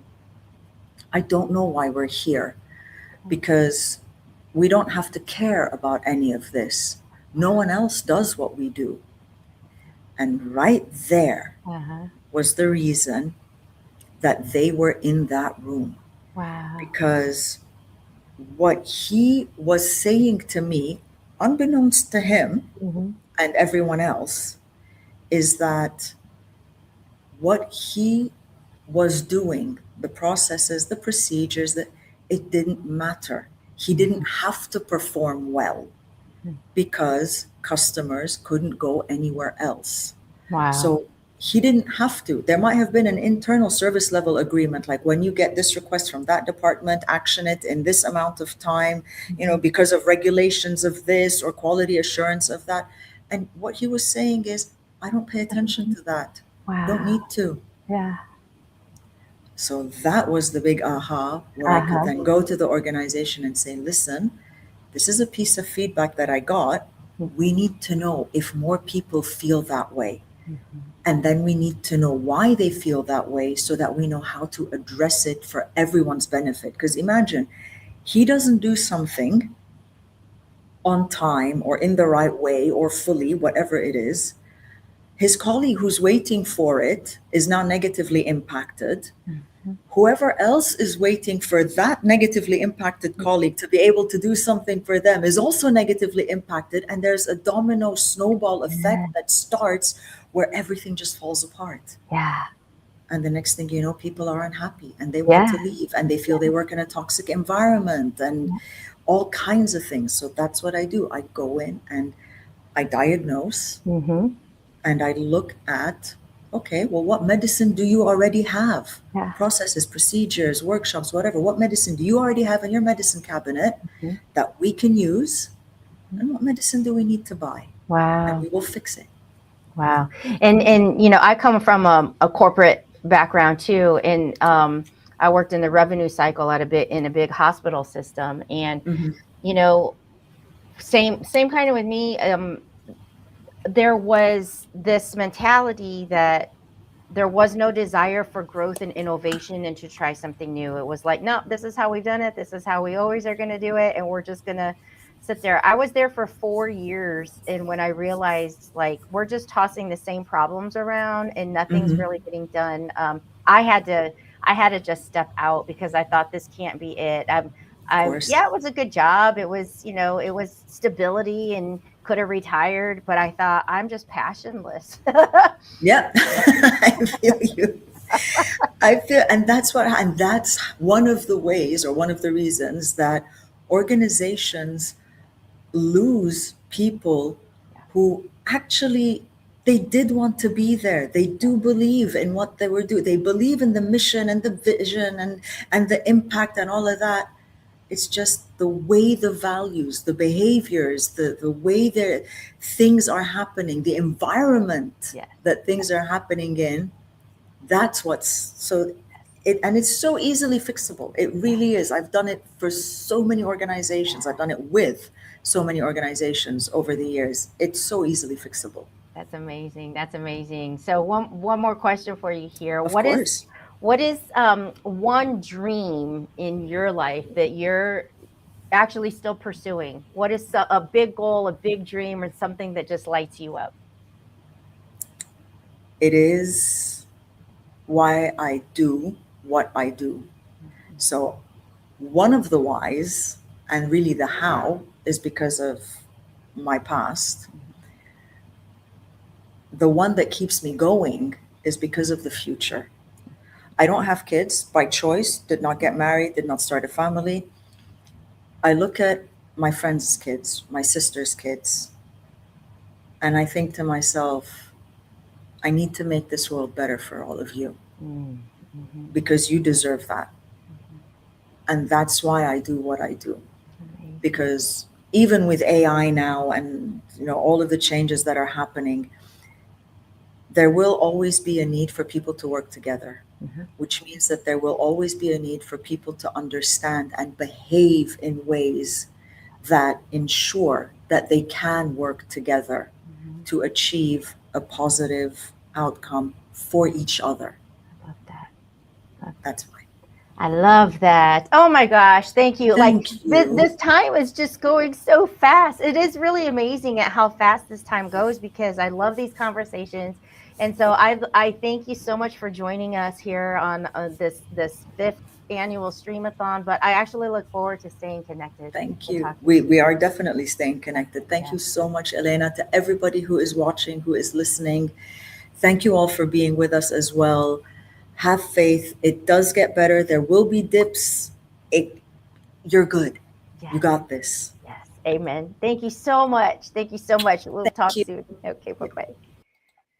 Oh my goodness, guys. This is just like beautiful. Like, this is the segment where we talked about like the whole world is joining us, a world of hope. So we are moving into our next guest, and I'm going to probably screw up her last name too, but this whole realm is like people that I'm meeting for the first time as we are joining here. So I'm going to bring on Natasha Bazilevich, and she can correct me if I have that wrong, but she's a public speaking coach and communication trainer, founder and president of Change View Academy. She helps professionals communicate with confidence, clarity, and their own authentic style. So whether they're overcoming a fear of public speaking, presenting to international clients, or finding their voice as a leader. With 20 plus years of training and coaching experience across 23 plus countries, Natasha has worked with hundreds of clients, from corporate and government teams in the US to educational institutions in Asia and corporate clients across Europe. Participants consistently describe her sessions as practical and immediately applicable, with 3 hours feeling like 30 minutes. And I want to bring her on right away, so we've got more time to talk. So welcome, and Natasha, hello. Hi, Elena. So great to be here. Yes. It's an honor. Oh, thank you so much for being here. So tell people who you are, where you're joining us from. And I'd love to share, like, this is our first time of actually like communicating like face to face. So yeah, well, first of all, I'm joining from Ukraine. I'm in Kiev, Ukraine. I just moved back. I'm a Ukrainian, but I lived in the US for 4.5 years. And then I lived in New York for the last 3 years. So I moved back basically 2 weeks ago. Oh my goodness. And just settling back in. Yeah. So yes, wow. It's been a roller coaster. Yeah. And a lot of different things happening. But yes, you basically covered about me, who I am, a public speaking coach, a communications trainer, and I love helping people with finding their voice. My main mission, my main idea is that everyone speaks differently. We all have our own speaking energies, or basically speaking styles. And I believe that people need to find that style and to embrace it, because, a lot of people really think that they need to speak like someone else because like that one is a great speaker, or that one. But no, you are. Yeah. Everyone has that message, and you are showing it wonderfully with this speakathon or streamathon. Yes. And well, thank you, so much. But I believe that 100% that when people tap into their natural essence of letting who they are come through, you light up, like everybody when they hit that sweet spot, it just you can feel it. So number one, tell us what took you back to Ukraine? Well, there were several different things happening, and it's been really, and like I said, an emotional roller coaster in the last several months. So basically, I lost my mom in March, and before that, I lost my relationship and was going through the breakup period. Then I'm losing my mom, and my brother has a disability, so he was by himself here in Ukraine. I mean, not exactly by himself. He had a daughter, but she's a grown up, and so I needed to come home, come here, but I couldn't. So I was like I was stuck in the United States. I couldn't really travel easily. And then I lost my job, like my work authorization that I was my job was still there. I could still, they wanted me there. It was really like a wonderful team, but I couldn't work without getting my new work authorization card in the US. So I had to wait, and like with the new rules now, while you're waiting, you cannot legally work. So I could still stay because it was, my status was still okay. I could be in the US, but I didn't want to just yeah. So I lost one big stream of income. So I decided, no, this is actually time. I'm going to go to Ukraine. And so like with a lot of losses. So basically I lost my home there because I had to leave rapidly. Like it was very sudden, and I lost, not that I lost my friends, but it was just, just a lot of painful goodbyes. Yes, a during lot that of period of change, time. like very sudden. I mean, that's like a moment of impact, that just, especially if you weren't preparing for it or expecting it to be that sudden. Yes. So how are you adapting? Well, I'm adapting better than I thought. Okay. Because, well, it was a little bit, how to say, I didn't know what to expect exactly. I kind of knew, this is the war zone, basically. I'm in the war zone right now. And if we were talking just yesterday, in like a few hours before, you could have heard some explosions and you would have heard air raids, because they're here almost every day. And I woke up in the middle of the night yesterday and then 3 days before that, because the ballistic missiles were flying right in here. And just like a couple blocks away from here, we had a ballistic missile hit the ground in between the buildings. Wow. The kids were crying, my friends' kids. They were running into their parents' beds. And so, I mean, it's crazy what's happening. It's surreal. So when I came in here, I met with my friends. They met me at the train station, and it was a wonderful reunion. And it's interesting. My friend even wrote on social media, she said, it was surreal how our first conversations were about, okay, what apps to use to know what is coming, to know when the air raid is, what is safe, what to know, what sounds, how does it sound, how to differentiate the sound between a drone and a ballistic missile and a Shahed and this and that.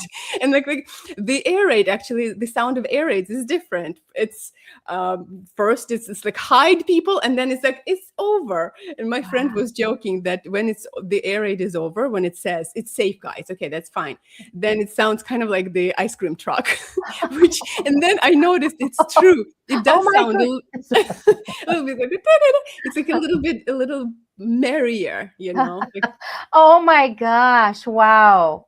Thank you for sharing that. Just simply for education, for us to just kind of know a little bit. So let's come into the topic of hope.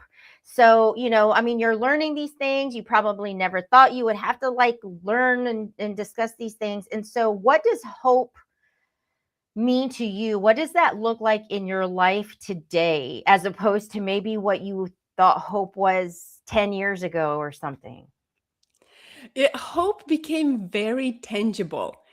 It became very real, because even before coming here, I know hope was everywhere, because when something is happening in our life, hope is a natural response of every person, because when we're losing something, even someone, there is hope. When I lost the relationship, there was hope that we will still be friends. When I lost my mom, there is hope that I will see her in heaven. I know I will. When I lost this job, there was hope that I will find another job, or I will find another income stream, or I will, I will be provided. So there is always hope. But then when you come here, actually in Ukraine, it's interesting that hope is everywhere. People they sleep this weird night when you can be woken up, by the explosions above your head. And you you brace yourself. So you're thinking, okay, not me, not us, because you can hear it coming, but you don't know which building will be hit. So, and it's like you hope to still wake up alive, but then you wake up, then you go around your life, and people laugh, people have smiles on their faces, people live their life, because you can't put away hope. Hope is too real. You continue hoping that, okay, there will be victory, there will be peace. Then you continue hoping that the kids will have the joys of just normal life. And so then it becomes this real tangible thing that you are waiting for and that you're holding on to. Because without hope, I think that would be a despair and too much darkness. I can't imagine, because I see hope on people's faces every day now when I go outside, because people continue living their lives, celebrating birthdays, opening businesses. People open businesses. I came here 4 years later and I can see so many new restaurants, so many new cafes. Well, some old ones closed, but new ones got open. And like life goes on. That is hope in its best form, is because people don't just despair, they don't just stop living and, okay, let's go fight, we are in the war zone. No, people continue living their life. So do you think, that hope, that state that is there, do you think at some point when morning comes and you're awake and you have that other opportunity, does the gratefulness kind of step in and you choose to see the blessings, see what you're grateful for? And it, it has to change perspective, like your perspective on things. Absolutely. Hope to gratefulness to the blessing, and then the cycle repeat, Yes, absolutely. And that's the main point, is the gratefulness is becoming tangible too, because you can be grateful for little things, like before.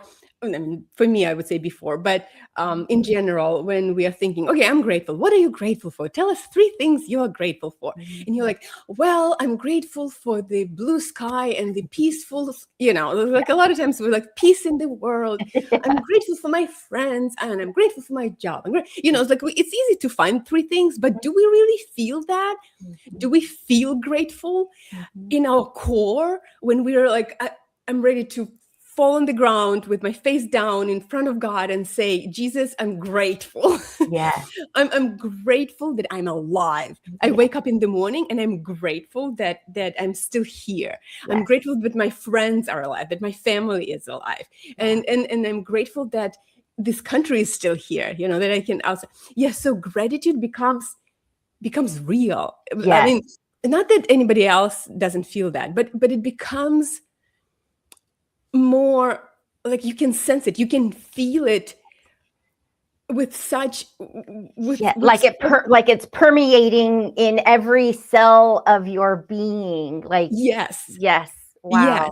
And you want to weep with gratitude, not with some kind of negative feeling, but you want to weep and cry with gratitude of how amazing it is that actually we're alive and we can continue having wonderful blessings and celebrate, not just being alive and survive. It's not just surviving, it's actually thriving. There are ways to thrive. Oh my gosh, that is beautiful. Like, honestly, that is beautiful, because you are bringing forward like a really important thing. Like when you wake up and you have that journal and it's write 3 things that you're grateful for, and it's just so easy to be in the routine. It becomes just almost like you're numb to it, but you do it because it's the thing that's supposed to make you happy throughout the day, right? But you're not literally living and breathing the gratitude that probably everyone can feel off of each other, which has to be amazing.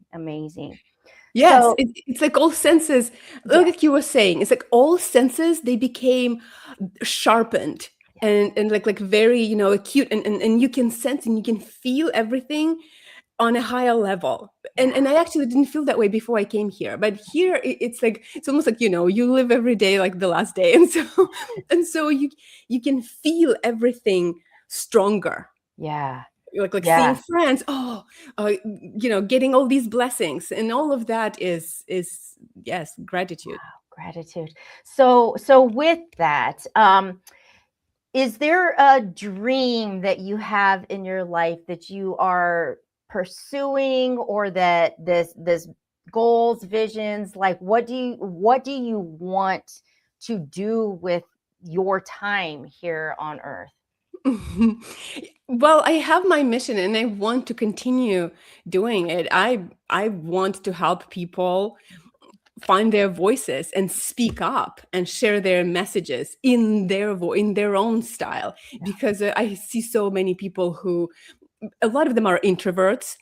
A lot of them feel like they're maybe timid or shy, and their voice is not strong enough, or their style is not to speak. And so it hurts me so much to see them silence their own opinions because they think that they're not smart enough, or maybe someone already said that. And so they're just being silent, and they're not sharing their opinions in boardrooms or in meetings, or their messages on stages, or even just online.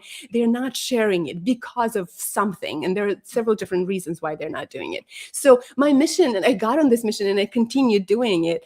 And my dream, maybe one of my big dreams, is continue traveling, because that was one of the hard things when I was in the US, and I was kind of stuck for 4.5 years. I couldn't travel. Before, when I lived in Ukraine, I was somewhere else every year, several times a year. I could travel to a different country. So that's why now I want to travel again, just go around the world, come back to the US because I have so many friends there, be here, go to Europe, to Asia again, and then see all my friends, see my clients, and do the work that I do. And that is, that's my vision, and that's my dream. Yes, I love it. So how does it feel then when you're able to see someone that came to you very introverted, kind of timid, maybe that self-doubt, and then you're able to see them like flourish and probably turn into this person that they didn't even know was like packed in there? How does that make you feel?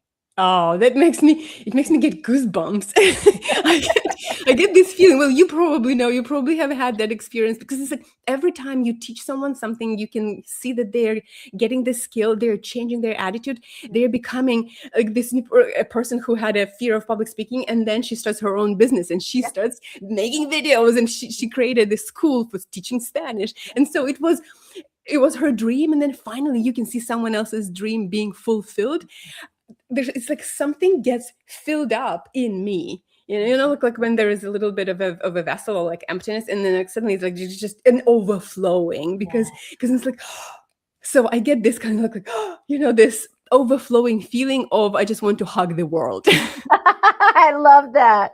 Oh, just wanting to hug the world. I mean, because you are changing, like, not only that person's life, but the legacy, if they have children, if they, move on, like, you are literally helping change the trajectory of that human being's life by helping them tap into that part of themselves. What a gift. How do people get started with you? Like, if somebody's catching this, because this is going to be streamed, like, it'll play. So if somebody's catching this next week, in 2 weeks, and they're like, oh my gosh, I love her energy, and I think maybe she's the one that can help me. Like, how do people start that process with you? Or they can connect with me on social media and just contact me, DM me, and let me know. And I'm always happy to help anybody who has any issues with public speaking, with presentation skills, or even just this fear. Yes, I'm Natasha Bazilic on Facebook, and also I have my own website. Love it. NatashaBazilic.com. Oh, I absolutely love it. What is a message that you could leave for somebody that is feeling really low on hope right now?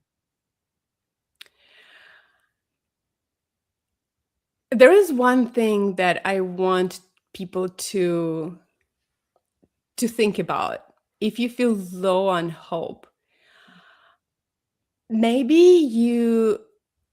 you're holding on to something you're trying to control something and trying to control your life, because I saw that my life started changing when I let go of control, when I surrendered my control. And when hope became hope and not controlling my plan, not getting what I want, but really, okay, I want this, and then I'm just gonna let it go. And in my case, because I'm a believer, so I said, well, God, you lead the way, you do what is best for me. And then this hope became light and it became possible. Because before, it's like, this is what I want exactly, and if it's not that, then I'm gonna be desperate and I'm gonna be upset. And that's when it was really hard to hope. But when you let go, and there's a beautiful verse, and it's one of my favorite verses in the Bible. Don't be anxious about anything, but in every situation, with prayer and petition, present your requests to God. And then the peace that transcends all understanding will cover your mind and heart in Jesus Christ. And maybe I messed up a few words.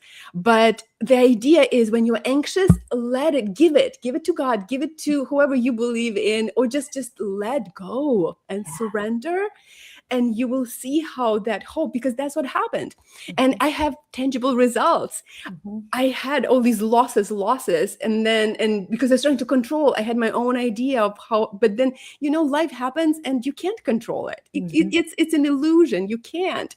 And then when I was able to surrender, when I saw, oh my goodness, I'm losing this and this and this. And what's happening? I don't know. All right. God, okay, I should go to Ukraine. Okay, I'll go back to the war zone. All right. And when I came here, there's so much peace in the midst of this war. Wow. In my heart, because he took care of things. I got a new job so fast because I just let go. And then the first attempt, I got a job, which is remote, which is wonderful, which is the way I wanted to do my business and do the job. I got an apartment so fast. My friends were like, what? You already got one? So it's like things, I lost my home. I found my home. I lost a job. I found a job.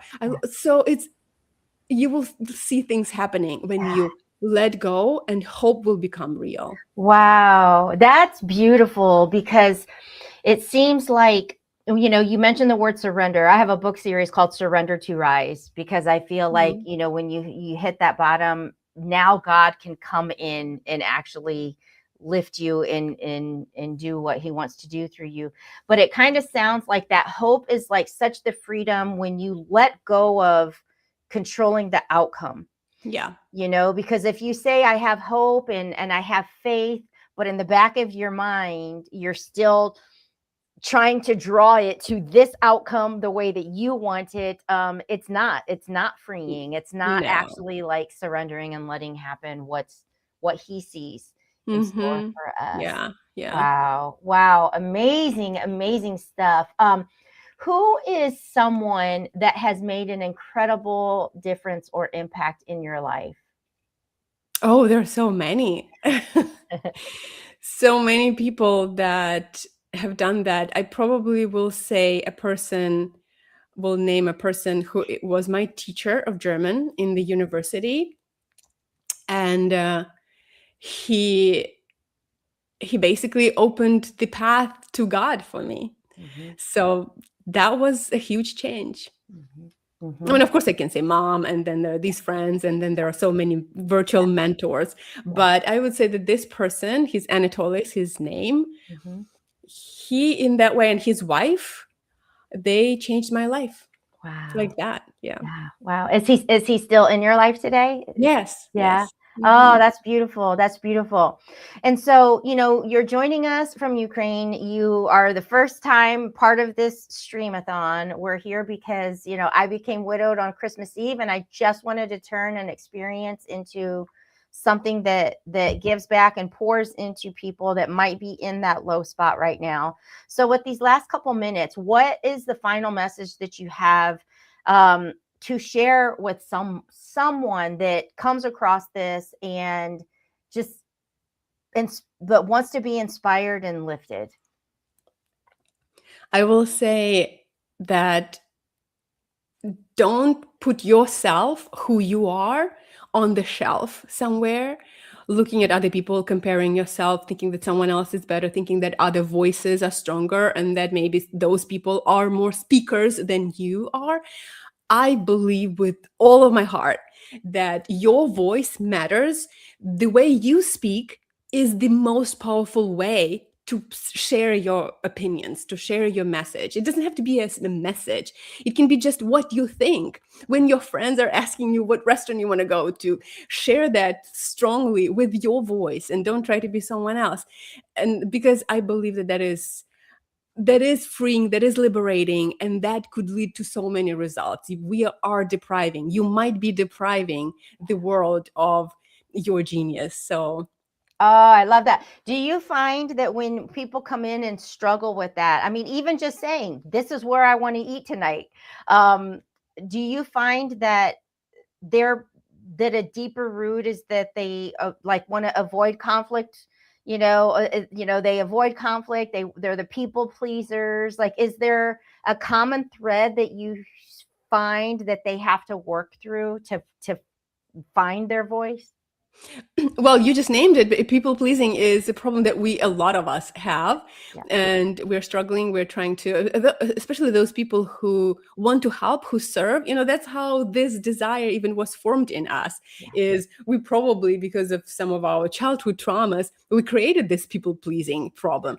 And there are positive sides of it, but then there are negative sides. And yes, when people are trying to compare themselves with others, and when they don't believe that their voice matters, that becomes a problem. Mm-hmm. They think that they need to be like someone else. So that's what I see this thread.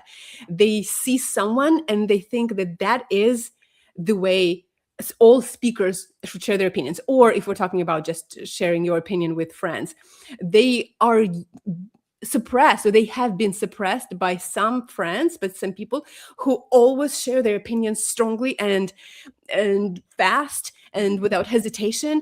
And so these more timid individuals or more shy, they think, all right, well, they already said it. Why do I have to? Mm-hmm. My voice is not as strong as theirs. No one will. So there's also this fear of rejection. No one will want what I say, so I will feel rejected. I better not even say it at all. Yeah. I better stay silent. They're trying to protect themselves that way. Mm-hmm. But if you actually say it once, you get rejected. That's okay. Mm-hmm. They will not want what you want. But then the next time you say it again, then you say it again. So you just get rejected 5 times, 10 times. And then finally, they will take your thought and they will see that you have a great opinion. Yeah. And share it with them why you think that restaurant is better. Yeah. But yes, just speak up, because those people, they can help themselves. Those ones who just say it really fast, that's who they are. That's fine. But a lot of times, they don't think. I'm one of those people. I could just say it without thinking. But then those who are silent, they think it through. Then eventually when they actually say it quietly, those are the people who a lot of times we listen to. You could be one of those people. Oh, that's amazing. And so one last question, because like I said, I mean, I'm having so much fun just talking. Like, how long do you usually work with someone? Like, say somebody's like, oh my gosh, I need you in my life. I need to find my voice. But is it kind of like an individual journey, and some you work through faster than others, or what does that usually look like? Yeah, it depends. Sometimes people come to me and they say, I need 3 sessions to prepare for this particular speech. And sometimes people have a fear of public speaking. Okay, so I need I need to work in the course of 2 months. Yeah. And sometimes it's a 1 session. Sometimes, so it really depends. It's very, very individual. Yes. I totally get it. So the moral of the story is reach out for a conversation and figure out what that looks like moving forward. Oh my gosh. Absolutely. This has been amazing. It's been great to meet you in person and or here face to face, and just know that I'm going to keep you in my prayers, and just meeting you is just a blessing to feel that tangible gratefulness and full of hope. So thank you so much. Thank you, Elena. Thank you so much. It's been a joy for me too. I look forward to staying connected. Oh, thank you. Thanks. Bye-bye. Bye. Oh, this is beautiful, guys. Beautiful, beautiful. And so we are moving right along.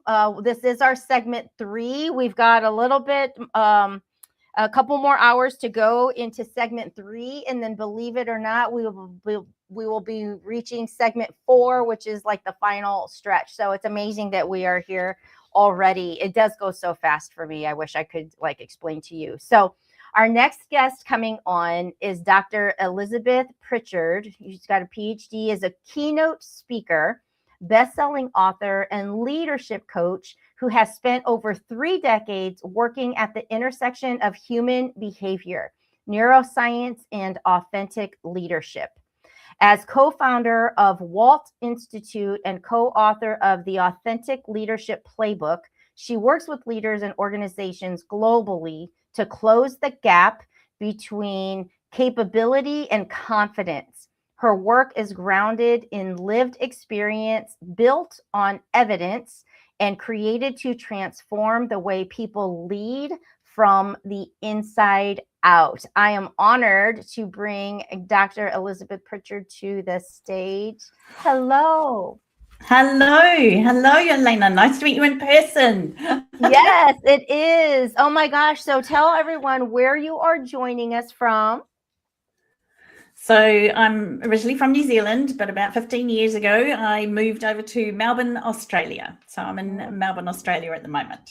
It is so wonderful to have you join us and be part of our Streamathon this year. So I want to start off first by simply asking you, what does hope mean to you? When I think of hope, apart from your amazing acronym, which I'm stealing and I'm giving to people already. Every day. Yeah. Yes, help one person every day, which I absolutely love. Hope to me is that deep-seated understanding and belief that things are going to get better, that there is a way forward, that I do have the resources to find a way. Yes.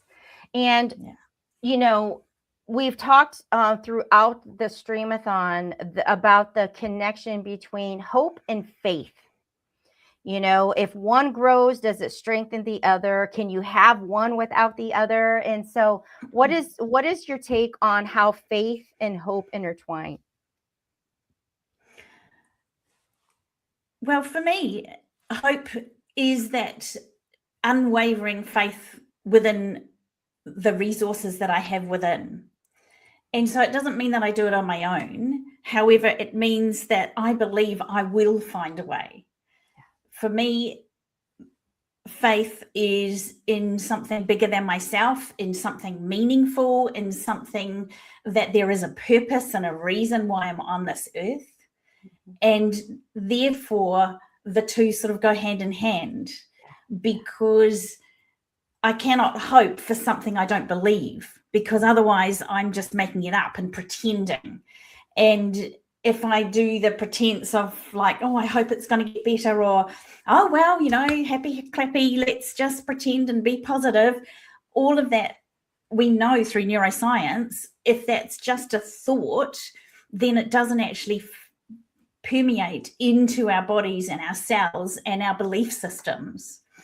And so that's the amazing thing, that I get to practice myself first and then help encourage and teach to others that we can believe that we have the resources, that there is a way forward, that I will get through this. And then we just take one tiny step and the next tiny step, and we find our way forward. Oh, beautiful. And you're absolutely right. Now, I do want to ask you, do you have a message that you want to share on your own and take full screen, or do you want to continue just having conversation back and forth? No, let's have a conversation. That would be wonderful. I love that we're having a conversation across the world, across different days, time zones. Let's have a conversation. I love that. And you know, I always love to ask and give the option. So what is something that you are extremely grateful for in this day, today, right here where you are? Oh, so many things. So many things. I think one of the things that have been so powerful for me in the last decade, potentially in my life, is that I have learned to be grateful and focus on what I do have and can do, rather than what I don't have and what I can't do, or what hasn't happened, or all the things that I could focus on, but they take me down that negative spiral. Yeah. And I think this links really strongly with that whole thing of hope. I can do something and I am resilient. Yeah. That I have learned to be grateful. Grateful if I'm having a terrible day. Grateful if somebody has said something that I respond in hurt. Grateful that I feel like I'm messing it up today. Grateful that I've just spent the most beautiful 10 minutes walking down the beach and seeing the nature. Grateful that I have this amount of money in my bank, or I have no amount of money in my bank. Grateful that I have all of these people checking in on me, or grateful that I feel alone in that moment. I think I have learned, and I'm still learning, to recognize that gratitude within every single moment. Because I used to think that it had to be going right, and it had to be going good, and it had to look like this or that, or meet my expectations for me to be grateful. And I'm very grateful that I've learned that that's not the case. Yeah. I'm practicing and learning to be grateful for the moment, whatever that moment is. Yes. Yeah. So it's almost like choosing a perspective of even if in a picture perfect world it's not picture perfect, but you're choosing to look at it from the perspective that there is still a blessing here. There is still much working for me here. And I bet when you start looking for that gratefulness in all those types of moments, you find more. You know, it's kind of one of those, when you're seeking something, you see more of it. And so that's if somebody is new to trying to look at things that way, maybe they do see the negative part first. How does one begin to change that pattern in their own life? What would you say? Beautiful question, because I'm a researcher, as we can see. so lots of what I say is based on research, as well as I've learned it the hard way often, and now I teach it to other people and have that amazing experience of going, I know it works, and here we go, quick, fast, further. And within that, the one thing, if you tend to look at the negative side, and we know through science that humans are negatively wired. So we are more negatively wired. We will pick up on the negative stuff far more quickly and more often than finding things that are good or joyous or happy or amusing or calming. We know that we're negatively wired. And so one way we can train ourselves to shift that focus, because like you said, Elena, it's a choice. It's an absolute choice. And that choice can be trained. So I've learned to train myself, and I'm still doing it. I'm still practicing, and I'm still training myself to do it faster and faster and faster, rather than being in the funk for a whole week or 2 weeks before I went, oh, actually, there is something I can be grateful for. I woke up today, and many people didn't. And that may sound little and light and twee, but it is actually really powerful for me, that every morning I wake up, I go, I'm so grateful that I've woken up today. Yeah. And so we can train ourselves this. And we know through research in positive psychology and the science of subjective well-being, which means the way I see myself in the world, the way I experience my emotions in the world, is that we can write down 3 good things each night. Okay. We can write down 3 good things that I've experienced today. And that can be as small as a smile from somebody as you're walking down the road. It can be the first, over here it's winter, so every now and then we're just starting to see the spring flowers coming in. So the first daffodil I saw the other day in a florist shop. It was like, oh my gosh, spring's on its way.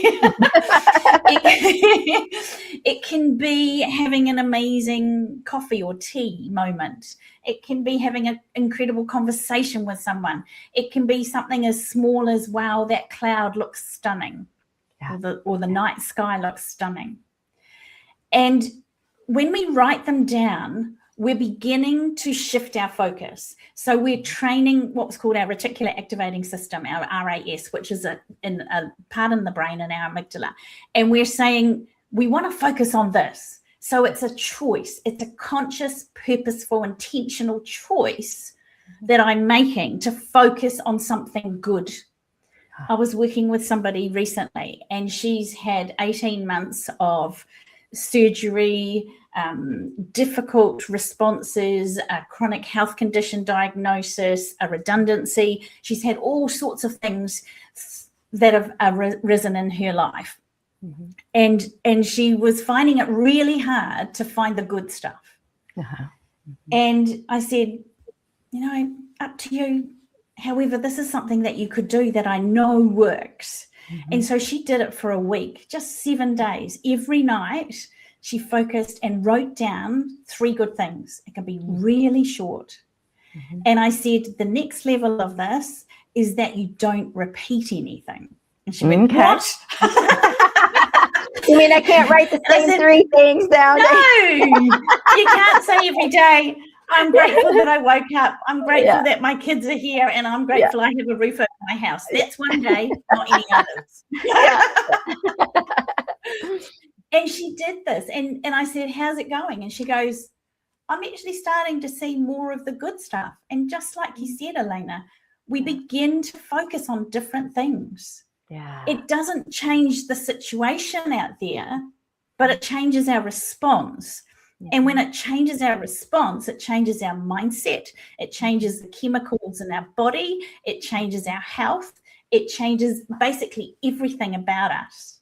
Wow. And so there is a powerful way that every single one of us can begin to practice and train ourselves to shift our focus. That is beautiful. And that is an actual tangible nugget that our listener, our viewer, whether they catch this now or they're catching it next week or wherever it's playing, that is literally something that costs you nothing, that takes a moment in time, that can literally start changing your life by simply taking that time to write it down. Write the 3 things down. Now, I'm a big proponent for pen to paper, literally writing things down. Does it work the same if somebody just takes their telephone and like wants to plug in on an app that typing in 3 things? Does it work the same? It does work almost the same. Okay. So they're almost the same. Yeah. It's good because you're still shifting your focus and you're still doing something consciously, purposefully, and intentionally. So you are still beginning to shift that focus and retrain your brain. Mm-hmm. However, we know that pen to paper stimulates a different part of the brain.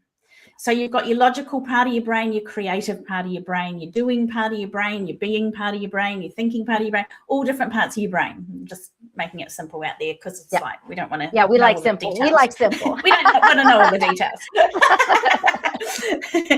And so when we put pen to paper, literally like this, pen to paper, and we actually write, we are training our muscles and our responses, our nervous system, our thoughts, and then that all stimulates the chemical responses as well of those thinkings and those actions. So we're engaging thoughts, emotions, actions, and responses in every single way. Yeah. Our muscles and everything. So it is even more powerful. Both ways are powerful. Writing it pen to paper is even more powerful. Wow. Yeah, it actually sounds like it brings somewhat of a physical energy, to it, just in that additional layer. That's like really amazing. And yes, I mean, that is just something anybody can start doing immediately. You don't have to wait for Monday. You don't just start. No. Wow. Do it now. Do it at the end of my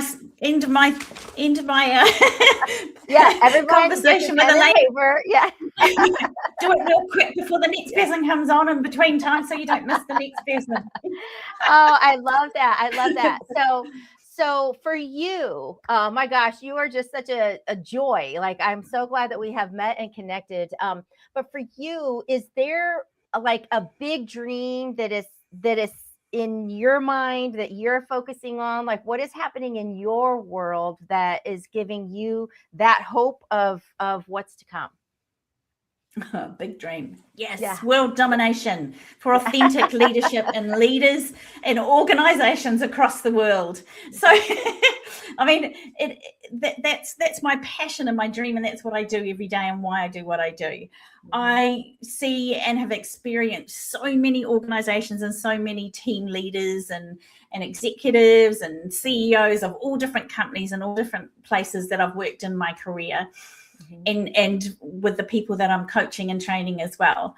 And it's like, yes, they're skilled in many ways and they're doing their best. However, I know that there's more. I know that there's more in here. And when a leader is open and upfront and vulnerable and curious and open to learn and grow and recognize what the belief systems are behind everything that they say and do and respond with, then they become so much more in touch with their people and their teams and organizations. And they can inspire and influence at such a higher level that the team just rises together. And I know this works. This is my work. This is what I do. This is what I've done myself. And I know that, and then we've written the book, blah, blah. We'll want to hear. Yeah, we'll want to hear about the book too. Like, I definitely want you to share that. But yeah, you're not saying like you just read this in a book, and so you're sharing it like you know this. This is. Yeah. And we see it, we experience when we work with organizations long term and with leaders long term, we see the transformation that occurs because they are so much more self-aware. They are able to regulate their emotions, their responses, their thoughts.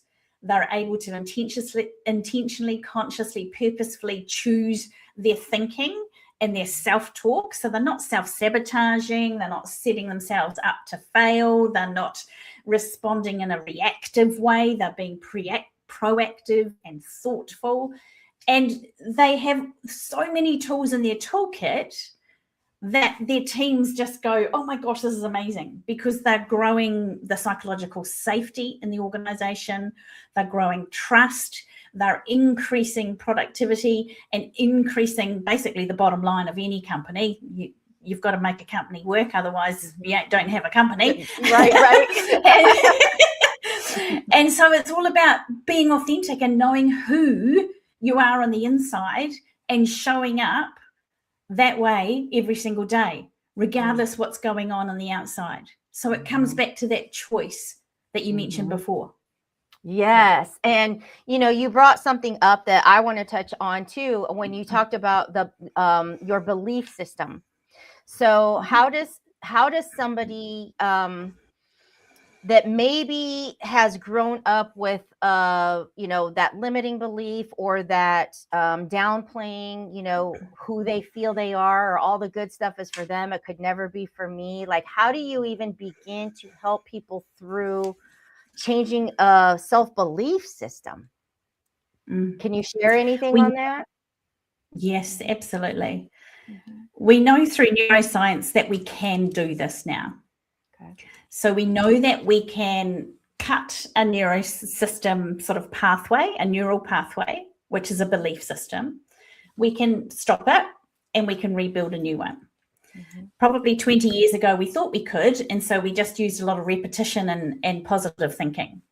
And some people sort of got there and some people didn't. And so now we know what the tools are. Now we know the recipe of how to do it.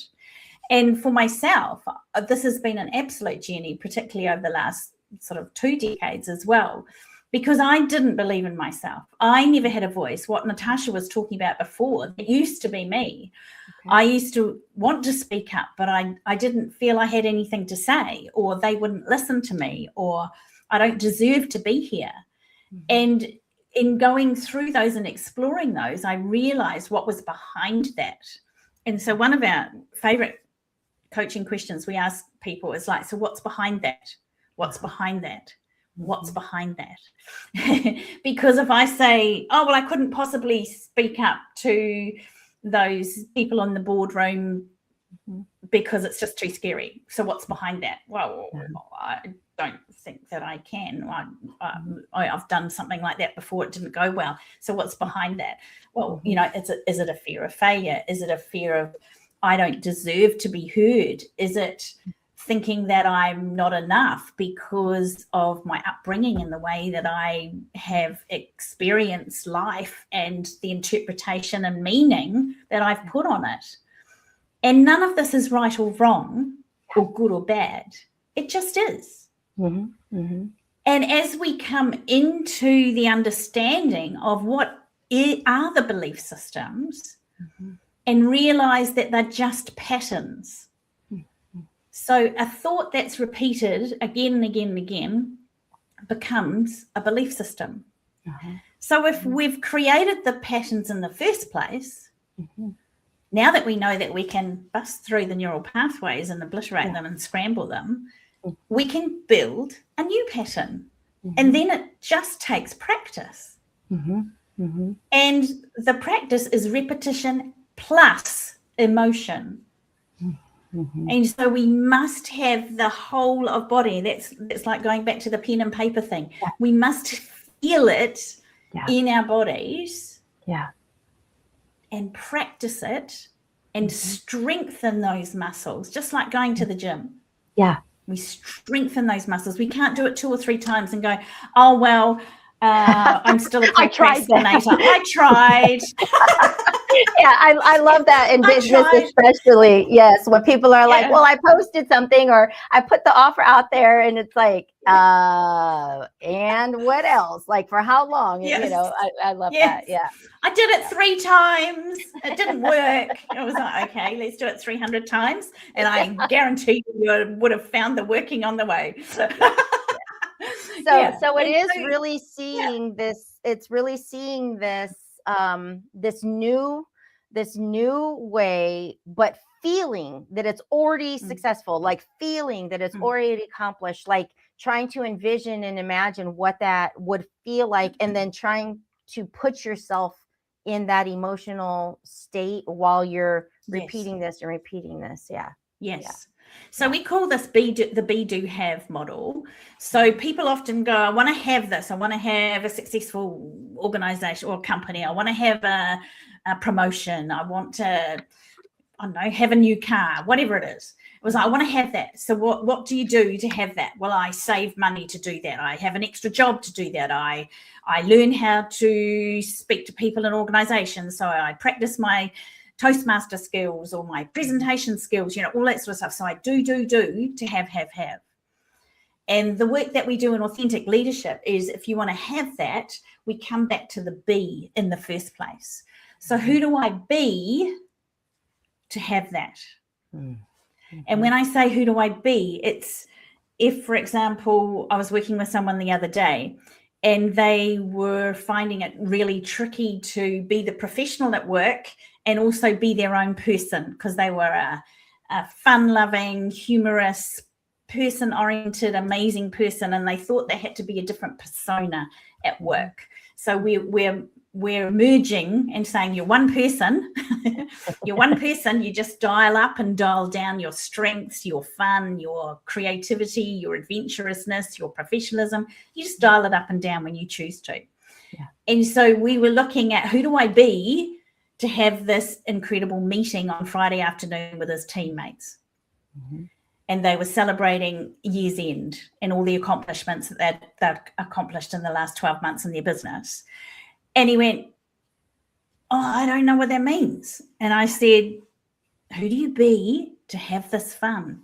Are you being fun? Are you being open? Are you being courageous? Are you being curious? Are you being adventurous? Are you being compassionate? Are you being loud? Are you being whatever? And he went, I get it. And so he went bam, bam, bam, and he came up with his own list. Mm-hmm. And then it's like, so you be that now. Yeah. And like you were saying, Elena, you be that now, you feel it, you be it, you practice it, you are it now. Yeah. And as you be and show up every single day as that person, then you'll find it comes to fruition. Wow, that's beautiful. That's like, these are things that you read, you hear, you pick up on. Is there anything that you can tell the person that's just kind of like, yeah, I've heard that and it didn't work for me, and maybe they did only try it once or twice? Like, is there hope for that type of person that wants to see it as the negative Nelly, that it's just, because I'm sure you run into a little bit of all of it. What would you say to that person? Usually we call them on their BS. I love it. BS stands for three things: blind spots, because we all have blind spots, belief systems, BS, and the other BS, bullshit. BS, we all know. So we call them on their BS because it's just a pattern that we have put in place, that we've told ourselves the story to protect us. And so in the past, it may have served us. However, right here, right now, that BS pattern is stopping you from going forward. Yeah. Because if you're the person who's done it 2 or 3 times and it didn't work, and then you did this 2 or 3 times and it didn't work, and then you paid for that program for a while and it didn't work, then what's behind that? Because it's not the programs didn't work. And this is not about blaming you or shaming anybody in this moment. Right. This is about recognizing the pattern. Yeah. And once we recognize the pattern, we can bust through that neural pathway, and then create the pattern of I'm a follower througher. I'm someone who finishes. I'm someone who does things 100 times consistently, and then I assess if it works or not. And we create the narrative and the identity of who you are being, and then you will have a different outcome. That's amazing. That is beautiful stuff. So if somebody wanted, we have a few minutes. If they wanted to tell us about your book, the book that you were just holding right there, is that your book? Oh, okay. There's lots of strategies in this book, and we have lots of things here marked, ready to go. Yeah. So it's the Authentic Leadership Playbook. Christine, my co-founder, and I wrote this because we know there's so much more in here that leaders and people can step into and have those tiny tweaks and become the person that you're wanting to become. Now, the way we see leadership is we all are leaders. We all lead ourselves first. Otherwise, we wouldn't get out of bed in the morning. Yeah. So we're all leaders. So this is relevant for every single person, right up to C-suite, CEOs, everybody, with tried and tested evidence-based strategies and techniques that you can put in place, like the 3 good things, like the NPC formula, which is notice, pause, choose again. And it tells you what and how. It's got stories in here. There's funny bits. There's bring to tears bits. There's tough bits. There's stories from some of our clients. And there's lots and lots of strategies that you can put in place in your life and career.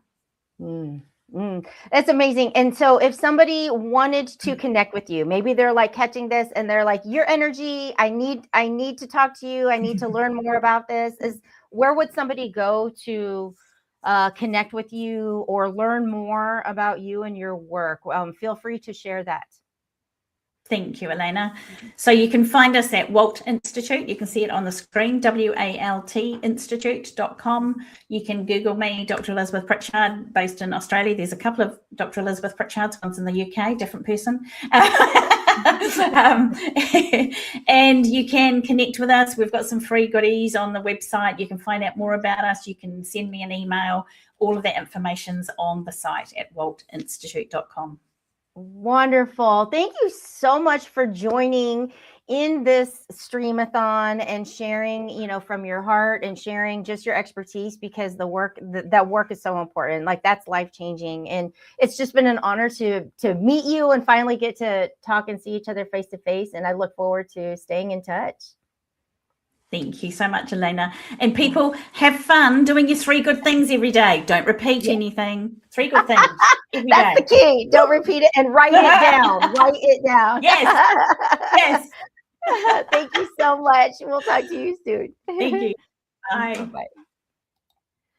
Alrighty, folks. Oh my gosh, that was like so fun. That was amazing. So it sounds like, or it looks like Dominic Durnell. Let me try to see if I can get him messaged here. What I'm going to do is we might be bringing him back on, but it's going to take me a moment. So I'm going to play. I did an interview with Tracy Hanton from one of our previous streamathons. And so I'm going to play that clip and try to get a hold of Dominic, who may be able to join us live here in just a moment. So stay tuned for that, and let me add Tracy to the stage. That I'm bringing on, I have the privilege of meeting in person for the first time at my Radiance event here in Fort Wayne, Indiana in February. And it's amazing. She found me on Eventbrite, came as a vendor, has an amazing story behind her business, and she's on board to come speak in person at the next Radiance event in February here in Fort Wayne, Indiana, again at the Grand Wayne Center. And so the creator and founder of Praiseworthy Candles, I want to bring on Miss Tracy Hanton. Hello, Tracy. Hello. How are you? You're a late nighter with me. Yes. I know. I am so excited to be here.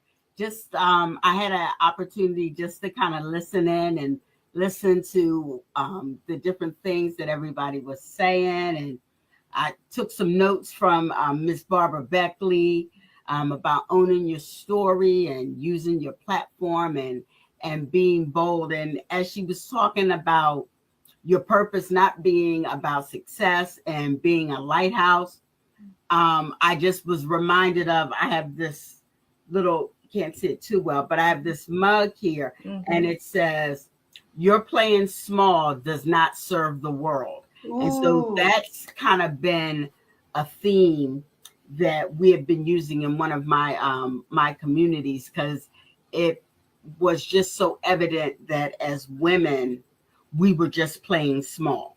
I love it. I'm writing that one down, because we were just playing small. And so lady who does Tumblr, she put it on a Tumblr for us so that we can always remember as we're drinking out of that Tumblr.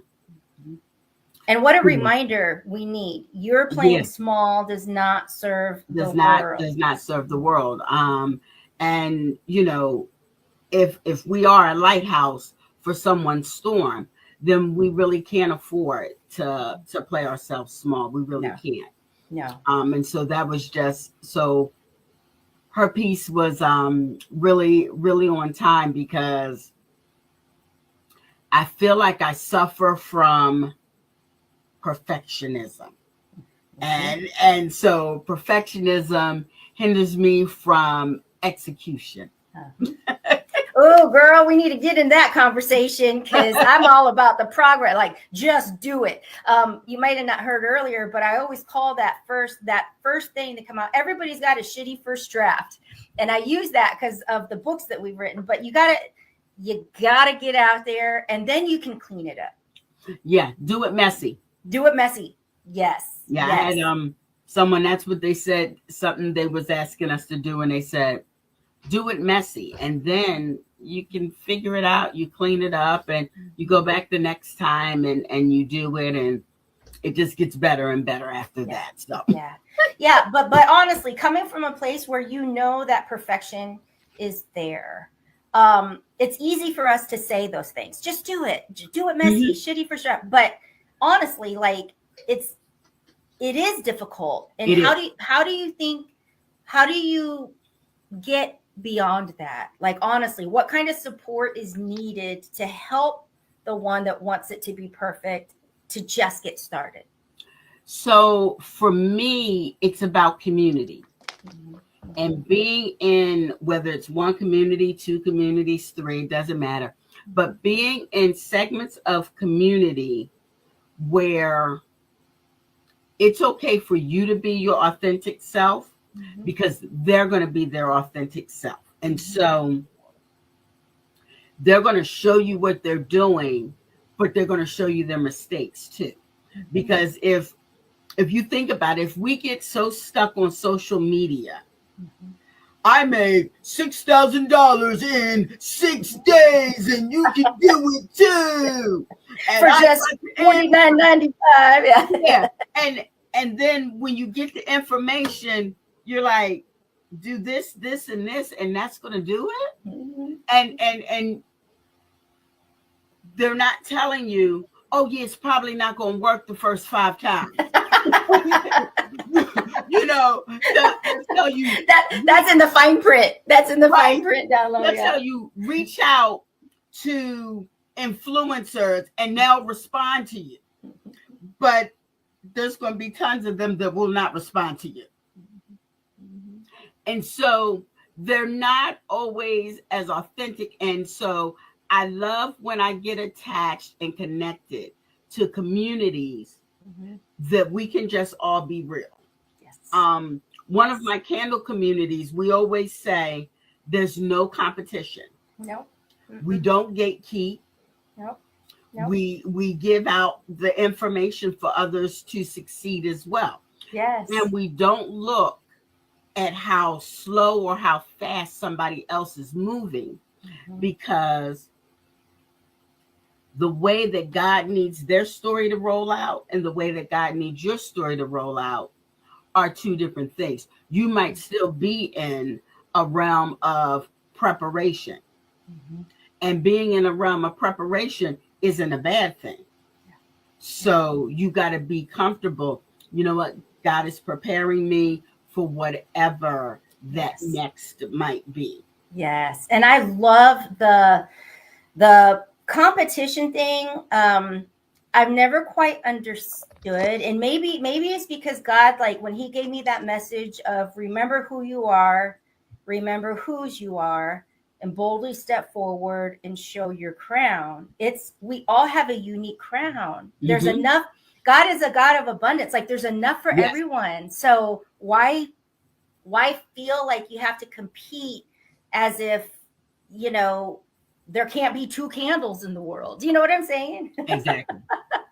Exactly. So I want you to share, like, this is your first Christmas in July stream-a-thon. Yes, it is. And the fact that I want you to share, like, you found the event on Eventbrite is what you told me when we met in person at my event. I didn't know who you were, and you didn't know who I was. Exactly. Right. So how courageous, like how brave and bold, like to take that step and just say yes to something that must have drawn you in or something, you know? So I guess it starts, it's better to give a little context. Yes. I live in Fort Wayne, Indiana, but I am from Philly. I'm from Philadelphia, PA. I came out here in November 2019, just before the pandemic, and I came by myself. So all my family, all my friends, they're all back in Philadelphia. And then, of course, you know, we go through this horrific pandemic. I'm experienced tons of tragedy while I'm out here by myself, still trying to get acclimated. But I came out here, I had been doing candles, so the business came with me. So I'm trying to rebuild it out here. And one of the things that everyone always asks me, they say, Tracy, how do you find some of these events that you go to? I said, I go on Eventbrite. I said, it's got to work the same way in Fort Wayne, Indiana, as it does in Philadelphia. So it's different.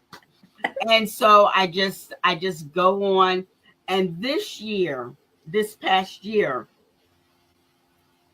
I asked God to not send me to just any event that needed a candle vendor, but to make sure that I could select events that aligned with the purpose of the business. Mm-hmm. And I went through, I read Radiance, and it just stuck with me. And I was like, oh, you know what? I think this is a good space. Mm-hmm. And that's really how that was. Yeah. And I just felt that it aligned with what I was doing. It aligned with the mission of, my business. All righty, folks. We just had somebody that is going to join us. So I wanted to stop the recording that was going to be playing and see if we can't bring our next guest on here. Give me a moment. Some of you may have caught him earlier today, and he had such a wonderful time sharing his story, and he is back. So we're going to bring Dominic Durnell back on here and say, well, hello, mister. Hi. Hi. You're up late. My cousin from Mexico, they're used to Mexican time. They're 2 hours behind us, so we stay up late with them. Gotcha. My mom and my parents are asleep, but all the kids stay up. So. Gotcha. All right. Well, then let's talk. We have a little bit of time before my next guest joins us. My next guest that's kind of gonna be coming on and joining us will be joining from Dubai. So. Oh wow. Yeah. So we just had a couple guests from Dubai, and then we just had one from Australia. We had one from Ukraine, and here we are. So what do you feel like you want to share? What do you feel like you want to share this time? Because I'll tell you what, a lot of people that watched you earlier were just really impressed with everything that you had to say. So maybe I could talk about my experience in the clinic, what I felt like, and maybe I could talk about what I did through all last year and stuff, Yeah, I think talking about your experience in the clinic is a good place to start. Because I think some people need to hear it from how it felt for you, From a kid's, from a kid. Yeah. So I would say in the beginning it was definitely I would say at first I was happy but not, because I realized oh wow, I get to stay at home, every kid's dream. You don't have to go to school, you get to stay home, play games. That's every kid's dream. But then the reality hits, when every day you can't do as much as other kids and you just sit at home all day. And that, I would say, that is one of the hardest things I had to deal with, because I was oh yeah, this is gonna be fun, and then I figured it out pretty quickly, because I realized every day was just a cycle. You just stay at home, and that's what happens. I would say my experience in the clinic, some days it was very hard, because for example, we would go for 9 or 8 hours a day for example, blood. I would get blood if my numbers were low. I would get platelets, which could still happen to me. Today, when I'm going the 16th to go back to the clinic. Like I said, I go every 3 months. So. And when you go on the 16th this time, you're doing another spinal tap. Is that what they're having to do? Yeah, a spinal tap, and then after, when I wake up, I'll do a antibiotic, I believe, and then a chemo. Okay. Okay. And so knowing, that you've gone through that, how do you feel about needing to go in for another one? Is it become something that you're used to now, or how do you feel about it? I would say, yeah, I'm very used to it because I've probably gone through, I would say, 20 spinal taps in the past Okay. year. And at the beginning, I would always get so scared of them. I very much disliked the anesthesia at all. I accidentally, now I would say it's not as bad, because like I've gone through so much, but like at the beginning, that was a very one of my Well, struggles. it was probably scary too, huh? Well, it was scary because I've never done any surgeries. I've never broke anything, so I've never had to go under it. So I would say that was probably one of the hardest things in the beginning, and probably till the start of this year. Honestly, it is for a long time. I just didn't like the feeling, how it made you feel. So, is there anything special that you do, like, to get yourself prepared when you know that you're going to be going in for things? Yeah, I would say I use peppermint oil. That helps with my nausea because my nerves get really bad when I think about that stuff when I go in. I mean, it would help if I could eat, but on spinal tap days I can't. Yeah. Until I wake up, because you gotta have an empty stomach when you go under anesthesia. So I would say what prepares me is peppermint for my nausea and gum for when they flush your stomach. I mean, not your stomach, your port. Okay. Now, do you still have your port in? Yeah, I won't be getting that out until when I'm finished.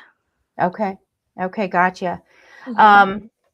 So like, let's say, like, with your port, how is it, like, because I've seen you swim and I've seen you like have a good time and stuff. Do you have to like cover it a certain way to not get wet, or how does that work? So basically, obviously, you know what a port is. It's for accessing so you don't get poked multiple times. But you don't have to put anything over it unless if you're accessed or there's an open hole, which means right when they took out the needle, Okay. you know how it bleeds. You Yeah. can't shower, you can't go in the pool when it has an open hole. You got to wait till it closes Okay. because so you don't get an infection, and you don't for example, like you just said, if I swim in a pool that is trusted, like my pool or like my friend's pool that has chemicals in it, that has chemicals in it, it's good. But if you go into like a public pool, then you don't know what to expect. Right. Because And you could, and especially like I can't go into oceans, lakes, because those are so dirty. I could get an infection with my port and stuff. So yeah.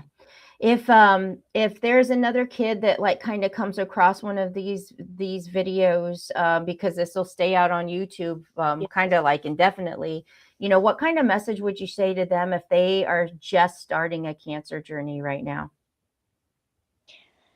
I would say at first it sounds like so like unreal.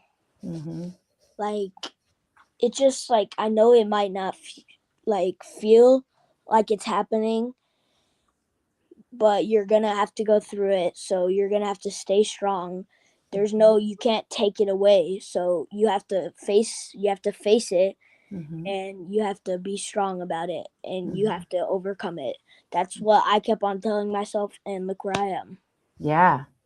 And you're doing amazing. And that is so strong and brave to be able to look at it from that perspective of just having to go through it and overcome it. Yeah. So what else can you tell us about your clinic days? Probably like just doing nothing. Like that was probably the hardest thing, honestly, just sitting there. I can't imagine how hard it was for my mom just to sit on those long days, like I was saying, the 8-hour days, which kind of happened often in like the beginning. But I couldn't imagine how hard it was for her, not just me, because she would have to sit there on her phone for 8 hours, you know? Yeah. Sit there. And obviously sometimes I let her come in my bed because I could tell how uncomfortable it was for her. And Oh, I like was, just sitting in the hospital room? well, in the clinic. Oh, gotcha. Yes. Yeah, in the clinic for 8 hours, but also in the hospital room. She had to sleep on the couch. I couldn't imagine how bad that was. And eventually we figured out Ronald McDonald, and that's where she started getting rooms, and that's when it got a little better. Okay. Okay, good. And so, you know, are you still having to take like that many pills, or are you down to like just your one chemo pill? Remember you talked about like having to take almost 16 pills at a time? Well, those weren't necessarily chemo pills. Some of them might have been at the beginning,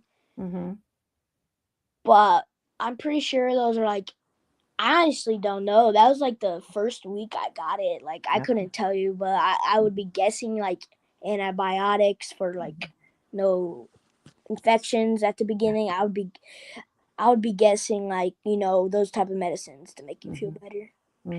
But at the moment, I'm currently taking, on Thursdays, I take something called methotrexate, which that's more pills. But every day I take one pill. But it depends how my numbers are. If he likes how my numbers are, he'll raise the dosage. But if he doesn't, he'll like even it out, you know. Okay. Does the difference in dosage, do they make you feel like sick to your stomach at all, or is it just something that you take and it doesn't really make you feel any certain way? It actually really doesn't. I mean, when I take them, they kind of actually make me feel better, almost like no nauseous. Like, I haven't took my nauseous medicine, I would say, in a while. I only really need to take it if I like eat something that hurts my stomach. Okay. I don't have to take it on a daily basis anymore like I had to. Well, that's good. That's good, because I'm sure that was just another layer of another something to have to take, right? I would have to wait the 6 hours, and then as soon as it was up, I would take more. That's how it was. I remember mostly last year, sometime this year, but like at the beginning, kind of. Wow. Well, I have to tell you, like, you know, it's really courageous of you to come on here and talk about the journey, because, you know, I'm sure that there's things that are difficult, but yet you're still going through it. And so, how do you feel about coming into this final, because it's this final stretch, right? Like you're into the final year.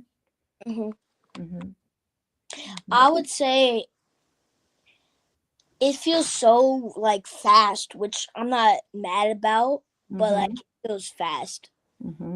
And I'm glad it went fast, so I didn't have to deal with it as long. But I would say I made a lot of good memories with having it, and I've learned more about myself with having it. I've learned what I am capable of doing, and I've learned my thoughts, I've learned my faith, whatever else you can name. So I would say it's just kind of a mixed emotions. Yeah, because you know, sometimes, and we talked about this earlier with one of the other guests, that sometimes you look at those difficult moments in life and they actually turn out to be a blessing. Yeah. Right. And is that kind of how you're able to look at this whole experience, even though it's probably not one you would have chosen for yourself, but you're able to see how much it's actually changed you and grown, you know, you've grown through it. I would say because it really changes me, I feel like, because I get more closer to my religion. I get closer to God. Mm-hmm. I get closer to myself. Like, honestly, I didn't know, like, deep down, like, you know, I didn't like express myself before. Mm-hmm. I feel like I just like opened up when I did get. That's really awesome. Like, honestly, that is really awesome to already have that awareness Yeah. about yourself. Mm-hmm. hmm Yeah. Also, it's maybe because I'm older, but still, I think it's definitely one of the reasons is because of cancer, and I've realized all the things I'm capable of. Yes. Going through cancer. Absolutely. And so, like, let me ask you, because having, coming from a cancer journey that you're going through, do you wake up every day and like look at your life differently? Sorry, Mm-hmm. Yeah. my cousin is. Oh. I would say waking up differently. What was the question again? I'm sorry. I No, was. yep. Just knowing, going through a journey of dealing with cancer at such a young age. Like, do you wake up and just kind of look at your life differently now? Well, at the beginning, 100%, but I would say now, not so much, because like I said earlier, I am feeling back to myself and stuff. Good. So at the beginning, I would say it's just so.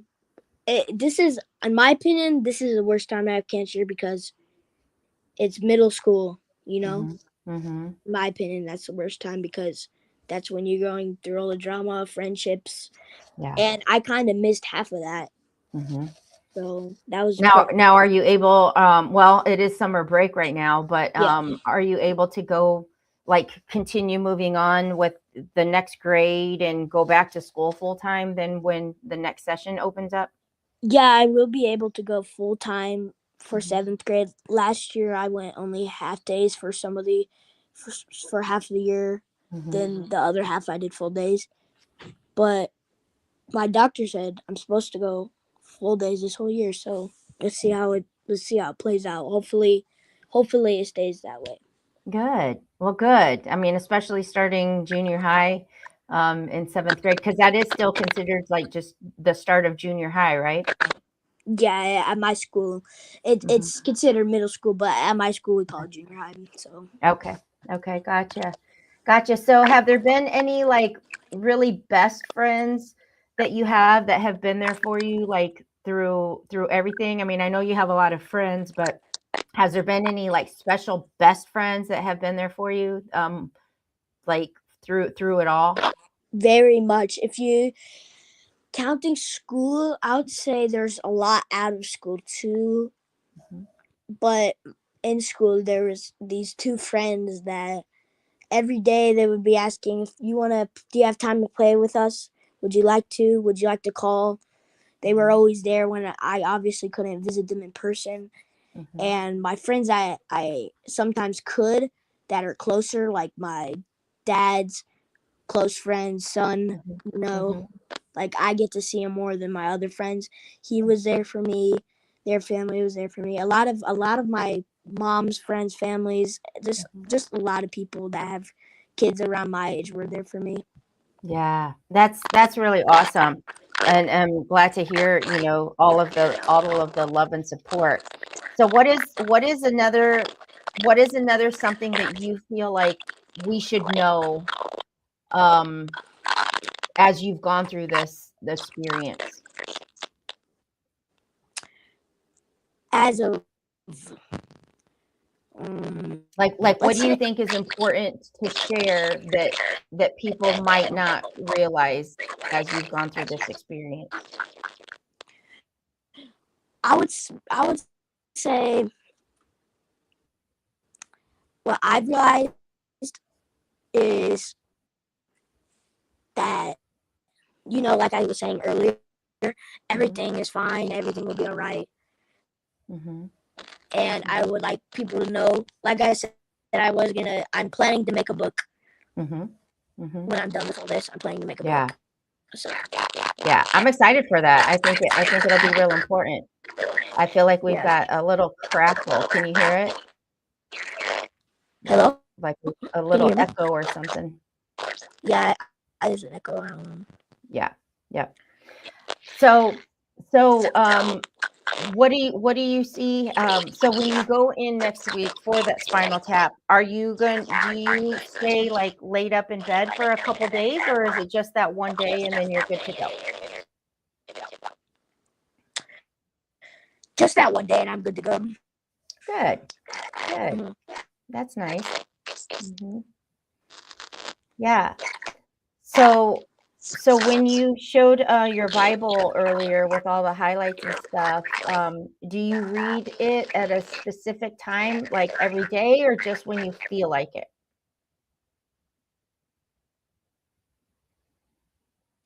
Oh, I think we might have frozen up. Did we freeze up?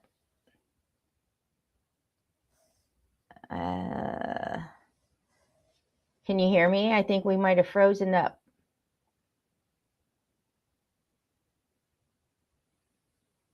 You might need to jump off and jump back on. I'm not sure. I think it froze up.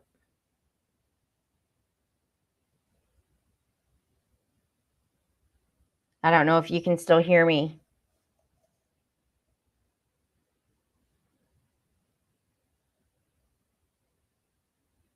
Do you think that you can log off and then come? Yep, there you go. Alrighty, guys, we're going to sit tight. We're talking with Dominic Durnell as he is on a leukemia journey and wants to just kind of share some insight before we bring our next guest on. So we'll see if he's able to come back on or not. But yeah, we are at 3:30. And you know what I might do is I might, let's see here. Maybe I'll play my song. Let's see. Let's do this and see if he's able to jump back on. Let's have some music. Here we go.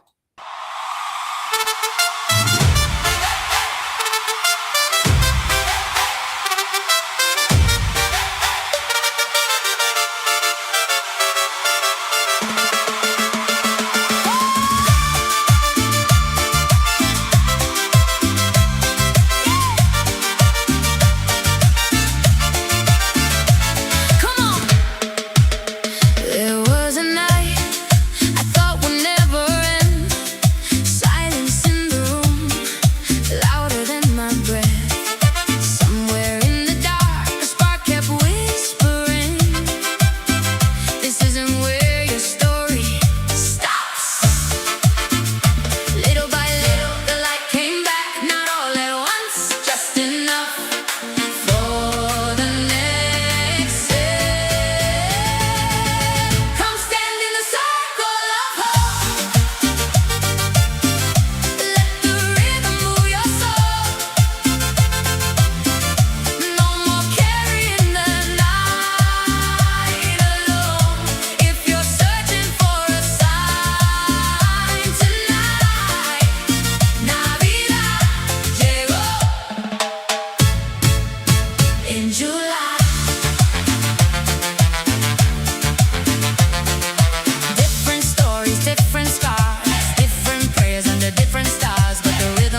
All right, here we go. We're going to bring Dominic back on. I think we got cut off. There you are. No. There The you fuck? are. Oh, you're on. I can hear you. Can you hear me? Can you hear me? Let's see. I feel like I heard him. Let's see. I think I heard you. I heard you. Could you hear me? Let's see. So we'll try here and say, are you there? Oh, okay. There we go. Sorry. That's okay. Can you hear me? Yeah. Sorry. Okay. My internet like blacked out for a second. I don't know what happened. That's okay. That's just technology. Yes. So where were we? I had to play a little song in there so I could get to moving. So let's see. We've got probably 20 minutes. And so what's some more messages that you want to leave for people? What are some things that you want to share? I would like to share some things about like let me think. Maybe about like your faith.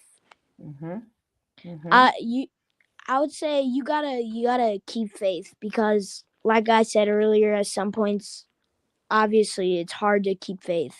Mm-hmm. It really is, because you're going through so much. At some points I couldn't even like move. That's how bad it got. And like you just gotta keep faith, and even if you can't physically go and talk to God, just talk to him in your mind if you're laying in the hospital bed. Mm-hmm. Just keep your faith wherever you go. It really does help and touches you. And yeah. And I think that that's important. When we're here and we're talking about keeping hope, staying hopeful, and then having faith, I think those go hand in hand, you know. Mm-hmm. Mm-hmm. Hope and faith are definitely two great things you need to have when you're going through a journey. So yeah. And it's very helpful too, because like I said, I lost a lot of hope and faith. So and look at me now, I got it back, and now I'm doing great. So I'm glad. Yeah, that's a true message for people. When you feel like life hits you with things that you don't understand or that you might not like, and you can lose that faith and not feel like there's much hope, but you just hang on and you keep going, and then look what can happen, right? Mm-hmm. Yes. Mm-hmm. So yeah, one of my questions, I think, before we got cut off was, do you read your Bible and like highlight the passages just whenever you feel like it, or do you make it like a routine that you do every day?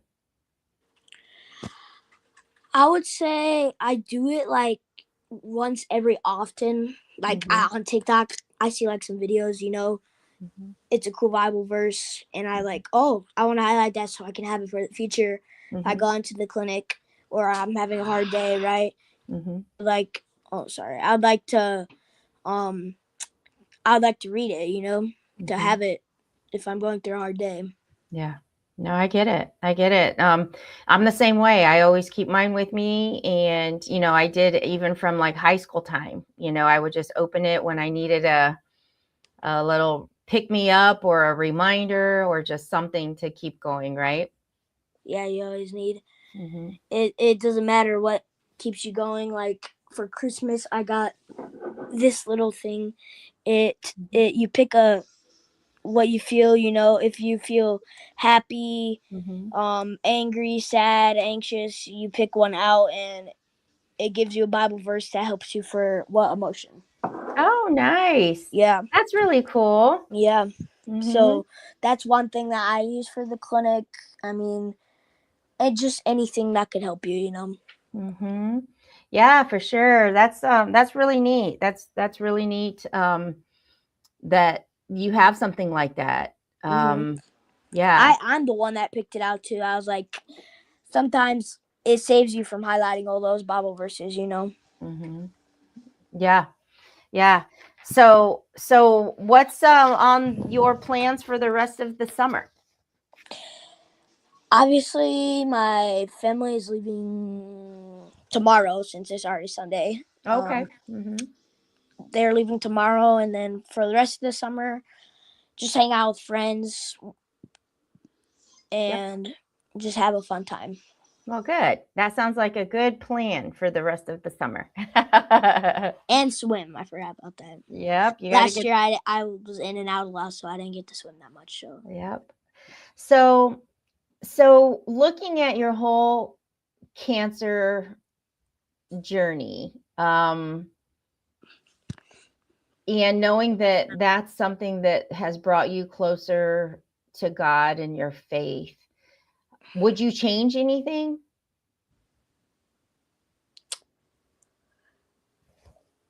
I would change losing it, which you can't really change, but like if I could, I would. So I would always stay faithful. So maybe I wouldn't have as less downtime, you know? Mm-hmm. I would Yep. change that. Yeah. But maybe it was a good thing because now I'm stronger in it. So Mm-hmm. So as you've gone through, this whole journey, have you been like writing and journaling your feelings through it, or do you plan on like writing your book all at once when you're all done with it? that, what you just said, all at once. Mm-hmm. Also, I do have my mom's page, like I said, to look back at where she Yeah. posts of what I'm doing and how my day was every day. Yeah. And Yeah. what's an update. So if I forget some days, I could just look back at that, you know. Mm-hmm. And how does that Especially make like you? chemo days. Yeah. How does it make you feel when you see so many people commenting and responding and all of that to everything that she's been sharing? Well, I don't have Facebook, but sometimes I do check every so often on her phone. And it's just one time I checked on a clinic day, it was like 550 people on that, just on that one page. And I know there's many more people that don't have Facebook that are out there. So it's just crazy to think about that. So much people are praying for you at once. Yeah. That's just I'm sure you can feel it. I'm Yeah. sure you can feel it because prayers are powerful. Oh yeah, 100%. So that's one thing. That's one thing that keeps me going too, is that all of my community and my people that are on my side. That's one thing that keeps me going. Yeah, absolutely. And you mentioned, your grandma being somebody that you can talk to like all the time. That's really special. Yeah, because she grew up with a lot of siblings. She was like basically like the mom of them. She would always tell me she would always have to take care of her 12 other siblings, and that was a responsibility that she said her parents put on her, and she's learned how to just let people talk to her. You know, she's learned how to be like a parent that is just like just someone that, you know, that listens and that takes care of you. Yeah. No, I mean, and that's really special because a lot of people aren't close. I mean, they have grandparents, but not everybody's like so super close. Yeah. And not everybody's grandparents are like as cool as yours. So she's pretty cool. Yes, she is.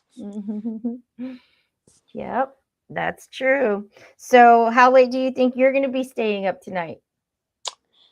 Well, right now, me and my cousin are playing games, but probably till like, I don't know, 4 a.m.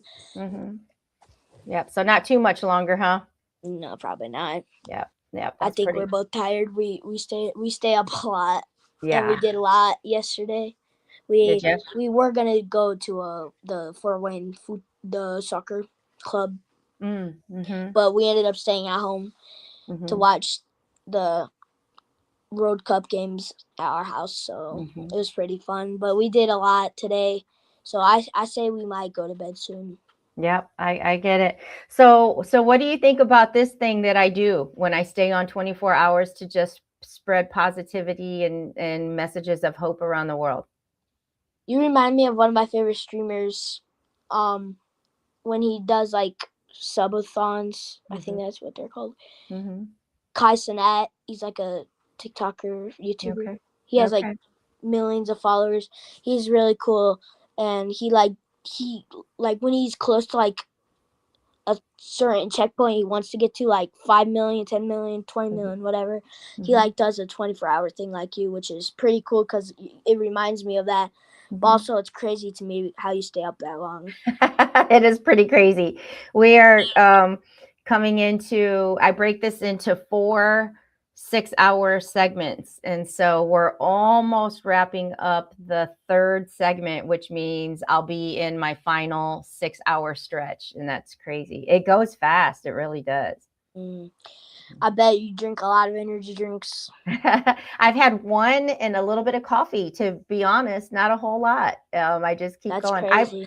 I usually stay up pretty late anyway. Like, I'm just a late person, so it's not too bad for me. But now, usually the hour that gets a little bit tough is around like 5 a.m. to 6 a.m. But then after that, it's almost like morning comes and I'm wide awake all over again. So That's pretty cool. I mean, I Yeah. know this is the 5th year.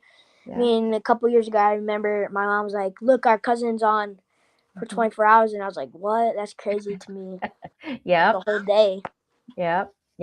And I do it just because sometimes you need to do your part. I have my faith, and I just think sometimes there's enough chaos and all the drama going on in the world. Like, how about we take a day and just put some good stuff out there, right? And it's crazy to me, like you just said earlier, like some people from Australia and Dubai, that's just crazy to me that they know you from that far. We live in Fort Wayne, and that's just crazy to me that people are reaching out to be on this to talk about whatever they got to talk about. Yep, absolutely. And the gentleman that's coming on next, he'll be coming in from Dubai, and then I'm trying to think. I think after that we've got people from.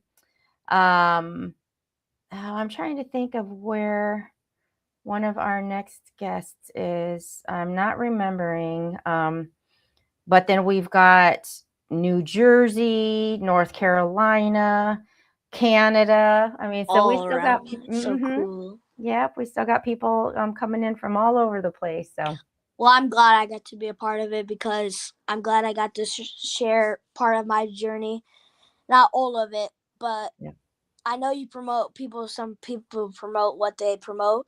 But Mhm. if I had to promote something, my book, and probably not till next year sometime when I Well, there we finish. go. So Yep. yeah. Yep. Well, when you get that ready to go, you'll definitely have to do an interview on it, and so that you can share with people what it is and where they can order it and all the good stuff. So Maybe next Christmas, July. yep, it'll be ready to go. I would love that. So, and I'm always here to help you. Yep. And I know Yep. you publish some books too, so Mhm. that would be nice to know someone from experience. So Yep, we can definitely do that. So I'm going to probably go ahead and start wrapping things up so that we can get ready for our next guest that's going to be coming on, if you're good with that. yeah, that's great. Okay. I just wanted to come on to keep company. I So, appreciate it. I appreciate it. I love that. There was one year that Gina did that. Gina was up like really, really late overnight and helped keep me company. Because this hour is really hard for people here locally because not a whole lot of people stay up like we do. Yeah.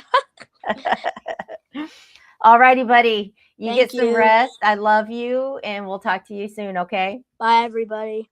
Bye. Okay, that is so special. He is absolutely a gem, and the comments and everything that he got from earlier being a guest is just so amazing. And it's beautiful that we can actually learn so much from kids that are going through their own journey like that. So awesome. So we are going to wait here. We've got about 10 minutes before we bring our next guest on. But if you are just tuning in or you're new to the Streamathon, I want to give you a little bit of background information if you're just catching this. And then this is our 5th annual, which means we have been here. Well, this is our 5th year, and it really came about when I became widowed on Christmas Eve of 2018, and wanted to turn the experience into something that poured hope, love, and inspiration around the world, because we can choose, as we have heard from different guests throughout these hours, that really so much comes down to a single choice.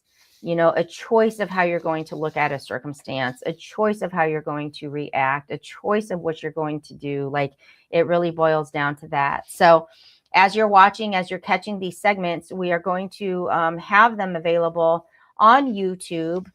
We are going to put them on our Prospera TV network YouTube channel. They will stay on Facebook until I think Facebook decides to bump us off. But we do still have one more segment. So as we bring our final guest on of this segment, number 3, this segment is Hope from Around the Globe, which we have had people join us from all over. Then we will go into our final stretch. We will go into the final 6 hours, and it's a packed full lineup from there too. So just lots going on. I'm trying to see what I have here. This is the quiet hour. I'm not going to play a whole recording because we do have somebody that will be ready to come on. But if you are there and you're watching, please let us know. I had the most fun with Spencer Fothergill. He actually spent an hour interviewing me tonight, which is very rare. Normally I sit on this end and ask the questions, and he was like, I would like to ask you the questions. And I just thought, wow, that's new for me, but pretty darn cool. So that was a lot of fun. So if anybody's got any questions, you might as well throw them out there. I will answer them. Let's see, what else do we got here going on? Oh, we got some people. I don't know who's on here, but if you're there, say hello. Our next guest we're working here is going to be joining us, and it looks like he is here. We will go ahead and invite him in. Let me give a quick intro. And you can correct me in just a moment if I get your name wrong, but I have Rajiv Daswani here. He's the founder of A Happiness Coaching Center, AHCC, a co-founder of the CEO Maker, and an executive conscious leadership and organizational development coach with over 20 years of business leadership experience. Passionate about humanizing organizations, he helps leaders and teams build self-awareness, strengthen executive alignment, and create high-performing cultures. His work combines behavioral science, executive coaching, and experiential learning to help organizations navigate change and grow the people who grow the business. I actually love that. Grow the people who grow the business. So let me bring him on here now. We will add hello. Hi, Elena. How are you? I am doing wonderful. I am still going. So I don't know how much Laura filled you in on this, but I've been here for, I think we're in our 14th, 15th hour, somewhere around there. So yeah. Right. Well, bless you. I love the journey. I love the cause, and I'm super happy to be part of this. Thank you so much. So why don't you tell people, who you are and where you're joining us from? Well, I'm joining you from Dubai. My name is Rajiv Daswani. As you can see, it's the early afternoon now, so we're on the other side of the world. Yeah. And as you beautifully introduced me, thank you so much. I am the founder of a Happiness Coaching Center and the co-founder with my partner Lara Khoury of the CEO Maker. And a journey that's very dear to us because I've been in the leadership space for a long time. I ran an engineering company and experienced what leadership's all about. As you know, you take a baby of yours and you grow it and you go through all the cycles of that journey. And what no one told us, Elena, was where to look for that manual. You know, that human life manual that we never get? So that was the learning I had, that just like everything else, it's so important to stay connected to being human. And it was a message that that really drove home for me as I went through that experience, because I realized initially when you have something you set up and it's a baby, you do everything, you roll up your sleeves, you do everything with so much love.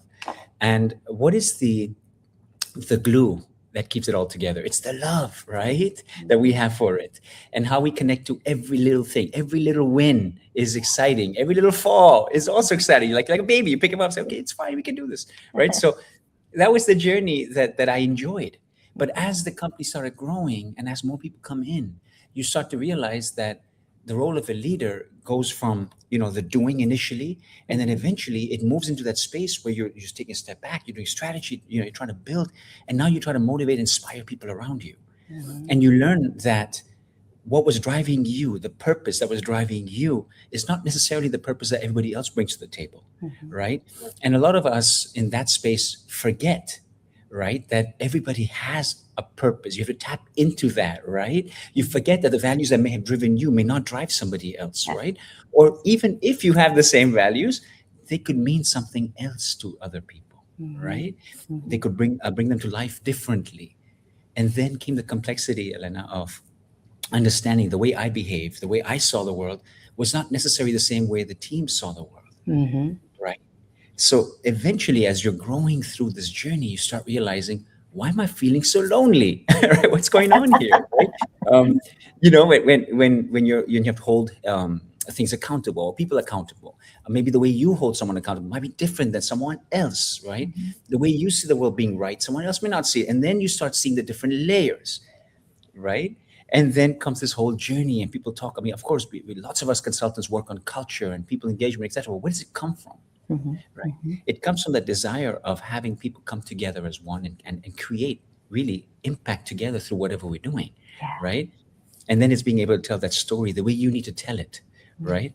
So in 2016, I set up a consultancy after I went through my own journey of going within as a leader and realizing that, you can keep on motivating people as much as you want, but it's an ongoing journey.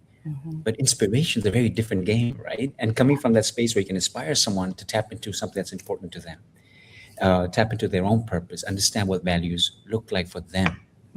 And then don't just find values that mean something to you, but something that means something to all of us together, that inspires us all to create a common impact, right? How can we make that positive difference?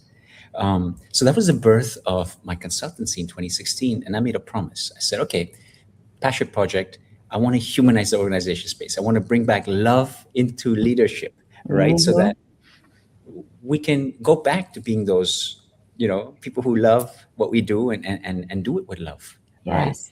Right?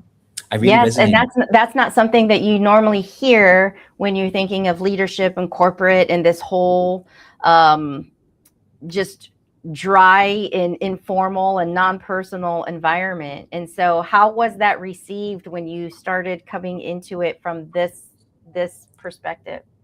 Well, to be very honest with you, I think nothing happens overnight, right, Elena? So even for me, it was uncovering.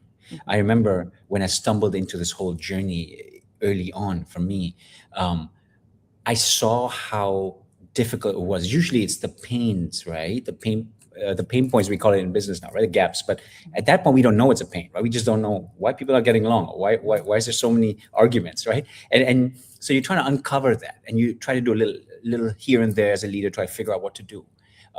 So I started early on. I figured out that, there was a gap, but I wasn't sure what the gap really was. And so I ended up, through my own life experiences, going through kind of an internalization process, Elena. And it's really weird, right? When you stop the world outside and you shine the light inside, you start to get a little more what we call today awareness, right? And how did I do that? Well, of course, initially the meditation, the small things that enable you to go internally. But I started looking in the mirror, and this is today what I work heavily with, right? The mirror was assessments, understanding, and I had an early on understanding for myself. It was not what I knew about myself, or what I thought I knew about myself, but it was what I saw and what I knew that I couldn't see. But once you see it, what do you do with that information, Elena? That was the game changer, and that's when I realized, wow, the mirror is it makes you really vulnerable, because you have to open up and you got to see what you may not want to say, you may not really understand. But what are the 2-3 things that we can do? Is we can apply kindness, we can be non-judgmental, and we can bring it with a lot of love. And that's what I mean. It was like bringing love to the organization space is about really shining light on yourself first, allowing yourself just to show up the way you need to. And then ask yourself, is this a conscious choice I'm making? Or is this just a default action or behavior or lived experience that's reflecting through me, right? And then it was a game changer. So to answer your question, how was it received?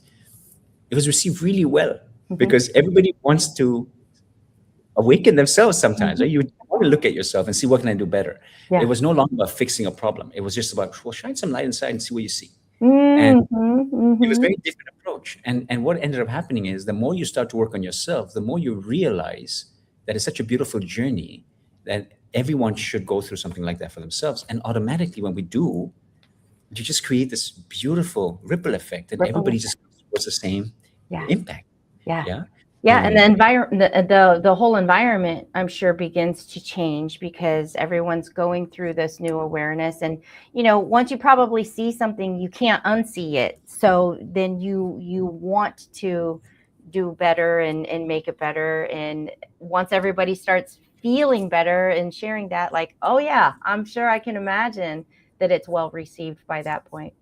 It brings around so much empathy, Elena. And the best thing is, for example, when Laura and I, we do a lot of work, and then my partner Sylvia as well, and we all work on this map, this big 3 meter by 2 meter map, right? Now imagine you're standing on a map and you're seeing people who stand on a different part of what it's a behavior map. And for the first time, you realize, oh my God, my wife, for example, she stands in this in the behavior space of being very meticulous, right? She likes to do everything perfectly.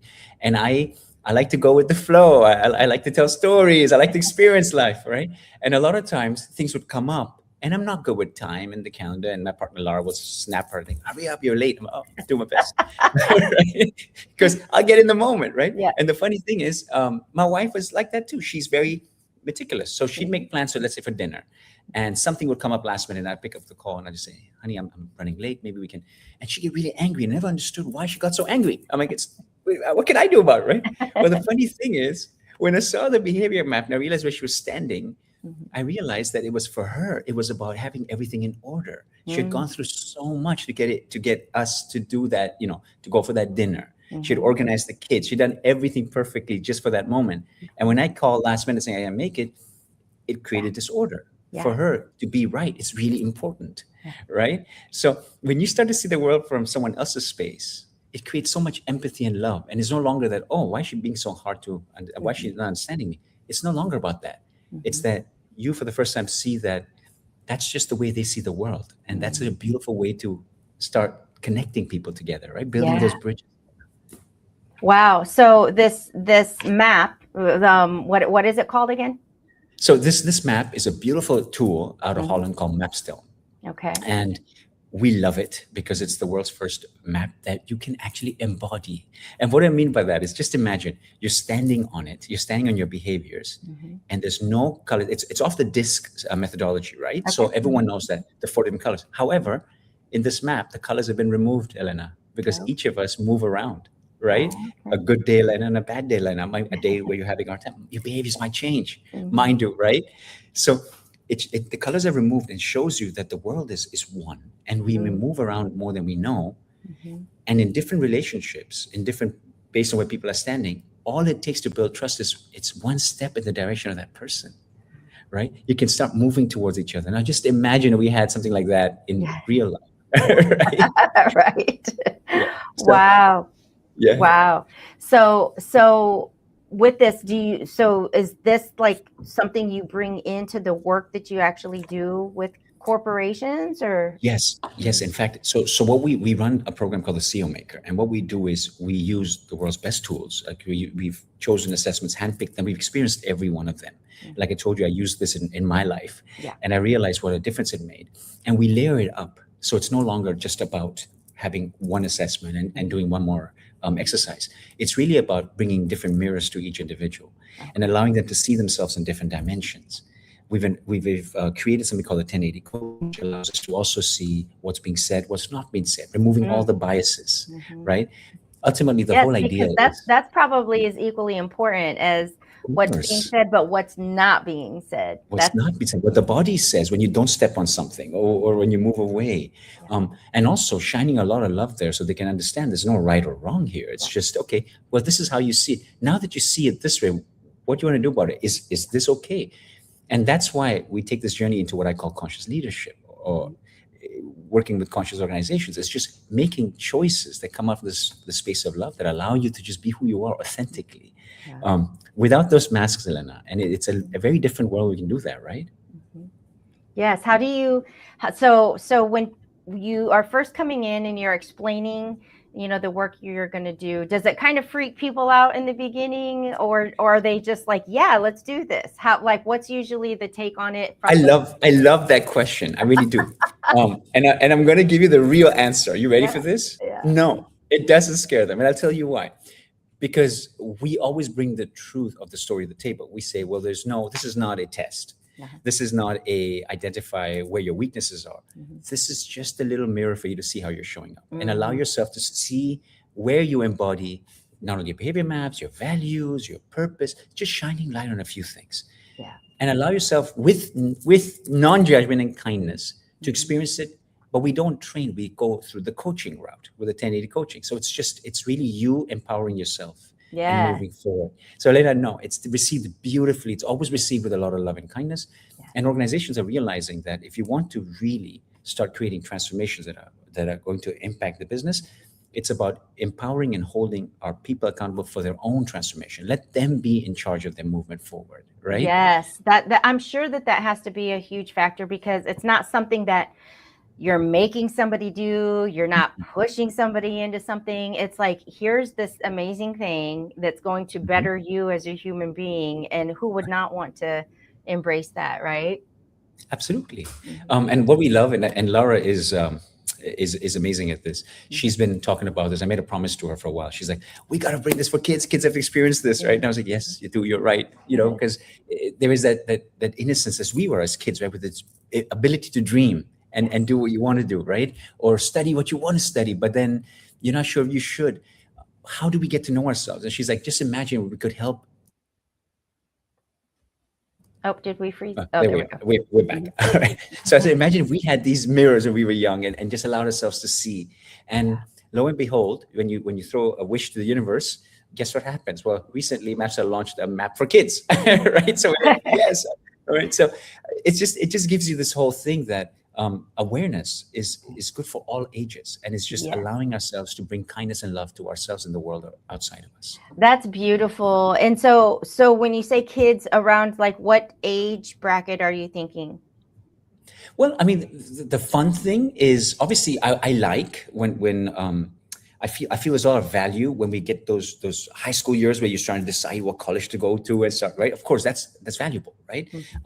But what I love about the tool that MapStar just created for the kids, which I must give them a big applaud for, is they've made it a fun discovery of the world. So to answer your question, I have a 11 and a 14-year-old. I like the fact that there is no judgment coming in young, and they can see all 4 areas and not say, oh, I want to be this, I want to be that. It's not who are you? Where do you see yourself? When do you bring this behavior to the world?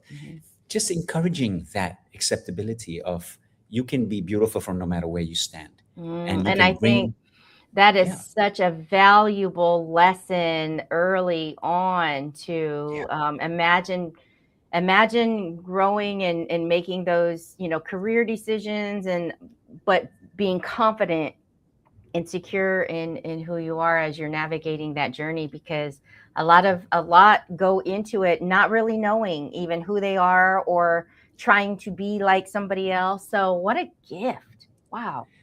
Absolutely. And also allowing ourselves, Elena, more than anything, to grow, to embody that movement and see how we're changing. You know, a lot of people go, well, if you know where you stand, does that limit you in a sense? And I go, well, no, because then when you're in awareness or when you're moving, it's such a powerful aha, right? I remember when I didn't have this tool, and when I first time I stepped on it, and I realized when I have a bad day or when I got into high stress, I would move into a different color, and I'd be more direct and more, and my team would see me and go, what's wrong with this guy, right? And I was usually responding at that time.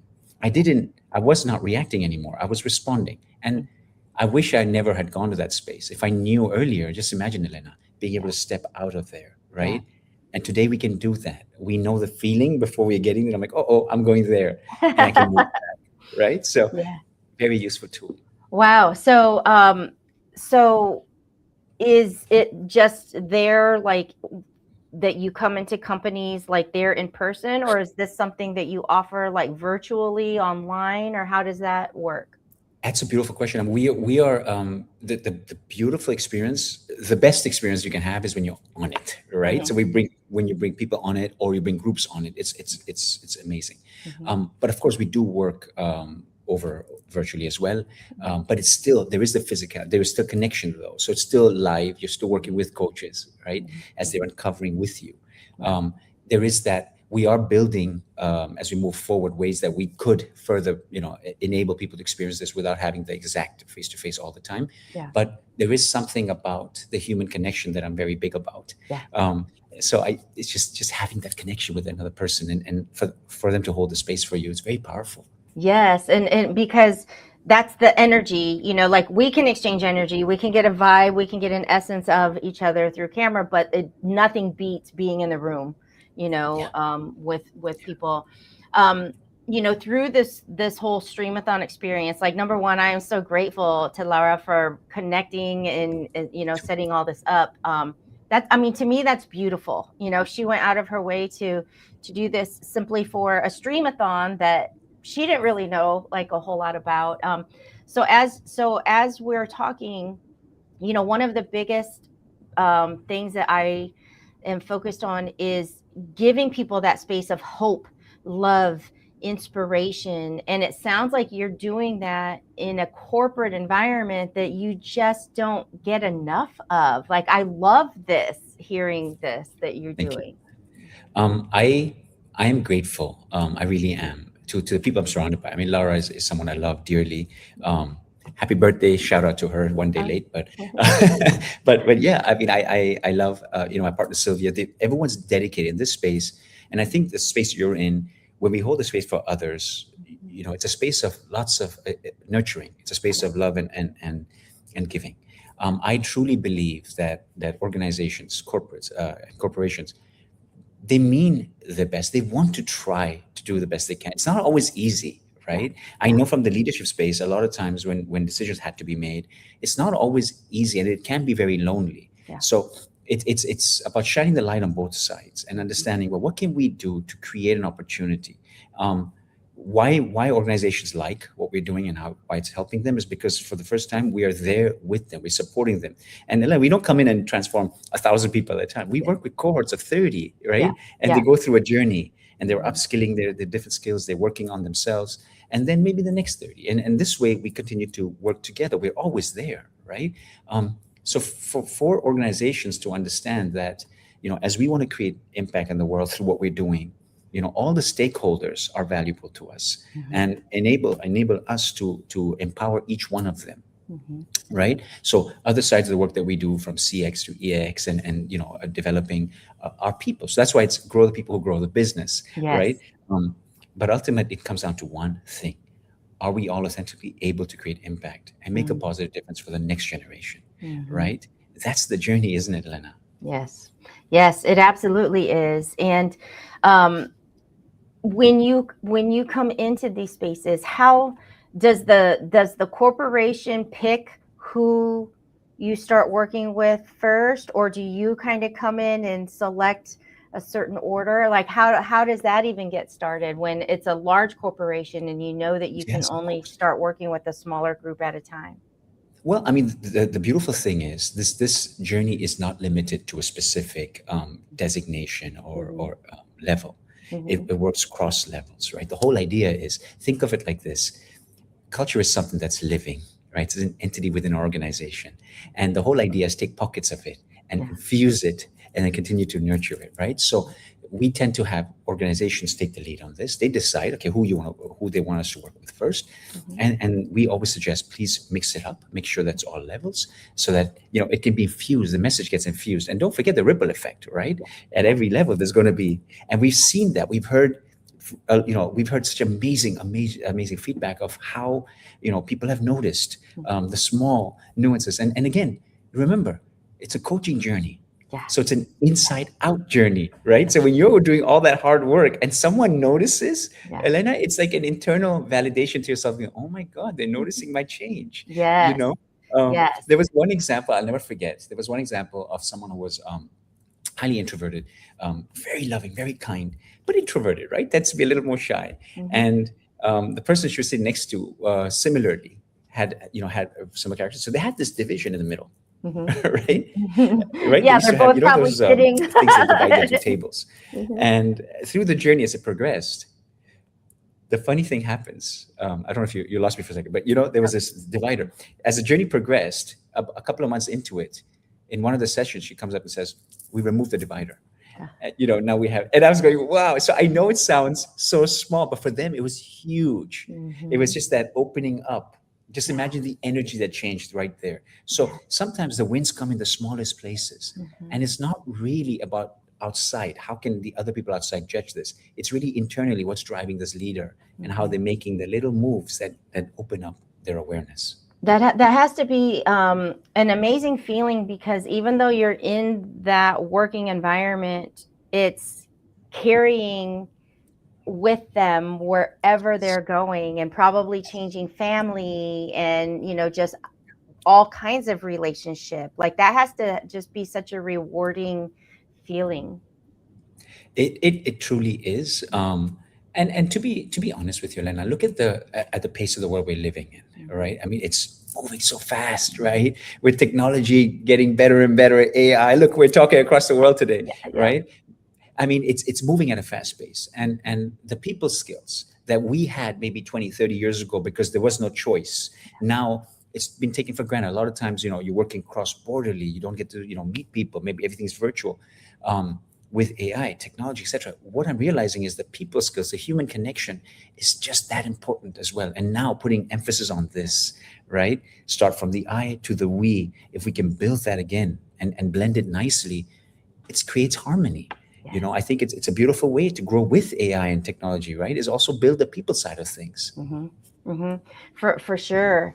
And while we're here, like around the globe, a couple questions that I have asked a few is like, speaking of hope and inspiration and all of that, like for you have such a way of delivering. I love listening to you speak. Can you share with us kind of what your take on hope is? Like, what's the message the world needs to hear from you on just carrying hope for somebody that might feel like it's running kind of low for them? I want to take a second just to soak that in, because that's a really beautiful question. Hope is so powerful.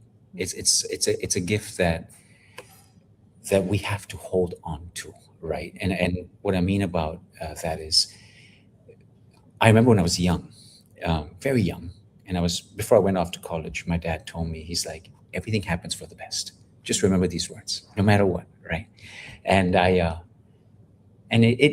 it sounds very wordy, right? Everything happens for the best. Yeah, it's easy to say.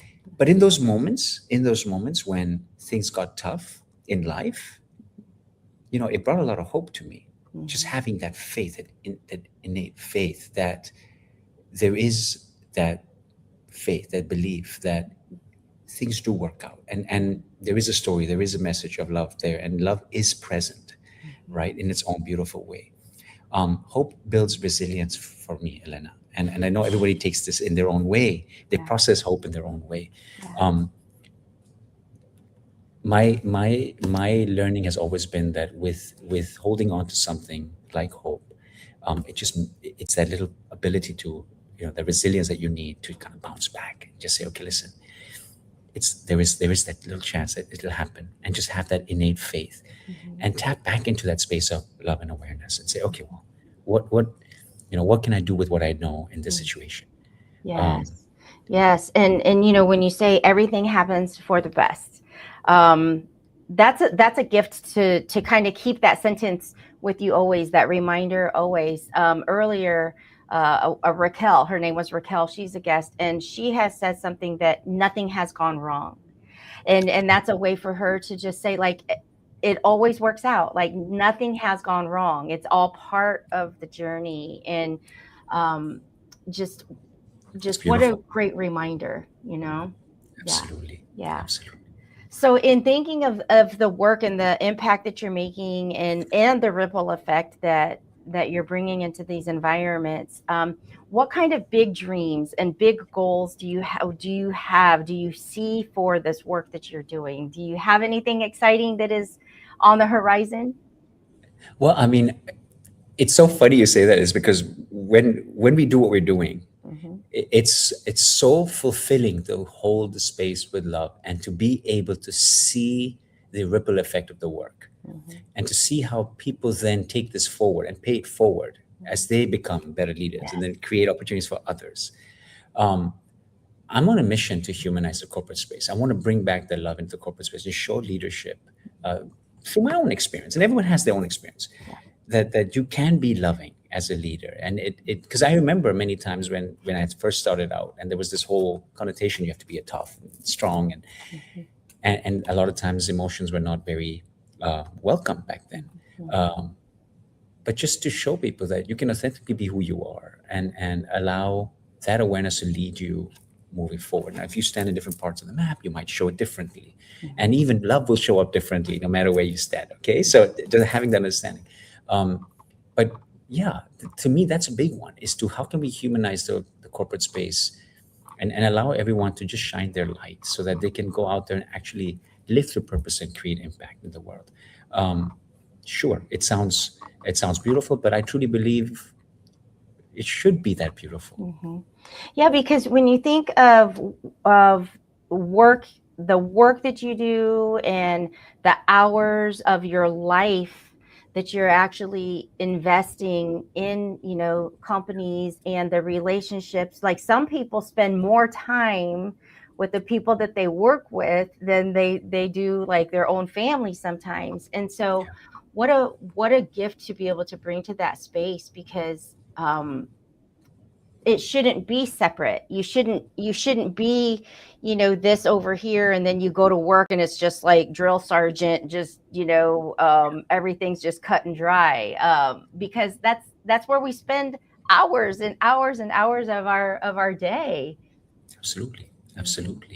And also I think a lot of the times we have this perception that everything has to be perfect, and that we have to be perfect, and the point that I wish I didn't do it this way, or I didn't react that way. It's just allowing yourself to understand, okay, well, I'm learning from that as I grow. There's going to be moments, where maybe I responded, maybe I didn't act the way I needed to act. And that's part of the journey, being able to accept yourself and learn from it. And sort of, well, next time I'll try to see before I get there. I'm going to try to somatically understand my body. And as you work on it, you get better and better at it, right? There is nothing, I love saying, Elena, perfectly imperfect. We can all be that, right? And continue to nurture that and see where that takes us.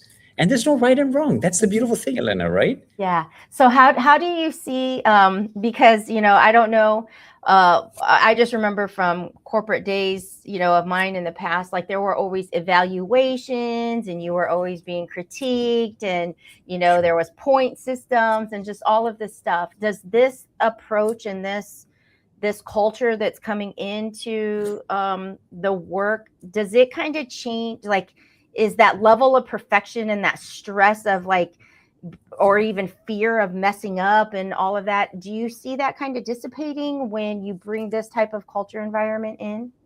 Well, you know what? It's interesting, right? Because a lot of organizations invest a lot in these amazing systems. systems. Okay. And then in that, of course, they'll have their processes.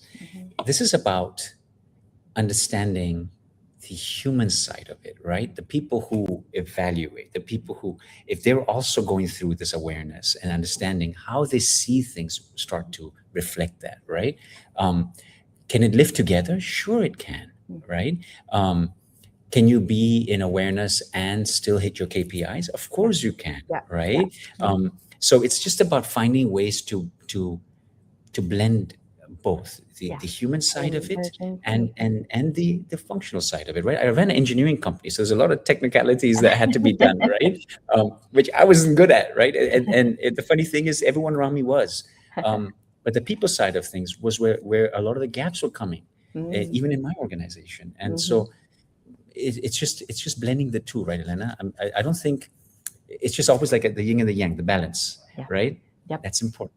Yes, I mean you do. You need them both. Like they have to. They both be there, right? So we have Allegra on here saying hello. So she's tuning in. You know, as we are already, gosh, this time has gone like so fast.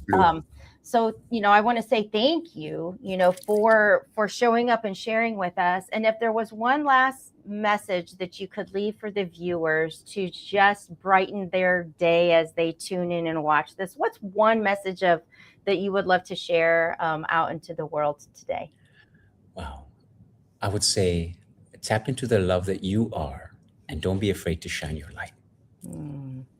That is beautiful. Tap into the love that you are and don't be afraid to shine your light. Oh my gosh, what a gift. Thank you so much. It has been my honor to meet you, connect you, and have you join us here on this Streamathon. So thank you so much. Thank you so much. Have an amazing one. All right, you too. Bye-bye. What a light. What a pillar of love. Oh my goodness. Okay, guys. So we are officially at the end of segment 3. I don't even know if you can believe it, but what that means is we've got one more segment to go, which means we are down to our final, I think, 5.5 hours, which I think, did I calculate that correctly? It just blows my mind. But what needs to happen then is this stream, I'm going to end this stream.